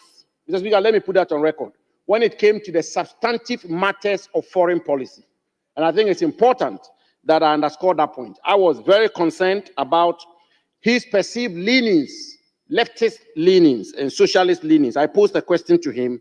He gave an answer which I believe will comfort the diplomatic community, that in this very complex geopolitical world of divide, of multipolars, he will be able to shepherd Ghana's foreign policy to bring about, and of course, the issue of economic diplomacy is one that I find very important as well. His matter is still at large. Of course, the majority will pass him. When he gets there, we will all cheer him on and wish him well, cooperate with him to position Ghana's foreign policy. But Mr. Speaker, I think it's important that we put this on record. And I'm not getting into the mind or head of my friend Okujeto Ablakwa, but I can be almost certain that if he was offered the opportunity to chair oral again, Mr. Speaker, he would decline. He would decline. He would decline. Mr. Speaker, because Because oral has brought the Honorable Okujeto Ablakwa more problems than good. And it's brought him problems, and indeed, I think more problems will come. It's brought him more problems because of fundamental principles. And Mr. Speaker, let me underscore one very important principle. Mr. Speaker, the principle of hear the other side, listen to the other side, give the other side a hearing. The majority leader, I think 2 or 3 days ago, the majority leader underscored the same point, that he never condemns a man until he hears the man. Mr. Speaker, let me refer the chairman of Oral to the book of Genesis. Yes, to the book of Genesis. Mr. Speaker, chapter 3, verse 9 onwards, where God himself, where Almighty God himself, all-knowing God, before he condemned Adam, before he punished Adam, he gave Adam the right of hearing. He posed a question to Adam, and indeed, Mr. Speaker, it was only after Adam put up a spirited defense and God conducted an elaborate trial and gave him a hearing, what the lawyers call the Audi Alteram Partem rule, a principle of natural justice. It was only and only after the defense that God punished and condemned Adam. Mr. Speaker, I want to make the point. Mr. Oral, your problem is that you've created the impression out there that some people are guilty when they've not been given a hearing. Mr. Speaker, that is the fundamental problem the Ghanaian people have with Oral. And Mr. Speaker, Mr. Speaker, let me refer the House. Let me refer the House once Honorable again. member, Let me refer the House once again. you are left with 2 minutes. Let me refer the House. Yes, here you 2 minutes. Mr. Speaker, I thought we were micro minority. Let them debate the micro minority. Let them debate that, Mr. Speaker. Mr. Speaker, I refer the House. Mr. Speaker, I refer the House. I refer the House to 1 Corinthians.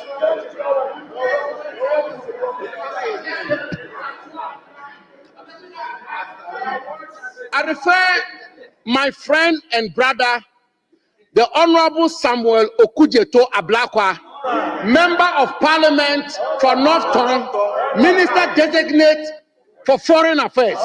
Mr. Ora, I refer you to 1 Corinthians chapter 10, verse 12, where it is said, and I quote, Mr. Speaker, where it is said, and I quote, "Wherefore let him think that he stands. Take heed, lest he falls." And when I conclude, Mr. Speaker, I conclude by saying that the chairman of Oral, Mr.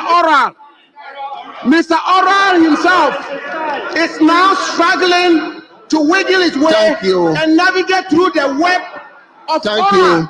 And therefore, Mr. Speaker, thank you. Mr. Speaker,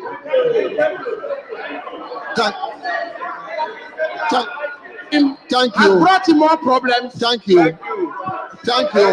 Honorable Reverend Intim Fabio. Thank you, Mr. Speaker. Thank you, Mr. Speaker. I rise to contribute to the debate, to congratulate my colleagues who have been nominated to various positions, and to state that we wish them well and will support them to succeed in the roles that they have been vetted to. Mr. Speaker, in respect of Honorable Kwabena Minta Akando, Minister Designate for Health, he demonstrated his experiences in all the experiences that he has had. Being the ranking of the Health Committee was brought to the fore, and we are expecting that he will translate those experiences to delivery in ensuring that National Health Insurance Scheme is maintained and timeous disbursement of payments are done to ensure the smooth running and effective healthcare delivery. Honorable Sedu Isifu, Minister Designate or Minister of State for Climate Change, we wish him well, even though we see clear duplication of roles and mandates here with a substantive Minister for Environment, Science and Technology with matters of climate change cutting across about 5 different ministries, they still found it fit in their strategy to still create Minister of State for Climate Change. We wish him well. Climate change is an important matter, and it's expected that he will coordinate a lot of these actions in this part of the world. Mr. Ekopin Otre, I congratulate him, the Minister Designate for Central Region, my region, and to urge him to pay attention to the many chieftaincy disputes in the region and to see to their timeous resolution, and to turn his attention to Ase Mansu slave monument, a very huge potential tourist attraction. Honorable Felix Kwachofusu, my neighbor, I wish him the very best. He's a great communicator, going to be the Minister of State for Government Communication. It is important that he realizes that the integrity and credibility of government is so important. It must be delineated from political propaganda. On my respected colleague, Honorable Kujetu Ablakwa, I have traveled the world with him, serving on the Foreign Affairs Committee. His knowledge in foreign affairs, foreign relations is not in doubt. Mr. Speaker, my good friend has carved a brand for himself that is a man of accountability who seeks to save the public purse. When he was quizzed in that same spirit whether he was ready to sacrifice as a Minister of State to take economic class, he declined. He insisted that he would join. It is not befitting for a Minister for Foreign Affairs to fly economic class. He insisted on flying business class. We thought that in that principle, he would have opted for economy to save money. Ora, Mr. Speaker, time will not permit me to quote quotations. My respected colleague, Honorable Jinapo, has quoted enough quotations. But when you stretch forth one finger to your friend, the rest of the four point back to you. When you chew your tongue, you haven't chewed much meat. And so it is important that much as members are sensitive to their reputations and even demand apologies before start of vetting, they must equally be minded that the many reputations out there, that their actions, inactions, or exposés, even before verification, have costs out there, whether NDC or NPP. But the irony here is that oral so-called exposés only focuses on 2017 to 2024.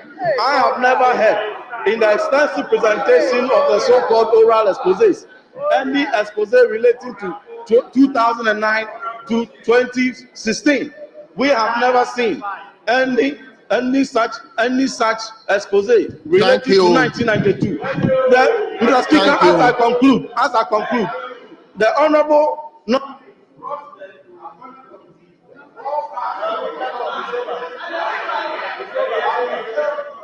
But when he was requested to submit only 9 documents relating to his affairs, he was not able to provide them even within 5 days. But he was able to load about 3 bags of documents relating to others. Mr. Speaker, I wish my brother well, but I want him to know that in the world of he must exercise absolute circumspection, knowing that he and the president, the 5 minutes is being counted within the time the mic is on, Mr. Speaker. May I remind my respected friend, I wish him well to succeed, but he must have a positive image of this country. Thank you. Thank you so much. And diplomacy. Congratulations. Thank you so much. Honorable members, yes, leader. Mr. Speaker, let me thank my colleagues for such a spirited debate on the report. Mr. Speaker, first and foremost, Honorable Samuel Okudzeto Ablakwa never said any time, anywhere, that he earns 15,000 Ghana cedis a month. He never said that. He never said that. Mr. Speaker, all of us in this chamber know how much we earn. And we know that we don't earn 15,000. So you cannot say that he earns 15,000 and you use 15,000 as a benchmark to determine where he sleeps. Nobody says that. Mr. Speaker, I beg of you, let's be factual when we are evaluating the reports. Number two, Mr. Speaker, oral is a program that says that see something, say something. Mr. Speaker, we have not restricted what you can see and what you can say.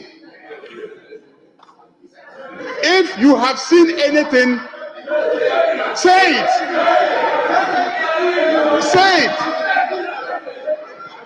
Mr. Speaker, if you think you saw land being taken between 2012 to 2016, say it. If you saw land being taken between 2016 to 2020, say it. Mr. Speaker, but say the truth. We started with a policy of infilling. Infilling. Do you know what infilling meant? Infilling was a policy that you notice that at that time, you will see one small bungalow in a 1 acre piece of land at cantonments. And yet government needed bungalows for workers. So the infilling policy enabled government to fit in additional accommodation in that space. That was what infilling meant. That was what infilling meant under the NDC. But when the NDC left office, the infilling became private people filling in. The records are there. The records are there. Mr. Speaker, the records are there. So don't come and create an impression that NDC is running away from accountability. You had 8 years. If you are concerned about protecting the lands of this country, public land, you should have done so. We have come and we are interested in protecting public lands. So we are telling the public to report anybody who has seen that public land has been stolen. Has been stolen. Mr. Speaker, we have not yet tried anybody for stealing public lands. So those who are alleging that oral is not giving an opportunity to people to be heard, and they are lawyers, I'm surprised. Because oral so far has only asked people to report. And when they report, you have to go to the site and verify. You have to go to the site and verify. All I have seen oral doing on television is going to the various sites where they have received reports to verify. When they put together a report, and then they submit the report to the various investigative agencies, those people will be invited and they will have a right to be heard. And they will be able to explain if the land belongs to them or the lands do not belong to them. If the land belongs to them, and indeed it was public property, how Leader, it became private property. Thank you, Leader. At what price they bought the property. Mr. Speaker, please. So please, so far, I have not seen oral commit anything that amounts to denying people a right to be heard. Mr. Speaker, let's not personalize oral. Let's not start calling someone Okujato Mr. Oral. Mr. Speaker, he is the chairman of a committee set up by the President of the Republic to give the public an opportunity to report any instance of what is perceived to be appropriation of public lands. He is not Mr. Ora. He is the chairman of Ora. Mr. Speaker, what you don't know is he going to hold on to that position after? Mr. Speaker, let me tell you, I was a member of the transition team. I was in the meeting at which the decision to initiate oral was taken. I was there. Indeed, there were those who argued that we should wait till government is formed and then we will pass a legislation and establish it and then it will start work. I was one of those who argued that there was nothing in law preventing the president from asking the public, the president-elect, from asking people to report any instance of stolen property. I argued. I was there. I argued and convinced my colleagues that it was perfectly legal for the president to set up a committee. Listen to the leader. And the committee was set up. Mr. Speaker, there is nothing that prevents Samuel Okudzeto as foreign minister to continue to chair the committee. There is nothing inconsistent with the law and his functions to continue to chair the committee. So, Mr. Speaker, let me conclude by saying that we thank our colleagues for their contributions. So far, there is nothing that has been said that disqualifies any of the nominees. They have cautioned the nominees. In some instances, they've given very useful advice, and I believe the nominees will take those pieces of advice on board. And I now urge you, Mr. Speaker, to put the question.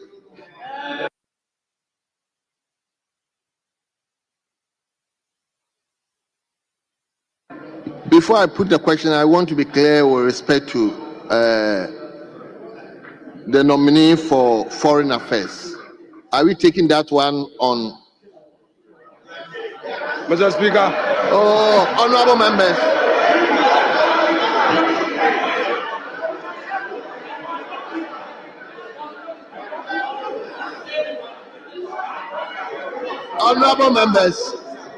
Honorable members, please.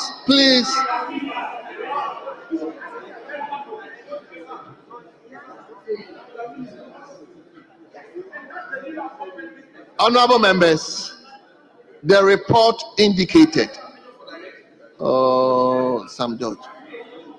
The report indicated that there's unanimity, but the minority leader said, with respect to Okudzeto, they want it to be approved by majority. So that is what I want to be cleared on. So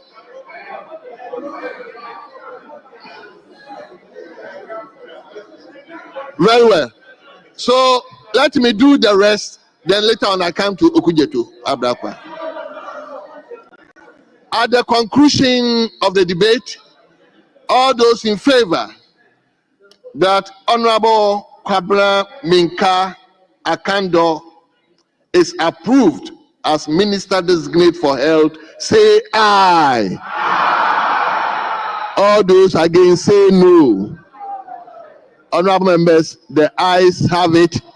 Honorable Kwabena Minka Akando has been approved as Minister Designate for Health. All those in favor that Honorable Seydou Isifu is approved as Minister of State Designate for Climate Change and Sustainability, say aye.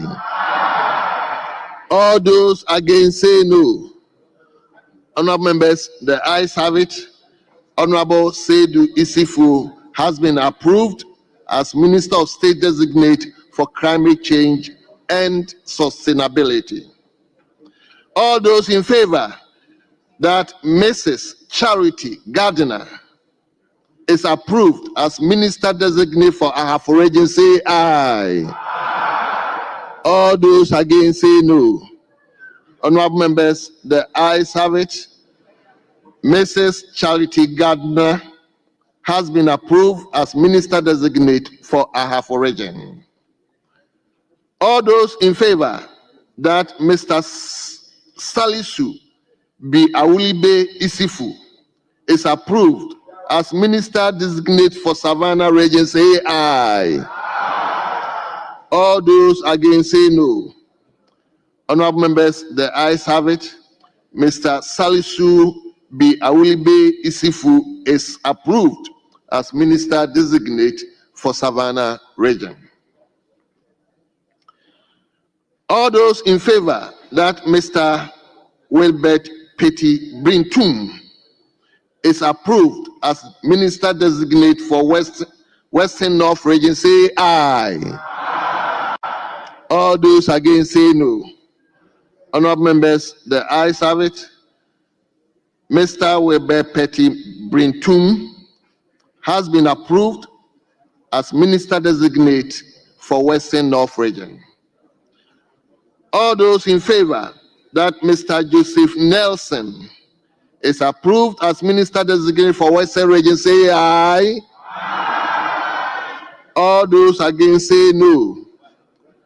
Honorable members, the ayes have it. Mr. Joseph Nelson has been approved as Minister Designate for Western Region. As many as are in favor that Mr. Joseph Ade Akwaboah is approved as Minister Designate for Bono Region, say aye. All those against say no. Honorable members, the ayes have it. Mr. Joseph Ade Akwaboah is approved as Minister Designate for Bono Region. Mr. Francis Owusu Enkwi, all those in favor that he is approved as Minister Designate for Bono Region, say aye. All those against say no. Honorable members, the ayes have it. Mr. Francis Owusu Enkwi has been approved as Minister Designate for Bono East Region. As many as are in favor that Honorable Ferris Kwachi Ofosu is approved as Minister of State Designate for Government Communication, say aye. All those against say no. Honorable members, the ayes have it. Honorable Ferris Kwachi Ofosu has been approved as Minister Designate, as Minister of State Designate for Government Communications. All those in favor that Mr. Eduamwa Ekwao Penyin Ochori is approved as Minister Designate for Central Region, say aye. All those against say no. Honorable members, the ayes have it. Mr. Eduamwa Ekwao Penyin Ochori has been approved as Minister Designate for Central Region. And finally, all those in favor that Mr. Posine Charles Ruanga is approved as Minister Designate for Upper West Region, say aye.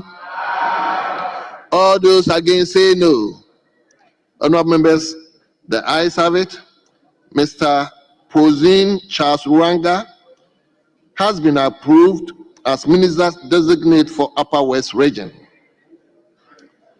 Now, all those in favor that Honorable Samuel Okujeto Abrakwa is approved as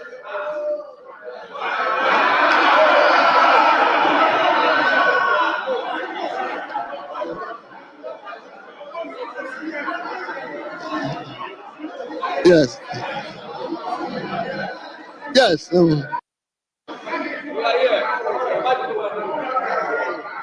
Mr. Speaker.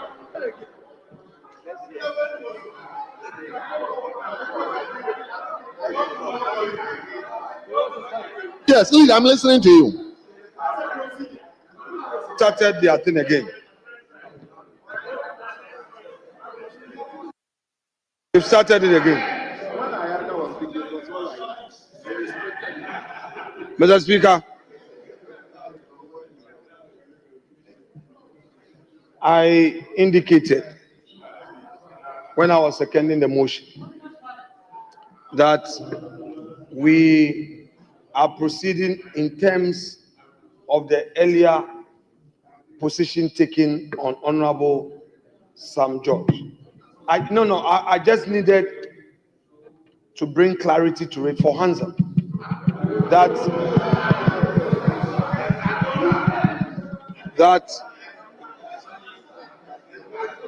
this decision again is the majority caucus decision.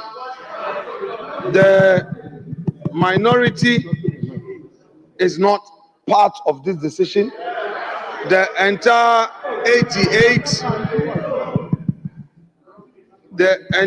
88 members of the minority hereby reject the nominee for the Foreign Affairs portfolio, and same should reflect in Hansard. We abstain with our entire 88 in that rejection.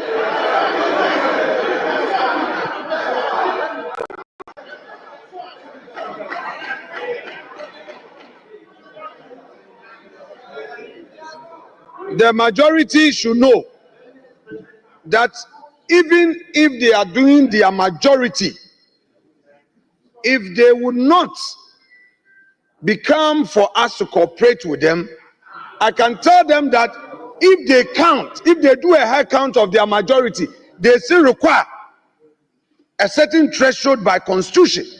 So they should know the empty seats.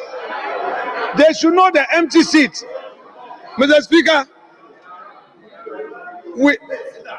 you don't need a minority. You need your numbers. You need a threshold. Read the constitution.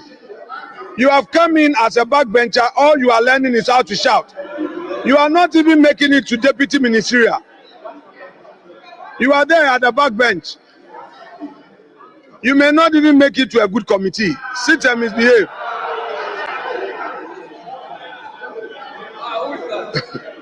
So, Mr. Speaker,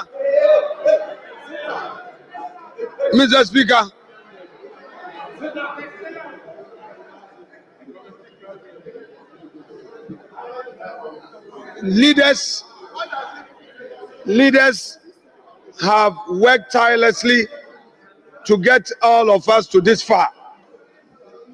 Some backbenchers who don't know the industry that has gone into where we are should learn from the front bench and not misbehave.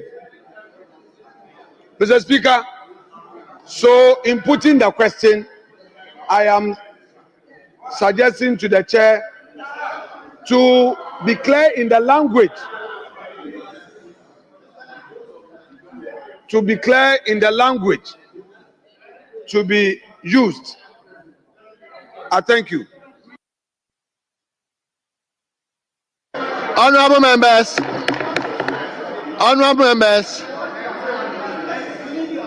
as many as are in favor that Honorable Samuel Okudzeto Abrakwa is approved by majority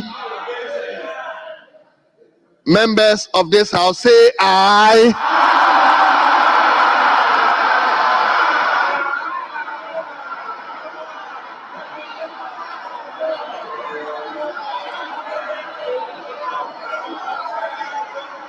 All those against say no.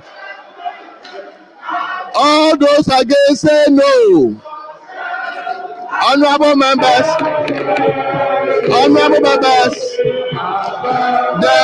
the honorable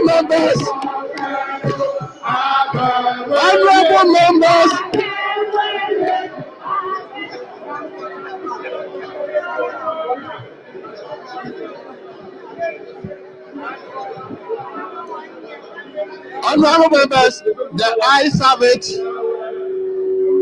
The motion to approve Honorable Samuel Okudzeto Abrakwa by majority of the House is hereby carried.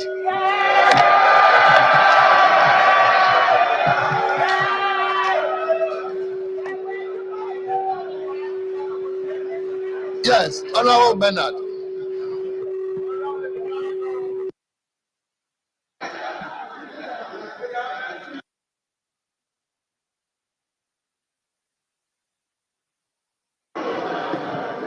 Right, Honorable Speaker.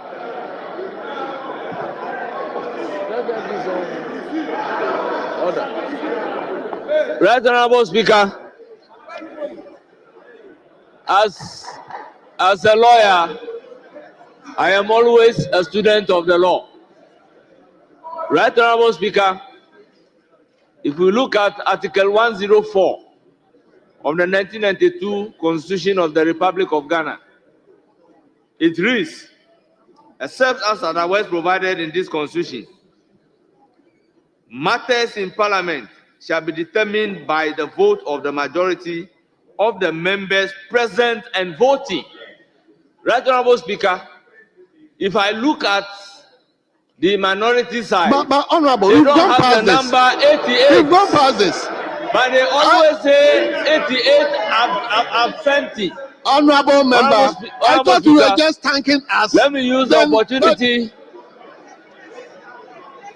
Let me use the opportunity to thank the entire House for having approved the nominees of His Excellency the President. I'm so grateful for the opportunity. Thank you very much. Honorable members, I believe you are in my house now. Yes. Tomorrow, when are we coming? Mr. Speaker, we demand, since the member has raised a constitutional issue, we demand a head count. We demand a head count. We demand a head count to confirm whether they had the minimum constitutional threshold. The member, the chairman of the committee invoked a constitutional provision, Article 104, which requires that majority of members present. So even if it is a majority, they need a one-third.